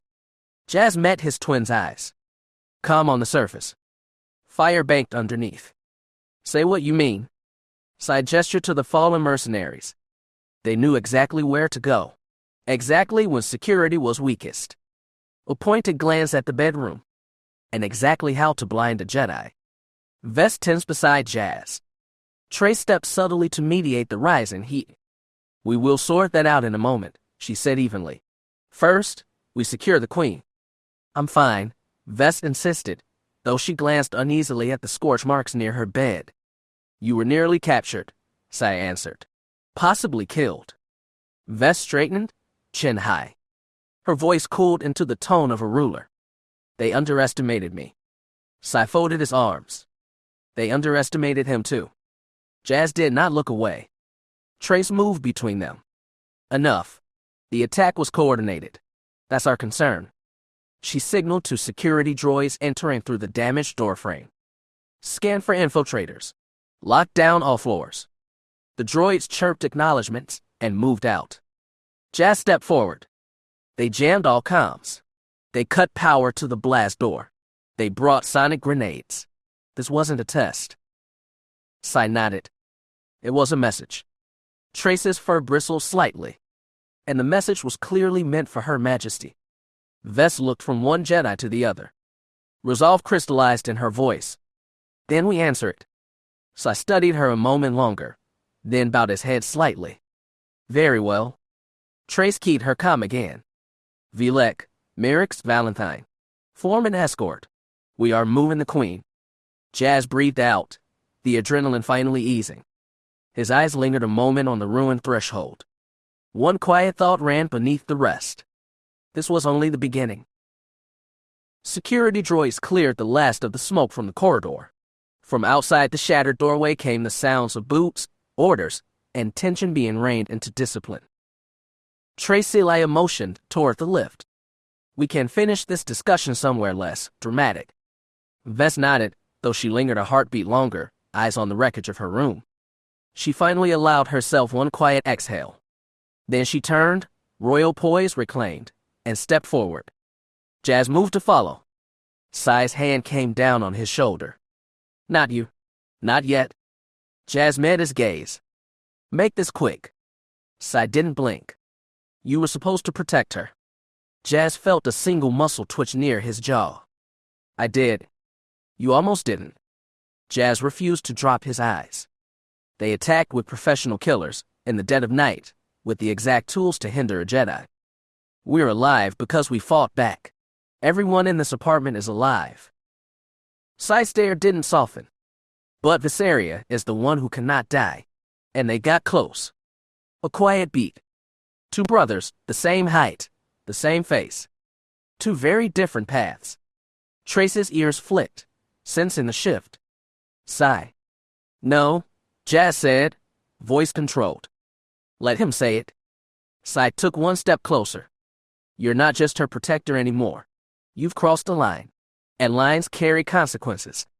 Jas did not react outwardly. Sai continued. This isn't about Jedi codes. Not anymore. This is about putting a target on her heart, and on yours. Every enemy she has now knows exactly what you mean to one another. Jas breathed once, then responded. They already wanted her dead. The truth. Simple. Unmovable. Sai exhaled through his nose, gaze sharp. Feelings can be strength. He admitted it like it cost him something. But they must not blind you. Not now. Jas nodded once. They won't? It wasn't a defense. It was a vow. Trace intervened smoothly. We need to move. The longer we remain here, the more vulnerable we are. Sai looked away first. Fury turned to focus. He activated his comm. Command, this is Master Jas Dar Bynn. We're escorting the Queen and Acolyte Dar Bynn to secure transit. Bring all available assets. The lift doors opened with a low chime. Vess looked back at Jas. Not fear. Not shame. Trust. He stepped inside beside her. Blaster rifle in her hands, she gave him the ghost of a smile. Whatever they throw next, she murmured. We face it together. Jas felt the force stir in agreement. Bright. Dangerous. Alive. The lift doors closed. Onward. The lift hummed downward, the soft lights inside a sharp contrast to the destruction-only floors above. Vess held her rifle at the ready, posture rigid but controlled. Jas stayed close, eyes half closed, listening to the force despite lingering sensory distortion from the sonic weapons. Trace Celia monitored her datapad as new tactical updates scrolled across it. Building security is reasserting control, she reported quietly. Perimeter lockdown in effect. No additional intruders detected. Vess exhaled, once, then her expression sharpened again. She would not be caught off guard a second time. The lift doors slid open onto the lobby. 4 figures stood waiting. Master Vilek, towering, red-skinned Zabrak, calm and unmoving. Fallenstar, helmeted, armored, rifle held in tight defensive stance. Mirax Fallenstar, cloaked in black and silver, pistol twirling loosely in one hand. A squad of Republic Guard soldiers formed in a tight, protective ring. Mirax gave a quick sideways grin. Well, she said, I leave you alone for half an hour, and everything explodes. That's a new record. Vess did not smile. but she did not in acknowledgement of the hunter's presence. "Glad you came?" Mirax gave a theatrical shrug. "I arrive where needed, usually with better timing, but nobody's perfect." Sai swept forward, cloak swirling as he appraised the scene. "Transport." Vilek gestured toward the far doors. "A covert military shuttle arrived minutes ago. Engines hot. Cloak cycle engaged. We depart immediately." Jas glanced back at the turbolifts. The ruined home above. The attempt to steal Vess's freedom, or her life. Not again. Not ever. Trace fell into stride beside them. "We will get answers," she promised Vess. Vess's voice chilled into command. "We will take answers." A path cleared through the lobby, soldiers and security stepping aside as the Queen and her protectors advanced. Mirax leaned in slightly toward Jas as they walked. "So you and Her Majesty," she whispered. Jas kept his gaze forward. "We have no room for distractions." Mirax smirked. "That's not a denial." Before he could respond, Sai shot Mirax a look that ended the conversation. She raised both hands in mock surrender. The team reached the shuttle's loading ramp. Hydraulics hissed. Engines thrummed beneath armored plating. Vess turned once more, taking in the towering skyline through shattered glass panels behind them.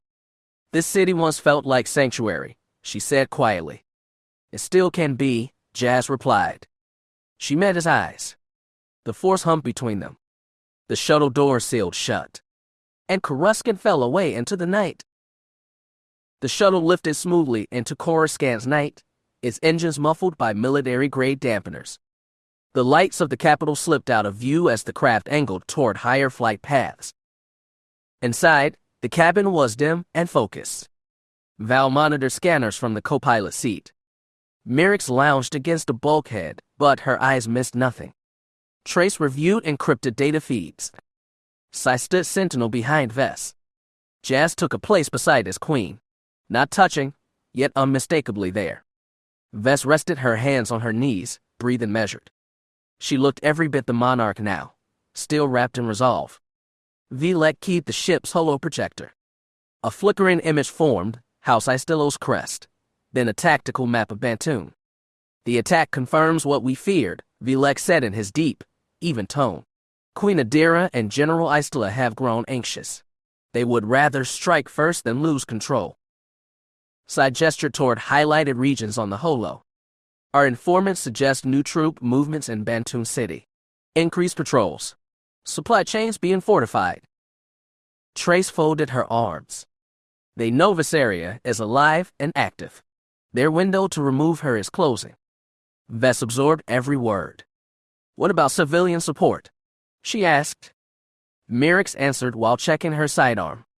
"They've been selling propaganda hard. But fear can only carry a tyrant so far. People are restless." Val spoke without turning around. "Our allies among the matriarchs report growing skepticism toward the crown. Seeds are planted." Vess nodded. "Then we give them sunlight." Jas glanced at her, the force stirring with her conviction. Sai stepped forward, voice low. "What is your intent?" Vess met her protector's eyes each in turn. "No more hiding. No more letting them dictate the story." She pointed to the heart of Bantoon on the hologram. "We make it clear that the rightful queen has returned, and that those who stand with Adira are standing against the people themselves." Trace raised a brow. "A declaration." "A line," Vess corrected. "And we make it public." Mirax grinned. "Always knew you had flair." Sai considered this. "It will rally support or ignite war." Vess did not waver. "It already is a war. They simply hoped I would not fight back." She looked to Jas. He understood the unspoken question. His reply came with quiet certainty. "We stand with you." Across the cabin, Sai gave the smallest of nods, conceding unity if not agreement. Trace tapped her datapad. "Then preparations begin. We gather allies. We choose precise timing. And we make sure the galaxy watches."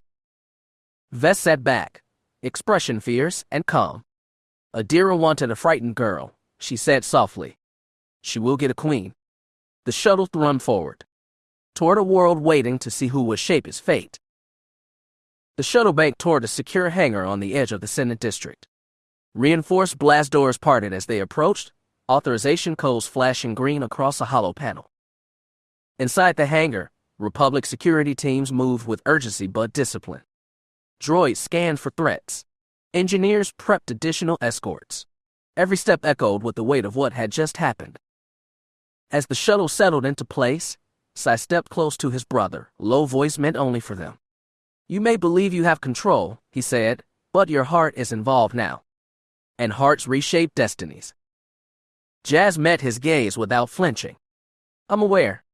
Sai studied him another moment, frustration shifting into something sharper. Almost. Concern. He finally nodded once. "Then keep her alive. And do not make me bury you." Jas's response was simple. "I won't." The ramp lowered. Vest descended first, flanked by Trace and Vilek. Mirax and Val took guard positions behind them. Soldiers snapped to attention. A young officer approached with a datapad. "Your Majesty, private command suite secure for your use. All systems hardened. Communications shielded." Vess inclined her head. "Thank you." She paused, glancing toward the sky lanes where the distant glow of Coruscant pulsed like a living thing. "Tonight was a message," she said quietly. Then she looked to those who stood with her, Jedi, mercenary, protector. "Let us send one in return." Jas walked beside her into the lighted corridor, the echoes of battle still beating in his blood. The door slid shut behind them.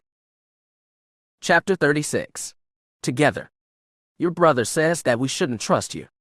Jas gave the Bothan an arch look. It was a bit surprising that she would openly admit such a statement, but maybe it should not have been, considering who he was speaking to. Tracelia was not the type to talk around an issue. Her bluntness had gotten her into trouble more than once as both a youngling and as a Jedi Knight, or so the tales told about her had said. "Really?" he replied, "and what else did my dear brother have to say?" The Bothan's cream-colored fur rippled. The single golden ring around her left eye shimmered in the neon lights of the capital city. "He believes that you have allowed your attachment to blind you to the truth of the matter regarding the Bantoon succession. That you would deny the greater good, and, as a result, bring harm and shame to the Republic." The Bothan paused mid-step. She turned to him, meeting his even gaze with one of her own. "Do you agree with this statement, or is your brother mistaken?" Jas frowned slightly. He considered what was asked, and was not quick in answering. Though far from a criminal charge, Sai's statement was one way of looking at the Bantoon situation, he supposed, and Jas realized that he should at least consider what was being said. He could not deny his attachments, and would not do it. Were they harmful, though? That was the true question. The Jedi arrival had not been a matter of coincidence. Master Trace had been coming to speak with Vess, on the Council's request. Vilek had been asked to come along, considering his history with her, to show her a friendly face. Sai had invited himself, given his involvement in the matter. Jas would have rather not seen him tag along, but Master Trace had allowed it. He wondered if she understood just how much bad feelings remained between Vess, Val, and Sai. Sai blamed them for the destruction of the righteous. He still saw Jas as the one most responsible, claiming that Targo-Say wouldn't have gotten involved had his former clanmate not been there. The three Jedi had entered the lobby of 500 Republica just as Mirax Fallenstar had. The bounty hunter had just arrived, bringing information for Vess. Sai had not been happy to see her, given what had happened on Alderaan, resulting in the scene that had distracted Val, causing her to call him while he and Vess had been alone. Good fortune that, or just the Force taking a hand in protecting Vess. A hand that Jas was grateful for, if any on the Council would see it that way. He could not be sure. Jas shook his head. Sai still thought him unworthy of trust, an enemy of the Order. He turned to look over the city. When Master Trace asked to speak with him alone, he had let her take the lead. She had led him out onto one of the many terraces that dotted the surface of 500 Republica, this one only 2 floors above where the recent battle had been waged. If Jas looked down and to the left, he could see the Rist apartment, and the smoke still drifting from the open doors. Two of the mercenaries had managed to fall back when Master Trace and Sai had arrived. They had been heading for the secret exit, but had been cut off. Jaz's eyes narrowed. The intruders had had a lot of good info, not only about the Risk Department, but the building as well. The attack itself had been carried out by 2 full assault teams, 24 troopers in all. While one squad had attacked the apartment, a second had been lying in wait in case he and Vess had managed to make it down to the lower exits. Again, the amount of information they had possessed had proved this was no mere lark. This attack had been well-funded and well-planned, much like the attack on the North Mountains of Alderaan had been. Jas looked at the Jedi Master. The Bothan's question remained unanswered. She awaited his answer. He did his best to try. My brother is entitled to his opinions. I am attached to Vesseria and her cause. As for the greater good of the Republic, I've always preferred to deal with a single tree than the whole forest.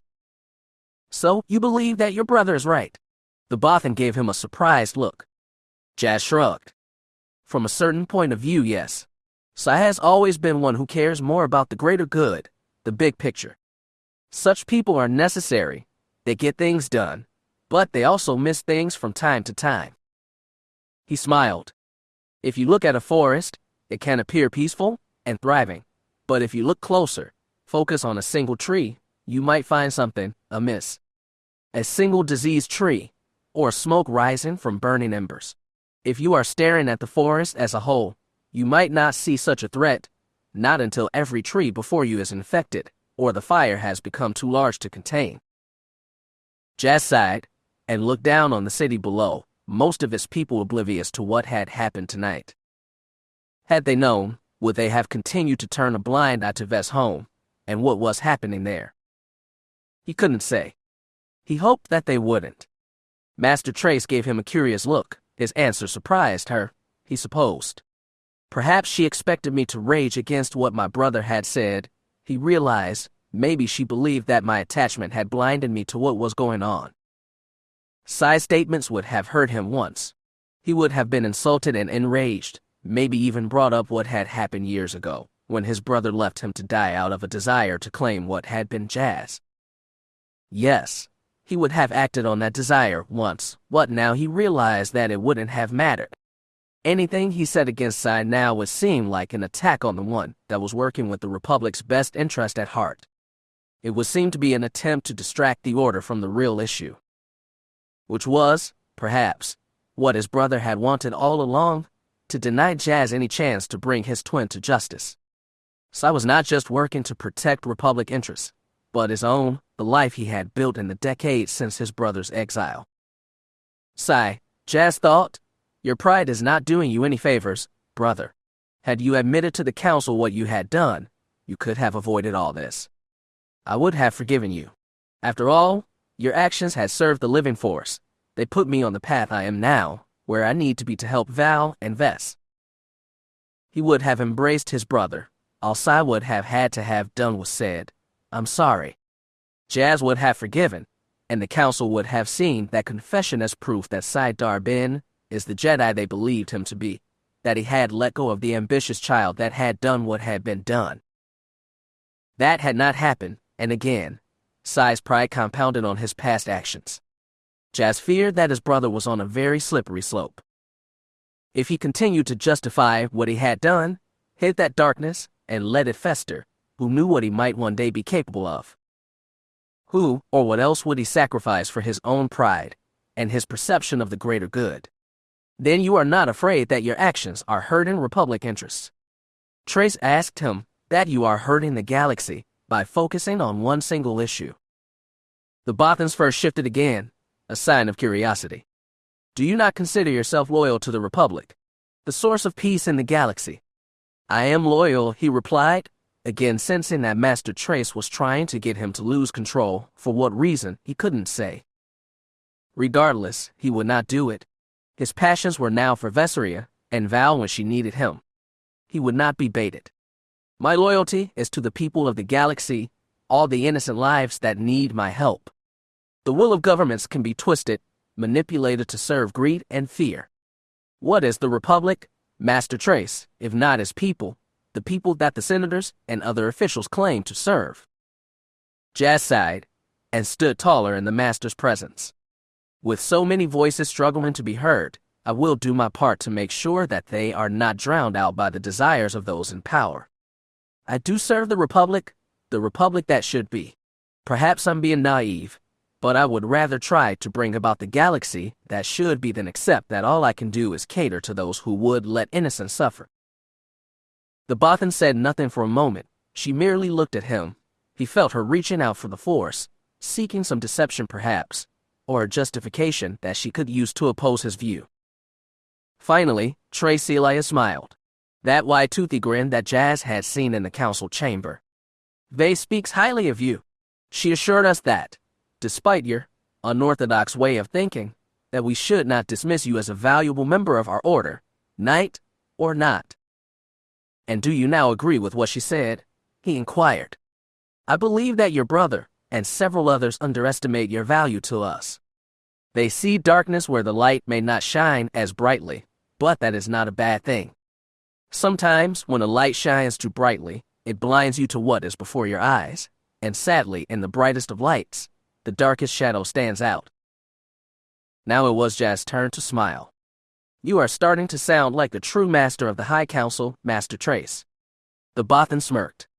"I'm going to have to work on that. Once the Council censured me for my bluntness in dealing with the powerful and well-connected. It is good that I've learned restraint, but I should try not to forget who I am and what brought me to this moment." What was being said put Jas at ease. When the Jedi Master had asked to speak with him alone, he had expected a rebuke or an order to leave the affairs of Bantoon alone and return to his mission. "I remember hearing of your exploits, Master. Did you not accuse Supreme Chancellor Holtem of conspiring with assassins during the Chandrila incident?" His words made the Bolton's toothy grin grow even wider. "What I said was that, by his actions, the Chancellor was making himself complicit in what was happening. My master didn't approve of that, but considering what happened later." The Bothan shrugged. "It is hard to believe how quickly this Bantoon matter has grown. After being isolated for centuries, the planet has drawn much attention, and at its center stands that young girl in there, and you, of course. I only seek to ensure that Viseria finds justice. After what happened to her parents, she deserves to find closure and the restoration of what was taken from her. Goals that will be opposed on many sides." The Bothan replied, "What happened here tonight was no mere lark, but you know that to be true already, yes?" Jas nodded. He hated that Ves had had to experience yet another assassination attempt. Yet, the brazenness of the attack suggested that the young woman's course of action was affecting her enemies. It fell to both Jas and Val to make sure she lived long enough to strike back at those who dared to attempt to take her life. The Bothan Jedi shook her head. "Politics," she growled. "It is so easy to forget that the Republic needs to stand together in face of politics. Do we sacrifice a single world for the betterment of 10? If we make that choice, what are the consequences? How will that one world see us, and what may happen as a result? Surely we must do what we can to minimize the pain of that one world. I believe that a compromise is possible, one that grants justice, while at the same time allowing some benefit for others. It will not come easily, but I think it can be done." "Is Lady Istillo open to compromise?" Trace asked him. "There are those in the Senate that call her a warmonger, that she cares nothing for her people and is willing to risk a civil war over this." "Ves doesn't want a war," Jas assured her. "She wishes her birthright and is doing everything in her power to ensure that war doesn't happen. It is those around her that have turned to violence. They do not wish to compromise. They wish to divide. Rather than stand with the rest of the galaxy, they send poison and assassins." Jas' hands curled into angry fists, thinking of all the times that Ves had been threatened, all the times she had nearly been killed. The politics in this matter are no longer about compromise. They have turned vicious. The Bothan's eyes narrowed, her expression grim. "The viciousness of politics is no surprise to me, Jas Dar Bynn. My people practically live by such rules they call election seasons, the times of the long knives. Once, such times involved actual knives, The methods may have changed, but the intent remains. She met his gaze with one of her own. It was hard and cool, a challenge if he had ever seen one. The Senate has asked for the Jedi to intervene formally. I would remind the leaders of Bantoon and the mining guild that we are all in this together. The Republic is stronger together. I respect your loyalty to that young lady, but would ask you to see that she understands this matter as well. Only together can we find a solution to this crisis. The Bothan's fur rippled, her eyes focused fully on Jas. Are you up to the task of seeing this through? Things will get worse before they get better. Jas didn't have to think about that answer. He knew it in his heart and soul. He would do this. For Ves, the Force had placed him in this moment. Ves, Val, and he were in this together. He would not falter. I'm ready, Master. I'm not afraid. The Bothan sniffed in amusement. What you will be, Jas Dar Bynn, she replied. Yes, you will be. An attack on 500 Republica was no small matter. The place had been the home of the powerful and important for generations, and, to most, considered one of the more secure places in all the galaxy. The attempt on Viseria Aistilo's life had shaken that belief to his core, and the management and staff of the Republica would respond. Those responsible would answer. After the battle, Ves had been moved to one of the secure rooms deep within the building. She would be allowed to stay here until planetary security tracked down the surviving attackers and concluded their investigation. Given the wealth and prestige of the Republica staff, it would not take long. Jas and Master Trace arrived to find a dozen armed guards outside of their new apartment. The guards let the Jedi pass without a single glance. A Jedi counselor was always welcome, and Jas, placed at Viseria's side, had become well known. He was accepted here, and so was afforded the same protection. They entered the chamber to find one of the planetary security captains reporting what had been discovered. The head of Republica security was there, a tough-looking human that could likely have taken a Wookiee in a hand-to-hand fight. The man was built like a tank, yet his eyes were cold and intelligent. Ves sat on a long couch next to him.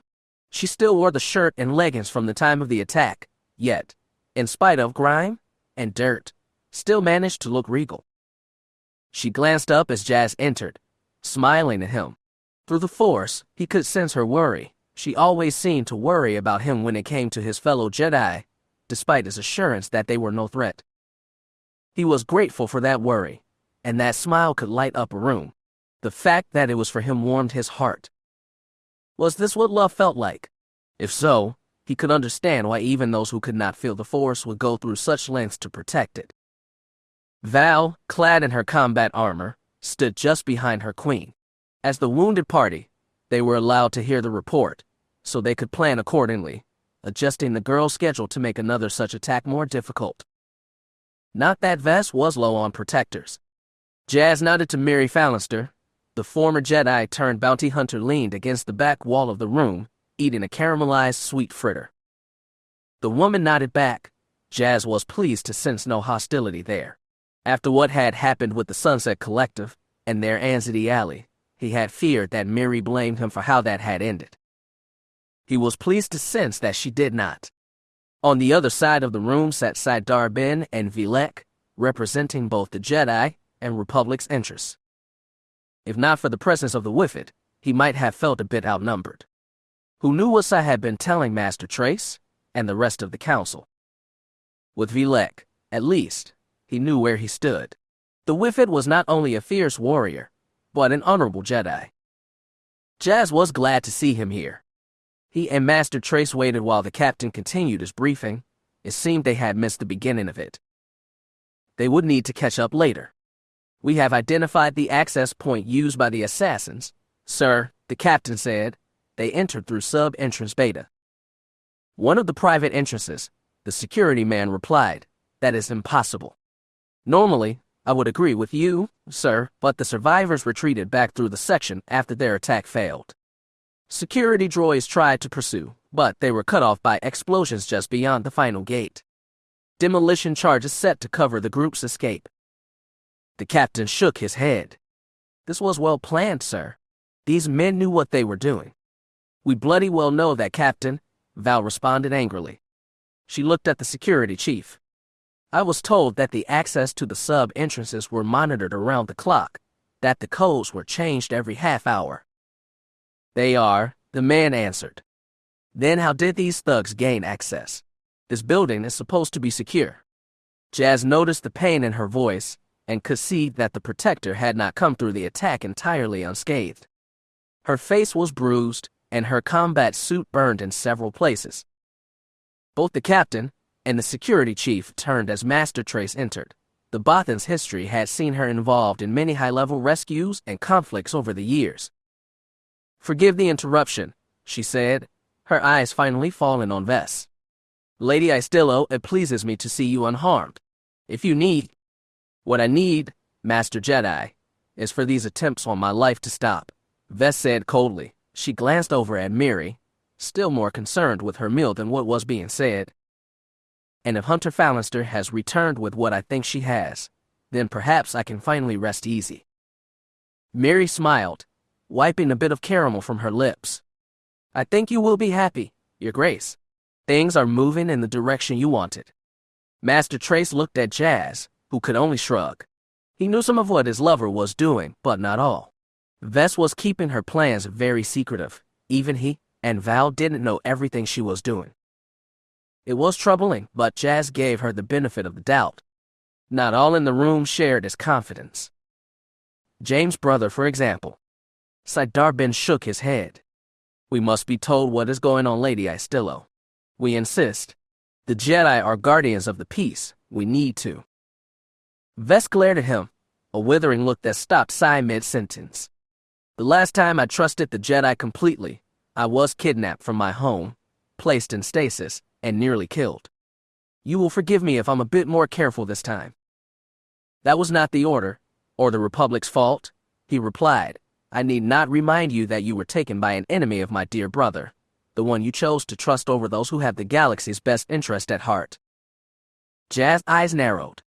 What? Did Sai truly believe that? Targosay had come to Alderaan on his ship. How dare he? We are not here to discuss past mistakes, or cast blame, Master Trace said, stopping any argument before they could begin. We came here to discuss important political matters with you, Lady Istillo. The Force aided us in being able to help you with your attackers, but the matters at hand still must be discussed. In private, if you would be so kind. Jas drifted over to Ves's side. He stood behind her chair, with Val, his hand finding her shoulder, giving it a reassuring squeeze. She looked up at him, the question in her eyes clear. Could she trust the Bothan, or was speaking with her privately a bad idea? Jas gave her the barest of nods. Master Trace was not his brother. She would listen to Vesseria, and speak plainly, at least. That was the impression that he got from her. No, the Jedi Master could be trusted, he was sure of it. Ves nodded back. She would take his advice. I will speak with you, Ves replied, though you may wish to hear what Hunter Fallenstar has to say. It may change your views on matters. The Bothan glanced at the bounty hunter. Miri looked back and shrugged, still appearing to be more interested in her snack than the conversation. I would advise against this, Master Trace, Sai said. Whatever this rogue is up to, it likely has no bearing on what needs to be done. Mirax Fallenstar looked at him then, giving him her sweetest smile. You seem a little grumpy, Jas Dar Bynn. She held up what she was eating. Would you like a piece of my fritter? I always feel better after having eaten something. Sai glared at her. It was clear that he had no interest in anything she had to offer. He had made up his mind about her, and nothing would change it. Master Trace was not so set in her ways.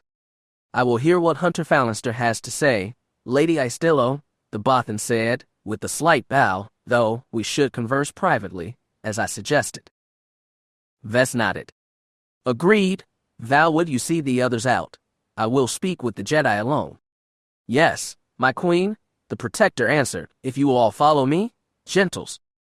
We shall let those of higher rank discuss matters. Jas aided Val in gently herding the others out of the room. Sai resisted, at first, wanting to be in on whatever Ves and Master Trace had to say. Vilek placed a large hand on his shoulder, guiding him out with the others. That left Ves, Miri, and Master Trace. Jas was still not sure what information the bounty hunter had brought, but Ves seemed to think it important.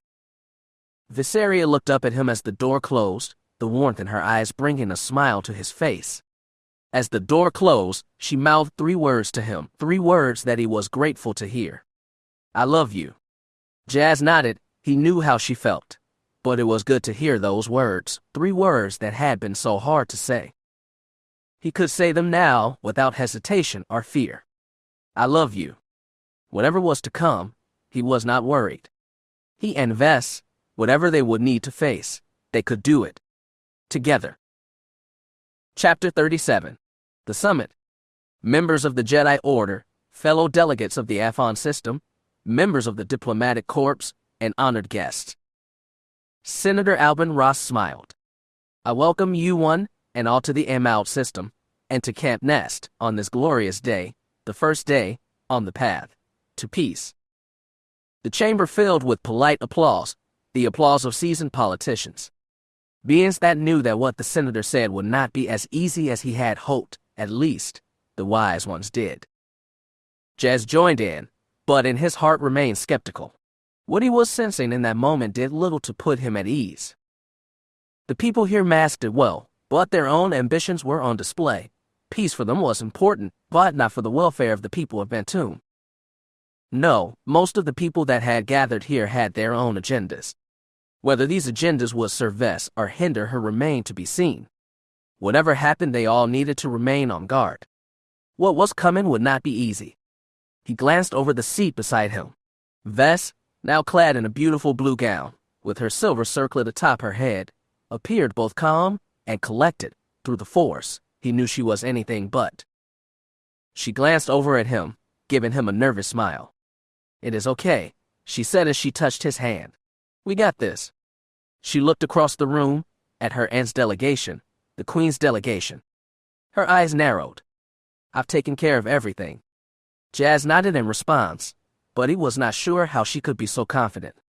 He knew people. Those in power didn't surrender it so easily. Ves knew it too. She was not naive, but still. He still wasn't sure. He knew that this was not going to be easy. Negotiation of this nature never was, not when there was so much writing on the outcome. He might have been more comfortable had this meeting taken place on Coruscant or Alderaan, but that was not to be. Master Trace had assured him that Camp Nest would serve. It was important enough that neither side felt slighted, and at the same time isolated enough that neither side could try anything extreme. Jas frowned slightly. She had been right about the last part at least. You didn't get more isolated than Camp Nest. Originally conceived as a resort for the wealthy and powerful, Camp Nest was on the far western edge of the Bird's Eye Nebula in the Out system. For centuries, 3 planetary cultures had gazed up at the nebula and all. From the ground of any of their worlds, the massive cloud looked like a giant raptor's head, with a long beak opening up to seemingly devour a sea of stars. Many stories and songs had been written about the nebula, and when the worlds that revered it joined the Republic, they had longed to see it up close, to look into the heart of the very phenomenon that had inspired so many.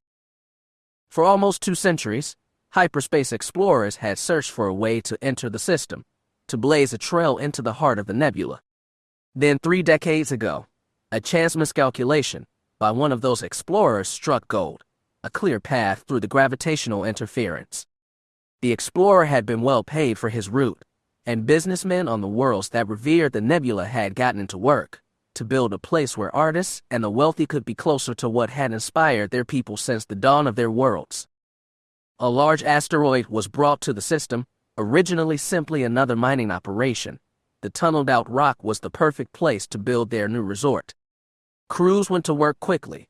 In less than a year they had wanted the place ready. The businesses were most eager to see a return on their investment.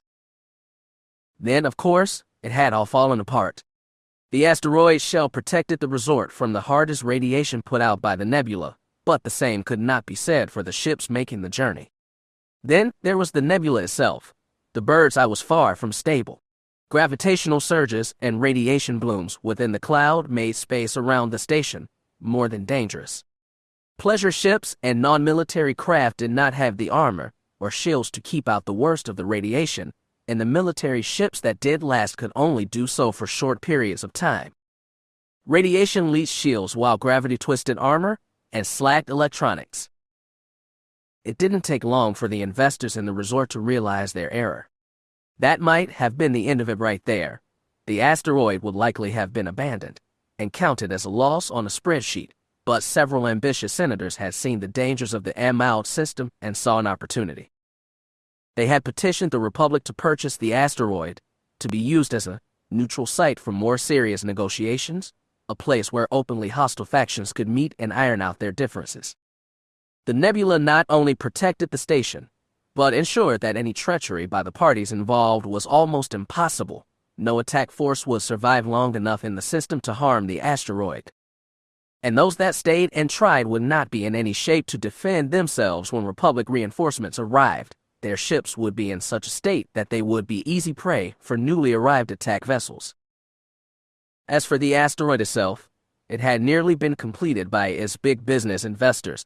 The main hall in which they now stood rivaled those in the Senate building back on Coruscant, the private staterooms as luxurious as those found at 500 Republica. Thus, Camp Nest had been born, and for years now had been the perfect place for private, yet high-profile negotiations.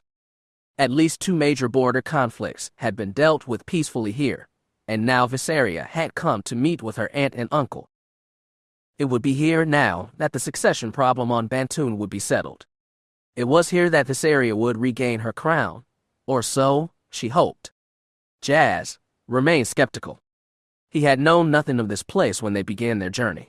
It had been Ves herself that had informed him of where they were going.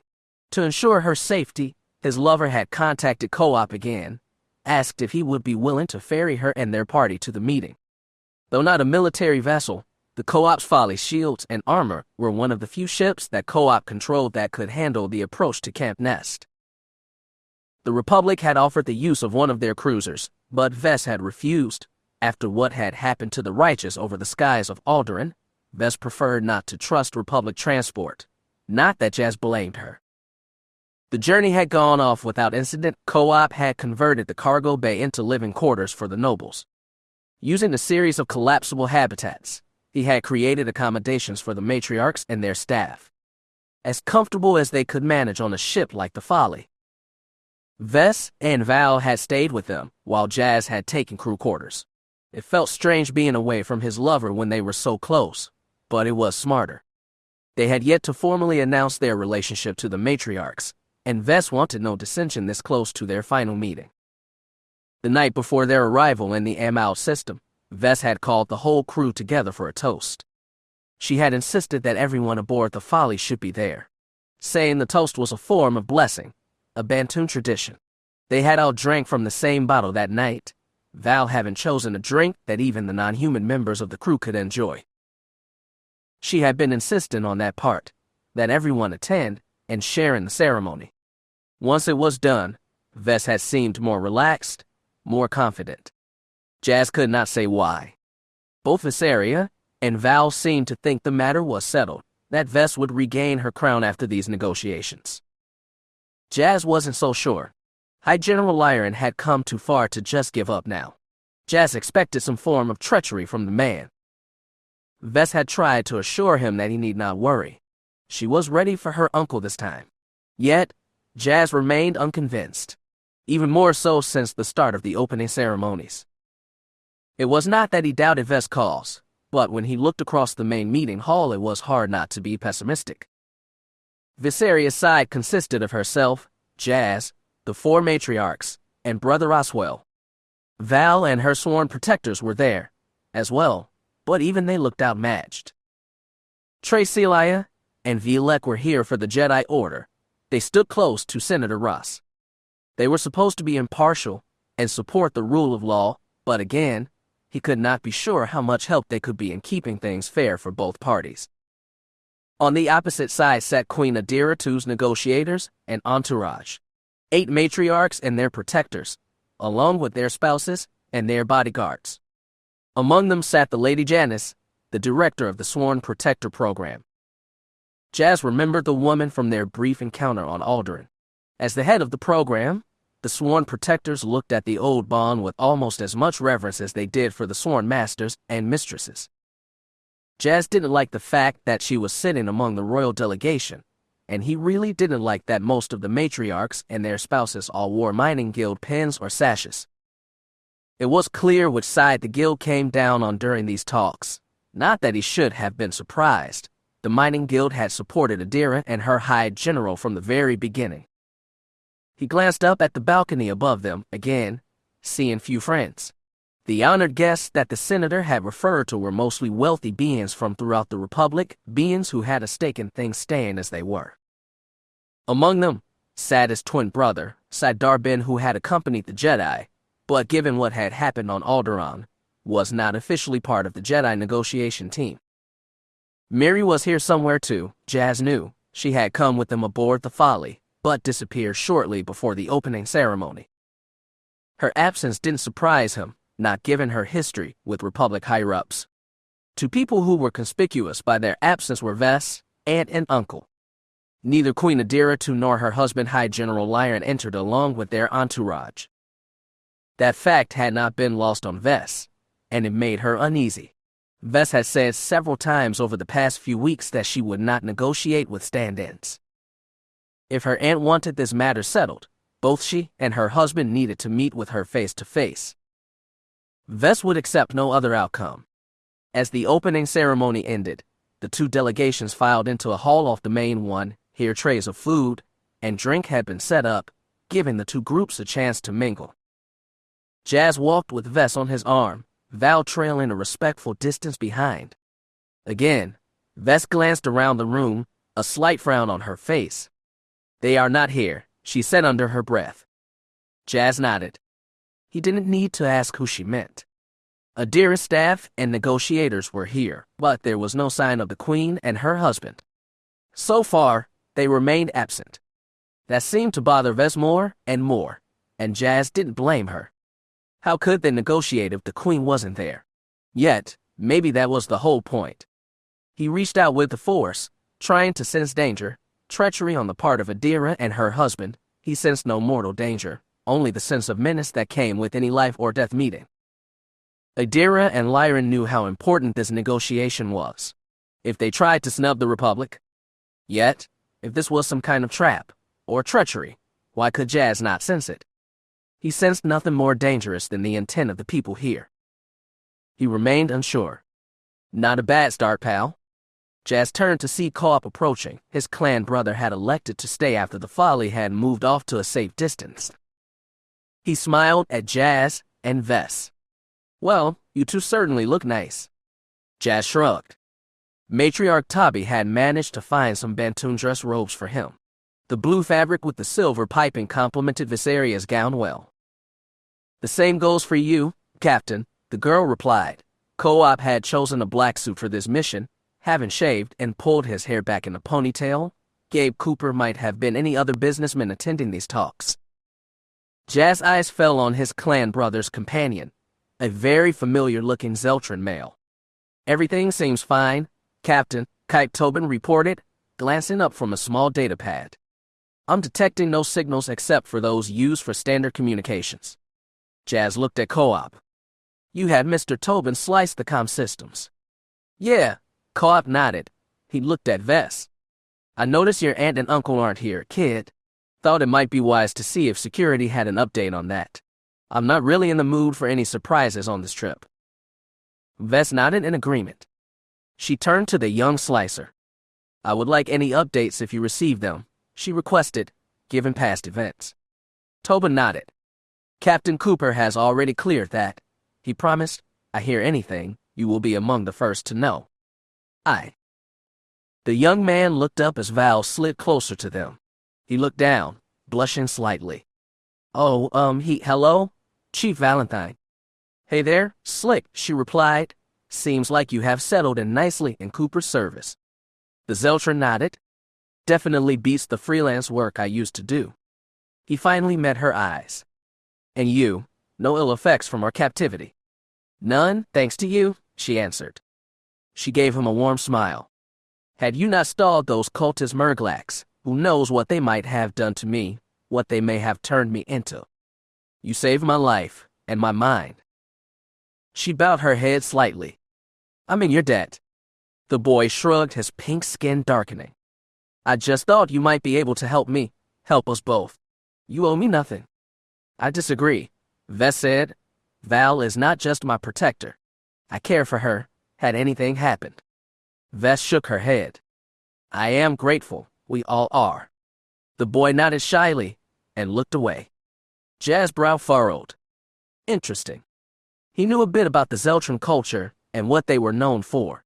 They were considered one of the most hedonistic people in the known galaxy.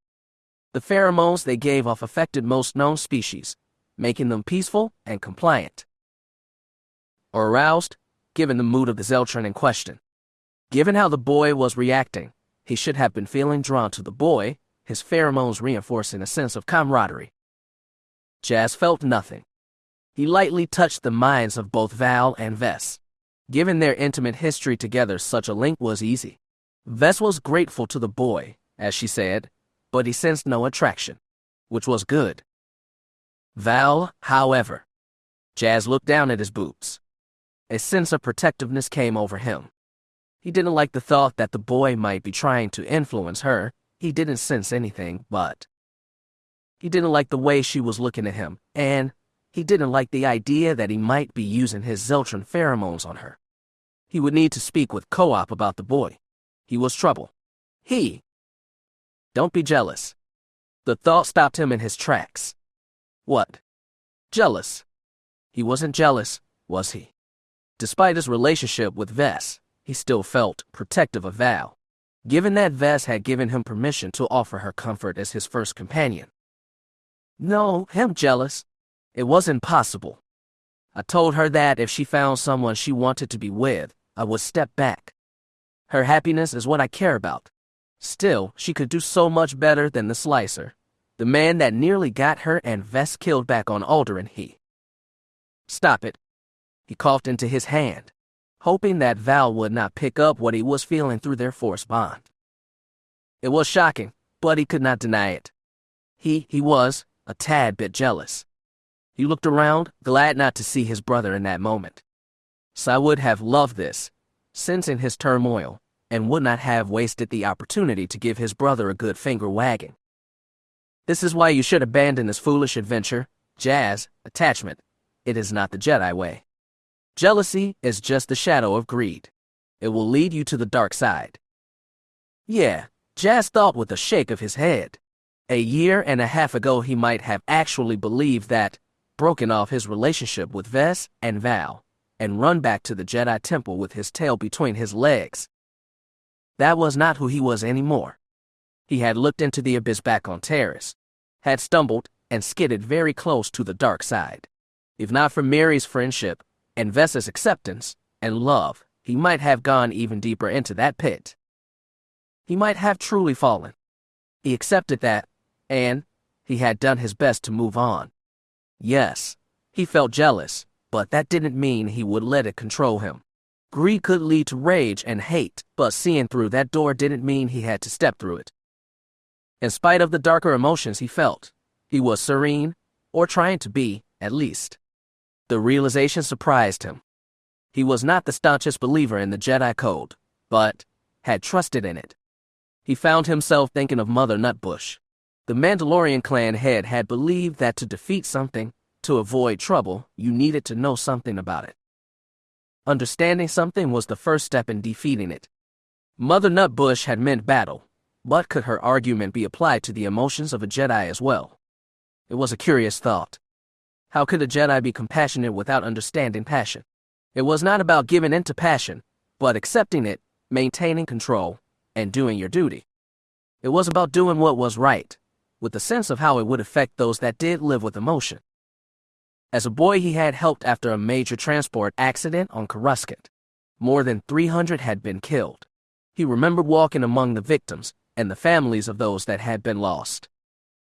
The Jedi Master he had walked with had used his power to heal the injured and offer words of comfort, but, now that Jas thought about it, had anything about that been comforting? The master had told the victims' families that death was a part of life, which was true, and they should take solace in the fact that their loved ones were at peace within the Force, and that they were beyond pain. As a child, Jas had been comforted by that, but he remembered the anger in the eyes of some of the victims. The sense that the Jedi had not understood.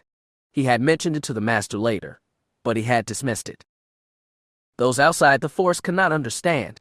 All we can do is hope they find that understanding one day. Looking back, Jas realized something. Understanding was a two-way street. The victims were not the only ones who had missed the point. He found himself thinking of all the younglings back in the temple, those future Jedi being taught to avoid all attachments, to trust in the Force, and not put themselves in a situation where they would be tempted. That is not right. His close calls with the dark side had come because he had hidden from his emotions. He had had no defense. Only in coming through those experiences had he found balance. Yes, he had heard the call of the dark several times in his life, but he had always had those around him to pull him back. He had drawn strength from those connections, and through those brushes with darkness, he had gained experience. Wisdom. He wasn't sure what to call it. The council would likely call such thoughts heresy, but still. Maybe. He would speak to Master Vey when this summit was over, maybe even Master Trace. He wanted to see what they thought of his conclusion. Oh, Jas. He blinked and looked down. Ves was smiling at him. I was talking to you.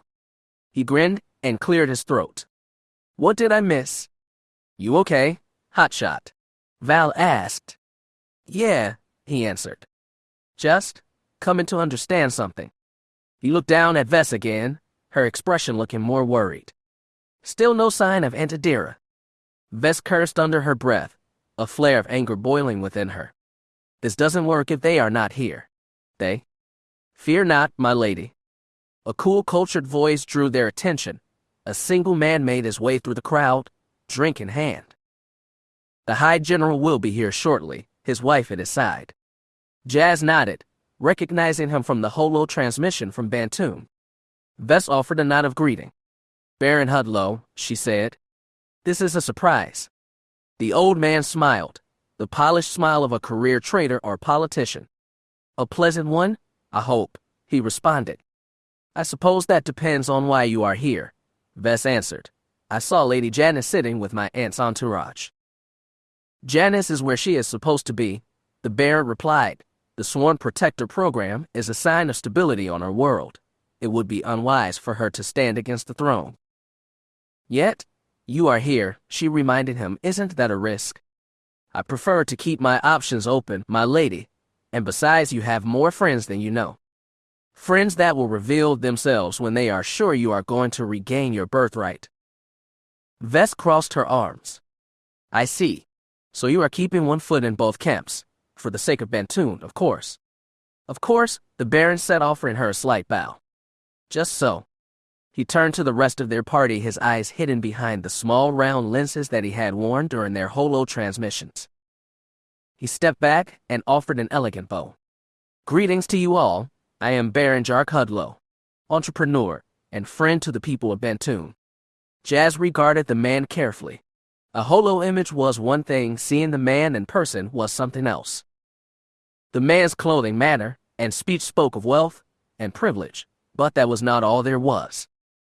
Despite his advanced age, the man's movements were fluid, what one might expect of someone 30 or 40 years younger. The broken nose, that had never been set properly, added a sense of the roguish, but again, that was just part of his act. He didn't move like a traitor or a politician. He moved like a predator. Jas had spent his life around fighters, Jedi, Mandalorians, underworld enforcers, and he recognized danger when he saw it. The Baron moved with the grace of a manka cat on the prowl. His tread hinted at an understanding of combat. Jas remembered what had been said during their first meeting. The Baron had admitted to dabbling in smuggling in his youth. He could have worked as an enforcer, but that didn't seem to fit the image the man projected now. A pirate then. It was possible. There were dozens of pirate gangs prowling the outer rims, some very wealthy from preying on resource-rich settlements outside the core. Their leaders tended to put up a front of elegance, refinement, and nobility, but that didn't hide the fact that they were ruthless fighters and not above taking lives.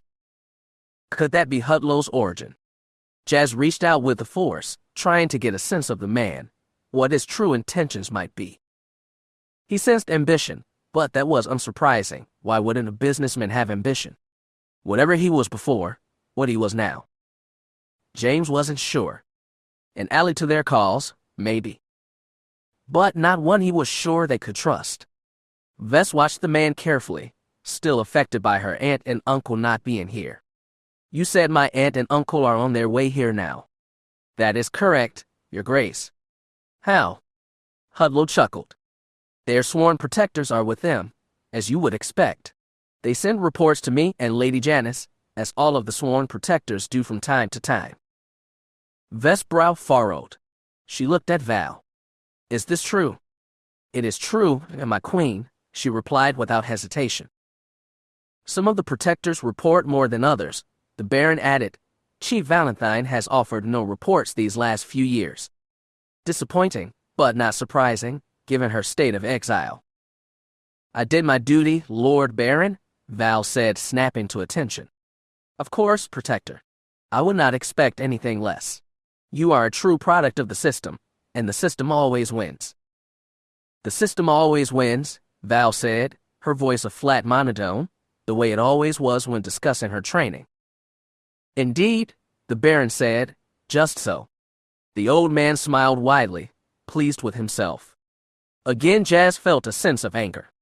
He didn't know what the Sworn Protector program truly was, but he had seen how it turned Val and her fellows into nothing more than human droids. He didn't like the fact that the old man could just smile and be so cavalier about it. Living beings were not droids. They should not have been able to be programmed like that. My uncle is planning something, isn't he? Vess asked. You do not need the Force to know that, Your Grace. Your agents wouldn't happen to know what that plan is, would they? Jas asked him. Before the Baron could respond, the loudspeaker in the hall went off. The booming voice of Senator Ross filled the chamber.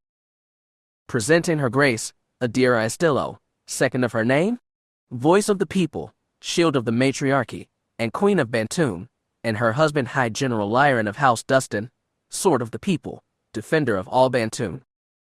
The crowded room began to part before the doors, which hissed open, admitting two sworn protectors in elaborate-looking ceremonial armor.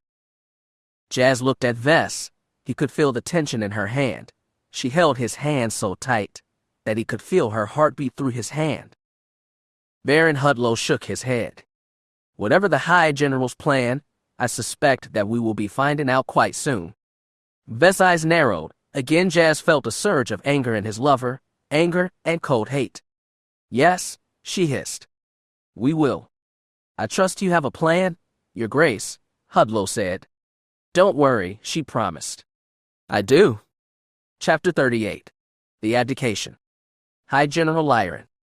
Jas had heard that name mentioned many times from both Vess and the other Bond that he had grown to know and care for. Though it could not be proven, this was the man who was the source of all of Vess' troubles and the main threat to her life. Jas' eyes narrowed. It felt strange to finally meet him. He carried himself as one might expect of a career soldier. He stood ramrod straight, with a muscular physique. His red-gold hair was cut short and slicked back. He had a pointed nose and deep green eyes that were almost black. Eyes that took everything in and gave nothing back. The sea green uniform he wore was familiar to Jas. He had seen it among the young men and women who had accompanied the Bond delegation. Several large medals and bars adorned the chest of that uniform. For what reason, Jas could only guess. It was not for being loyal to his family, that was for certain. He came forward, with Vess' aunt on his arm. He could see the family resemblance between her and his lover, though her beauty suggested a sense of the vapid, rather than strength. 10 years the Queen Senior, Lyron had been meant to wed a different Aistillo princess, the older sister of both Inara and Adira. It was said by the matriarchs that Adira had long desired him, coveted him from afar, while he was betrothed to her older sister. She had not hesitated to wed him, not after he had lost his position in the succession. It must have seemed like a dream come true for her, but it was said that he held all the power in the royal marriage. The queen certainly didn't seem very formidable, standing so close, holding on to his arm as if for dear life. Unsurprising, Jas thought, considering that most viewed Queen Adira as a puppet of her husband. It made sense, he supposed. This man didn't look like the type to bow down to anyone, not even his lady wife. He had a haughtiness about him, an arrogance. Ves didn't back down. She stood straight and proud. She regarded her uncle coldly, and why wouldn't she? No one would doubt they were enemies, not from the look that passed between them. "Uncle," Ves said, offering neither a bow nor nod in welcome. "Beloved niece," he said, with the slightest tilt of his head. "How good it is to meet you at long last." Ves said nothing. What was there to say? So much history had passed between these two, and how much more would depend on the results of this gathering. He looked upon Baron Hudlow, but said nothing. His eyes fell on Protector Valentine. The High General didn't even try to hide his disdain. "You should be with your queen, Protector," he said. "Inara is gone. Her body returned to the sea. Your ashes should have been scattered along with hers." Val frowned. "I still serve the queen," she informed him, "the rightful queen, and heir to Inara V." The general snorted. "That remains to be seen, Protector. That remains to be seen." He looked at Ves again, his expression cool and mostly unreadable. "You have caused many problems back home, little one. Renegade nobles foment rebellion in your name. Good people are dying because you have chosen this path." He shook his head. "Your mother and grandmother would be so disappointed in you." "I didn't wish anyone to die, uncle," she replied, "but, at the same time, it is not simply I that am responsible for the chaos. Your allies, the choices you have made, that my aunt has made." Ves gave Adira a cold look. The queen said nothing, though she did step back, firmly into her husband's shadow. Ves didn't break eye contact. "Any chaos that has come to pass must end. We all agree on that. But it could not end, not as long as my mother's murderers remain free." The High General sighed, a long-suffering sigh, as if he had heard this argument many times before. "The pirates that killed your mother were dealt with years ago, child," Lyran informed her. "An unfortunate tragedy, but that is all it was, a simple tragedy, no different from the one that claimed your grandmother and your Aunt Bela, the woman who would have been my bride." Those words prompted a look from Adira. Clearly this was a topic she would rather not have discussed. Her husband didn't even look at her. He only had eyes for his niece and her protector. Then, those cold dark eyes fell on Jas Dar Bynn. He didn't flinch under that cold gaze. He knew what the man had done, had felt the pain he had caused. The attack on the North Mountains of Alderaan, the kidnapping of Ves and Val, and their near deaths at the hands of the Sunset Collective. Who could be blamed for all these crimes but the man standing before him? Jas showed no fear. He knew who he was talking to. A man who might have claimed he was cheated of his destiny by fate. A man who should have been a king. In the weeks leading up to the summit, both Val and Ves had familiarized him with the history of Lord Lyran and his rise. Many on Bantoon believed that he had been destined to be High General, that he had been born for the role. What was happening now shouldn't have, but fate, misfortune, and the Force had stepped in. Viseria VIII, Ves' grandmother, had chosen him at the age of 7 to be the Lord Consort of her eldest daughter, Bela, the heir to the throne.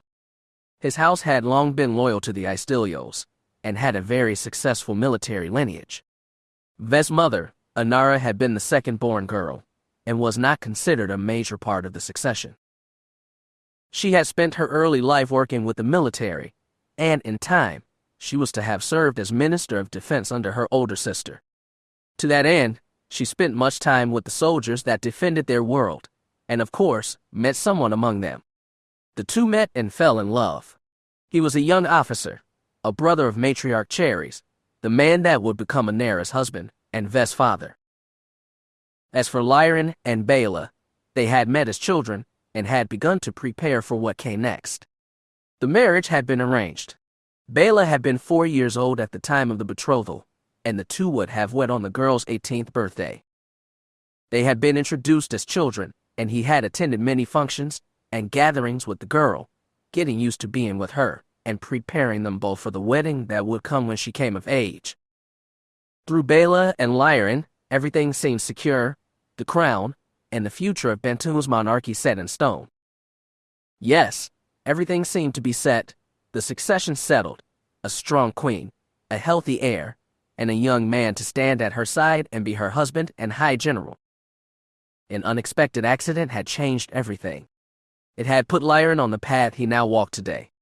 20 years earlier, the queen and her heir had attended a test flight for a new ship design developed by one of the local aeronautics companies. The Princess Bela, 17 at the time, less than a year before she and her husband were to have wed. Bantoon had still been in a state of isolation at the time, but its encounter with the traveler who would come to be known as Baron Hudlow had inspired an interest in the galaxy beyond. Even 2 decades later, no one knew with certainty what had occurred that day. The day Bantoon changed forever. What was known was that the ship, while returning to the surface, had suffered a catastrophic malfunction.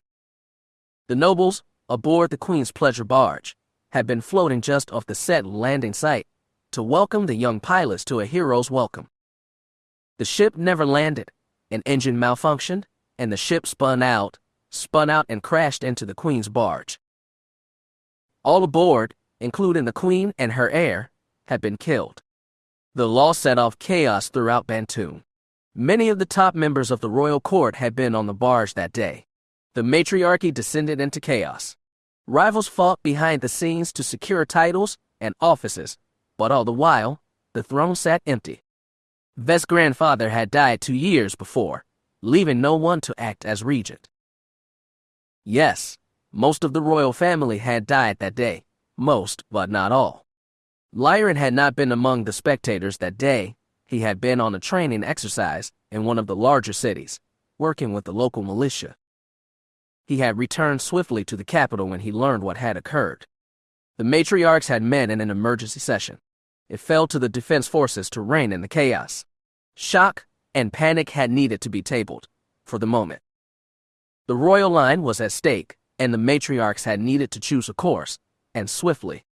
Adira had been a child. She could not take up the throne, but fortunately, she was not alone.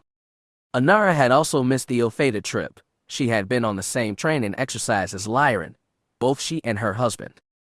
They had wed only 2 months before, a bit young. Anara had been only just turned 17, and her husband 19, but the queen had allowed it. In that moment, the matriarchy rejoiced. One of the queen's true-born daughters remained, and was of an age to take the throne. Word was sent, and in a matter of hours, Anara, Vest's mother, had become Anara V. Lyran, still in shock over the loss of his fiancée, had stormed into the matriarchy building demanding to know what was meant for him. The women of the council thought that matter quite clear. Anara was already married by that point. She and her husband would assume the high office. Lyran was thanked for his service and ensured that he would have a place in the government, but his placement as the next high general was no longer needed. Anara's husband would fulfill that role. What happened next, according to Val, was not discussed widely, not in polite conversation. Some considered it a bit of a scandal, but not unsurprising given what was at stake. It was said that Lyran approached Anara in private and had spoken with her about what should happen for the good of the realm. What had to happen? He had prepared his whole life for the role of High General. Anara's husband was a good man, but only a common soldier. It was said that Lyran tried to convince the young queen to request an annulment of her marriage, to free her up for a new match, one that was needed for the good of their world. He had said it was not about love, but duty, or so the rumors claimed. For the throne, and the good of their people, this needed to be done. She needed to do her duty, and marry the proper High General, him. Anara was not impressed. She had known Lyran, expected him to be her brother when he and her sister wed. His new proposal was not something she would have asked for or wanted, and besides, it was impossible. Anara and Tren were expecting. Vess was already growing in her mother's womb. With the birth of a new heir, all of Lyron's plans and dreams had fallen away. He had no choice but to stand up at the coronation and watch as the role he had prepared his whole life for passed to another. Years later, he married Adira, finally bringing him back into the royal succession. Though he had not been quiet for those 2 years, oh no. After she became the queen's protector, Val had access to many palace secrets. She had read the reports of her predecessor. Reports describing meetings between Lyron and many influential officers and nobles.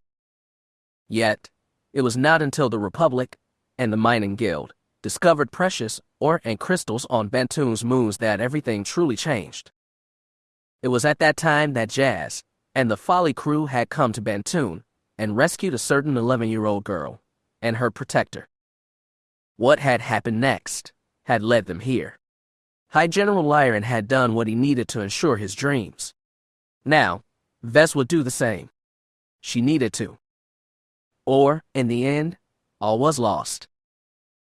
The two men faced each other, both sizing the other up. The High General snorted. So this is he, the criminal that seduced you, niece. Vess frowned. This is the man that saved my life, uncle. Many times, in fact, and he has been knighted by me for it. Only a queen can knight a man, her uncle replied, tersely, and that is not you. Jas glanced over at Vess, awaiting the outburst. She was not the type to take such an insult, not from someone who had wronged her. She shuddered, but took a deep breath and met his gaze, replying coldly. These negotiations will decide who is the rightful queen, not you. Again, Lyron snorted. These negotiations are a farce, and you know it, girl. He took a drink from a passing waiter droid. He sipped it once, and then handed it to one of his retainers. He sniffed. I do not see the appeal of off-world beverages. It would have been better had Bantoon hosted these negotiations. If you could see what has been accomplished in the last 10 years, then you would not be so quick to try and tear everything we have built apart. Vess said nothing. She was wise enough to know what would have happened if she set foot on her home world. She would not have lived to tell about it. Adira also took a drink, but unlike her husband, she downed it with a single gulp. This whole thing, these talks, they are madness, little starfish. Utter madness. Vess shrugged. Any more mad than someone murdering my parents? Is it any less mad that outsiders now strip our moons for profit, and so few of our people see any reward for it? No, dear aunt, no. Vess smiled cruelly. Madness seems to be in season these days. Adira sniffed, and again, cuddled up closer to her husband. Lyron barely seemed to notice her at all. May we have words in private, dear niece? Perhaps we should be adults about this, and not waste the time of everyone who came here. He leaned in. We can settle this privately, as a family. He smiled coldly. As should have happened 10 years ago. Vess returned that smile, a far colder one. I'm willing if you are, uncle. Good, he said. Most excellent. He gestured for her to follow. Jas and Chief Valentine followed in their wake. Baron Hudlow and Gabe Cooper watched them go. Jas couldn't hear what words passed between them, but he figured it was not something good. He was curious what the High General had to say, but that didn't mean that he trusted the man, no, not one bit. Yet, he followed Vess' lead. She seemed eager to speak with her aunt and uncle. He couldn't help but wonder why that was so. There was some discussion as the nobles left the gathering. Several Republic and Mining Guild reps tried to stop them. The High General ignored them. This was between his niece and him, he insisted. What was about to be discussed would be brought before the diplomats later. Jas watched as the High General led the way, his own sworn protector trailing just off to the side. Jas watched her, a dark-skinned woman who had not introduced herself.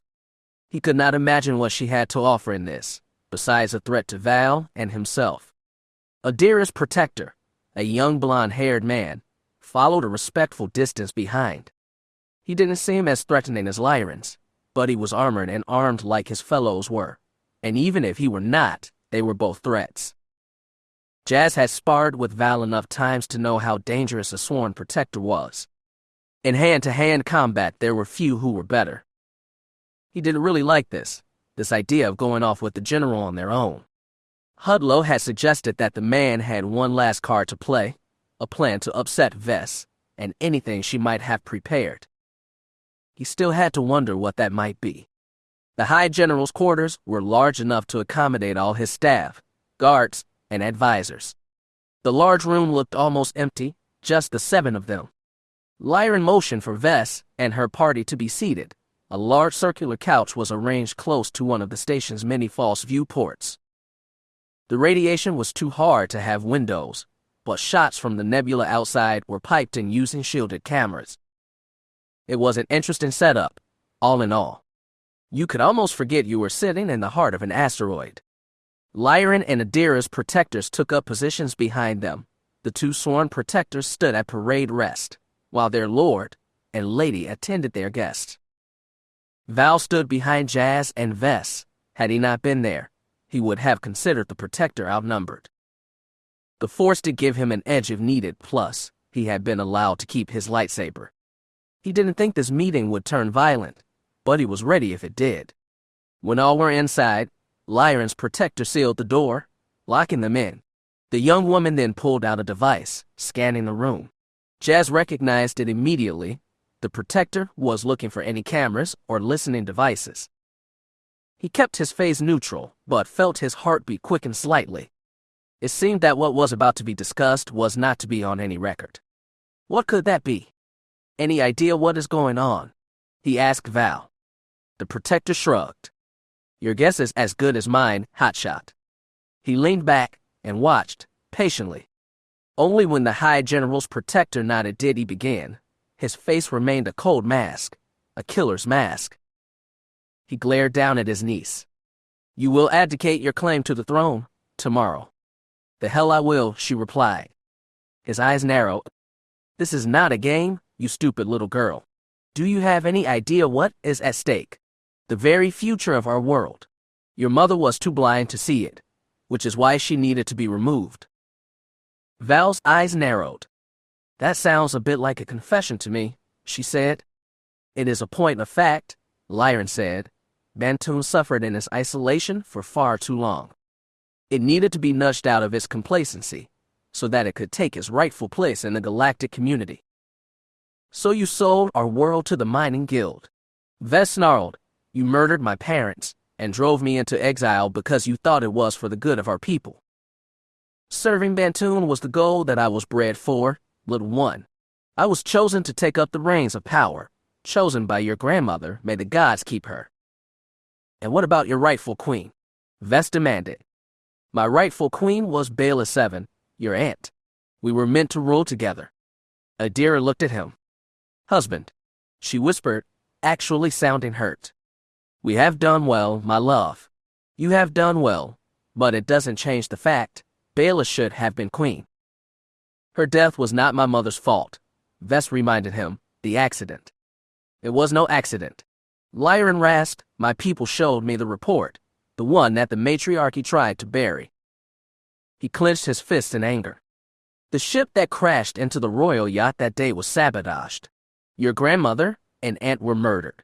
The matriarchy tried to hide it, but I found it, the proof. They murdered our queen and her rightful heir. They were murdered by people that knew that they could control your parents, and now, through you, hope to seize back what I claimed, what was rightfully mine, and Bayla's. Vess blinked. You have proof of this.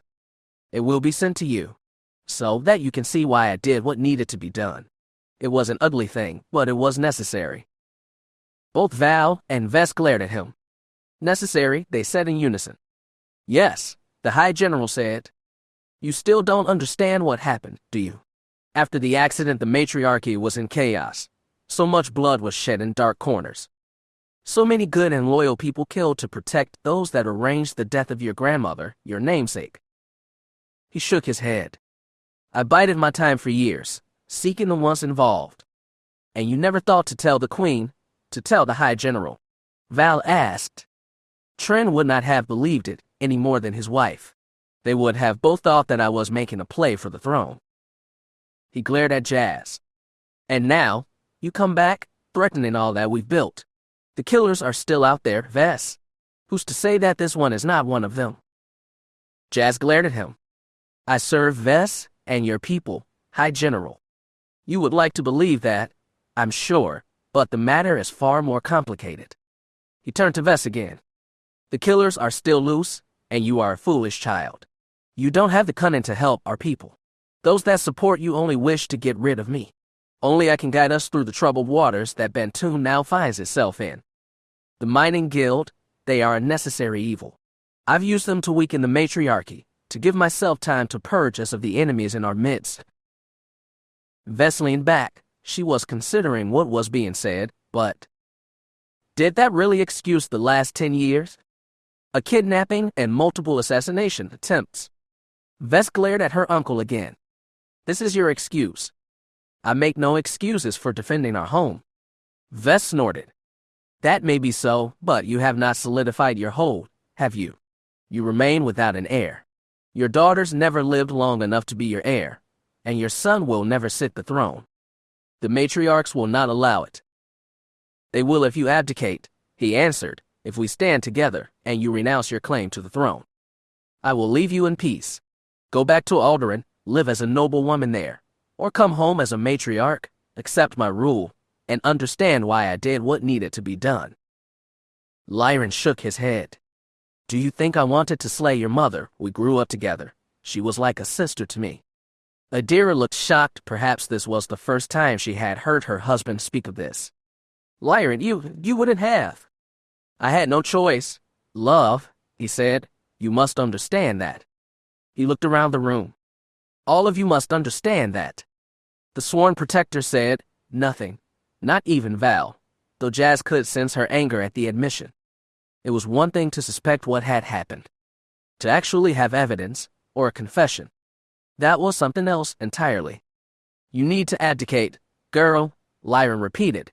It is the only way. Is it? Ves asked. I don't think so. Lyron's eyes narrowed, his face reddened. Don't you see you are playing into their hands? If they even exist, Ves spat back. You say that we are under threat, fine.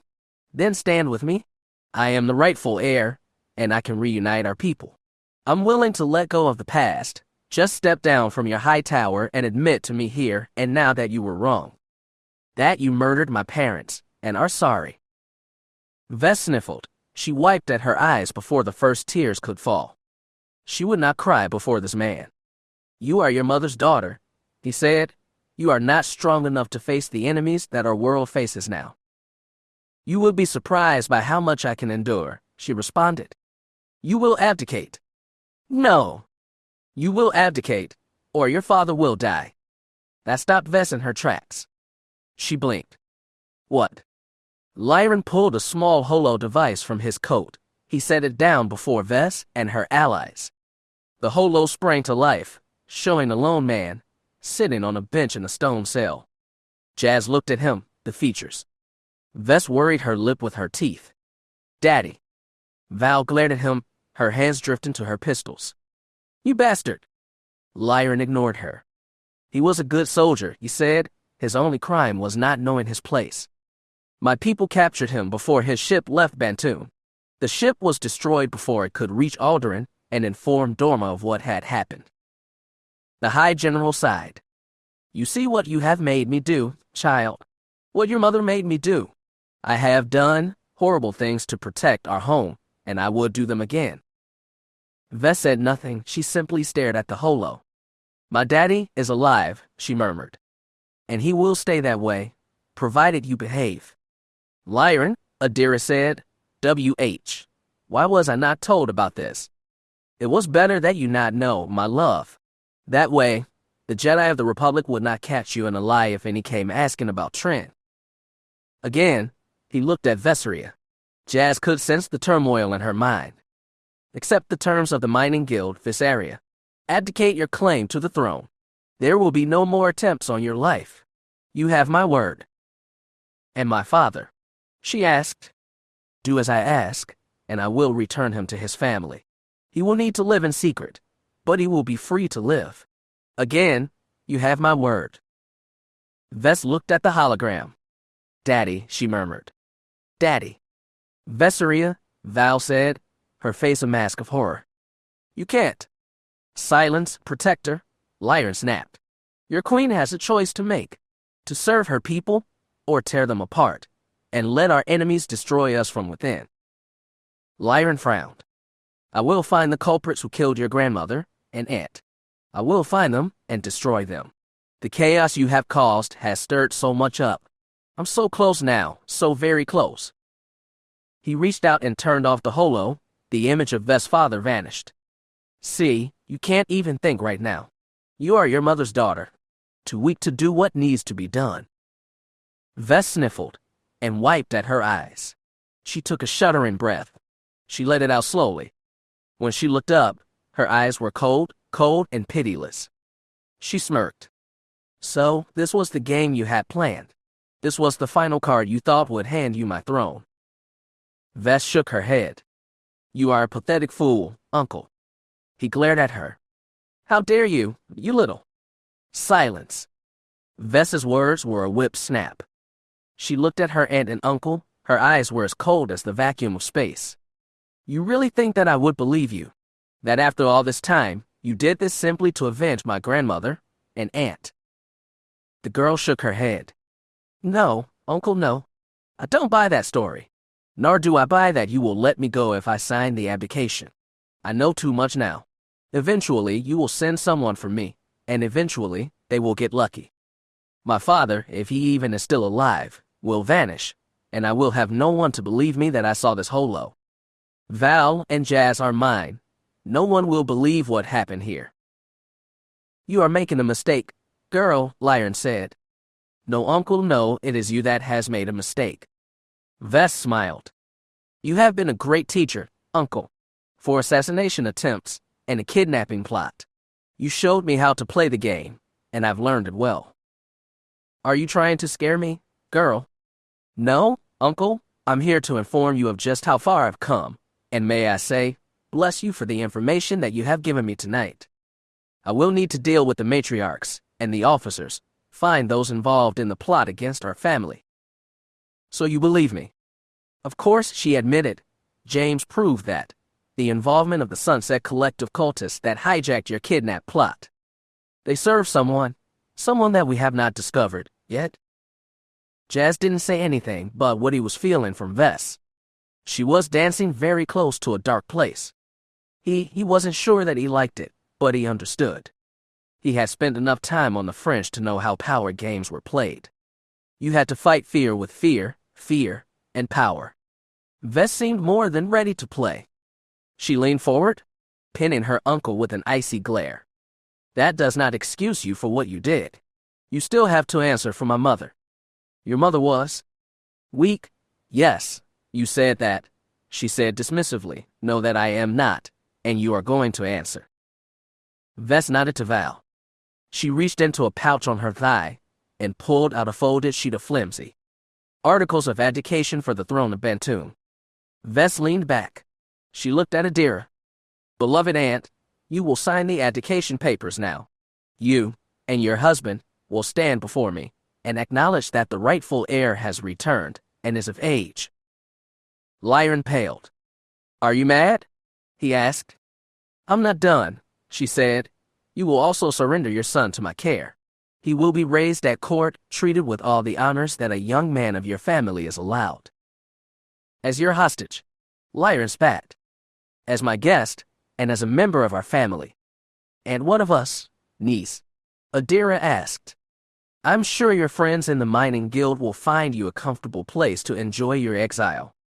I won't suggest Alderaan. House Rist, the people that you hurt trying to kill me, have long memories. Lyron leapt to his feet. This is absurd. This is the way that it is going to be done. He sneered. And for what reason do you think that I would ever entertain this insanity? For 3 reasons, Vess said, holding up her hand. She raised her first finger.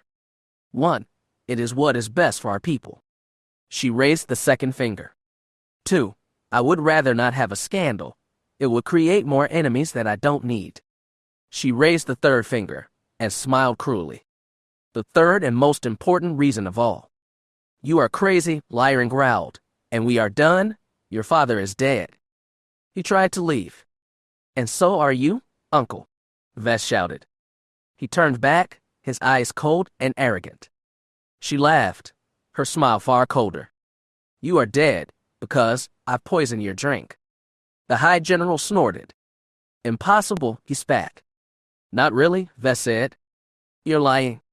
No, I'm not. You couldn't have. You had no idea if I would take a drink, and which one it would be. That is true, she agreed. Which is why I poisoned all of the drinks everyone served here tonight. Jas blinked. What? You are mad, Lyran shouted. You have just doomed yourself. The other guests. We'll never know, Ves promised. The poison is a Riss family specialty. It is a special binary mix. The first dose, which I managed to add to all the drinks being served here tonight, is not lethal, but it does settle in the stomach lining and the throat of his victim and can stay there for years. Ves. Adira jumped to her feet. You wouldn't? I would and I have, she replied, her attention returning to her uncle. I thought you would approve, uncle. I know you are a student of history. Poison was the weapon of choice during the days of the old city-states. And wasn't it Bela the Bold that poisoned the Reevan governor, the sorcerer trusted to keep our people chained at Reevan's feet? I will tell everyone what you have done, he shouted. You will not get away with this. Go ahead, the poison is not lethal without the second dose. I'm sure people will protest, but they won't push the issue, not after my allies distribute the antidote, an antidote that only House Riss possesses. Ves looked at Jas, her expression sad. He sighed. This is what you needed Mary for. Her place as a member of the Order, or rather former member. She nodded. I'm sorry that I couldn't tell you about this, love, but I thought you would try to talk me out of it. Jas nodded. He realized something. The toast on the folly, the one you insisted that everyone join in. The antidote, Ves answered. Coop, Rhonda, none of you had anything to fear. I would never harm you. She turned back to her uncle. You on the other hand. His face reddened. You will never get away with this. Of course I will. You little. The Republic will not care, uncle. Trust me, I know. Ves laughed. These talks will end in a stalemate. Everyone will go home, but somewhere, my allies on Bantoon will get the second dose to you and Adira. It is not a pretty way to go, uncle, trust me on that. You will both die without issue, and I will win by default. Ves stood up, she smiled. So tell me, uncle, tell me that I'm weak. Tell me that I'm my mother's daughter now. Tell me. It happened so fast. High General Lyran roared. He raised his arm, a small holdout blaster on a spring leapt from his sleeve. He aimed at Ves' head. Die. Wretch. He was fast. Jas was faster. Snap hiss. His lightsaber was out and before Ves.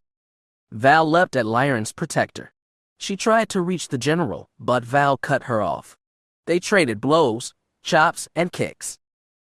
The blaster went off. Jas deflected it. It bounced back at its source. Lyran was hit and went skidding across the floor. Adira was on her feet. Lyran. No. Jas stood there, protecting his lover. Lyran lay on the ground gasping for breath, his coat blackened by the bolt, a shot at extreme close range. No one tried to rush the door or find out what had happened. This room was soundproof. Jas felt the life drain from the High General. He tried to rise twice, tried to reach his niece and kill her. He slumped forward as he died, gurgling on the floor. Behind him, the High General's protector froze, her eyes wide with shock. She pulled out her pistol. A protector that fails must fall, she said, putting her blaster to her head. Bam! The woman fell, her temple scorched by the blast that killed her, completing her final order.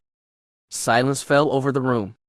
Queen Adira's guard stood ready, but he didn't try to attack. His first concern was Adira, his mistress. She crawled over to her husband, sobbing pathetically. Ves stood over her. I'm truly sorry for your loss, Aunt Adira. The woman looked up, her makeup smeared with tears. How could you do this? How? She held her dead husband, sobbing. We were family. Vess almost laughed. You dare say that to me, after everything you heard here tonight? Family. She sighed. What you took from me, I can never get back. Jas watched Adira closely. Grief made people do stupid things, he knew that. Would she do something desperate, or would she be smart? She took a shuddering breath, and looked at her niece. My son. He will not be harmed. The older woman wiped her eyes on her sleeve. Will I still need to go into exile? Vess frowned. With Lyran dead, she wasn't sure. We will discuss that. That is what this meeting was for, after all. Adira nodded. She was heartbroken, broken too. Yet, she was still an Istillo. Still a daughter of queens. She shook her head. I need a stylist, she said, rising to her feet. Val retrieved one for her. She took another breath, stifling her sobs. She looked down at the paper, at the end of this cruel game. Adira, soon to be former queen of Bantoon, sighed. I'm ready, she promised. Where do I sign?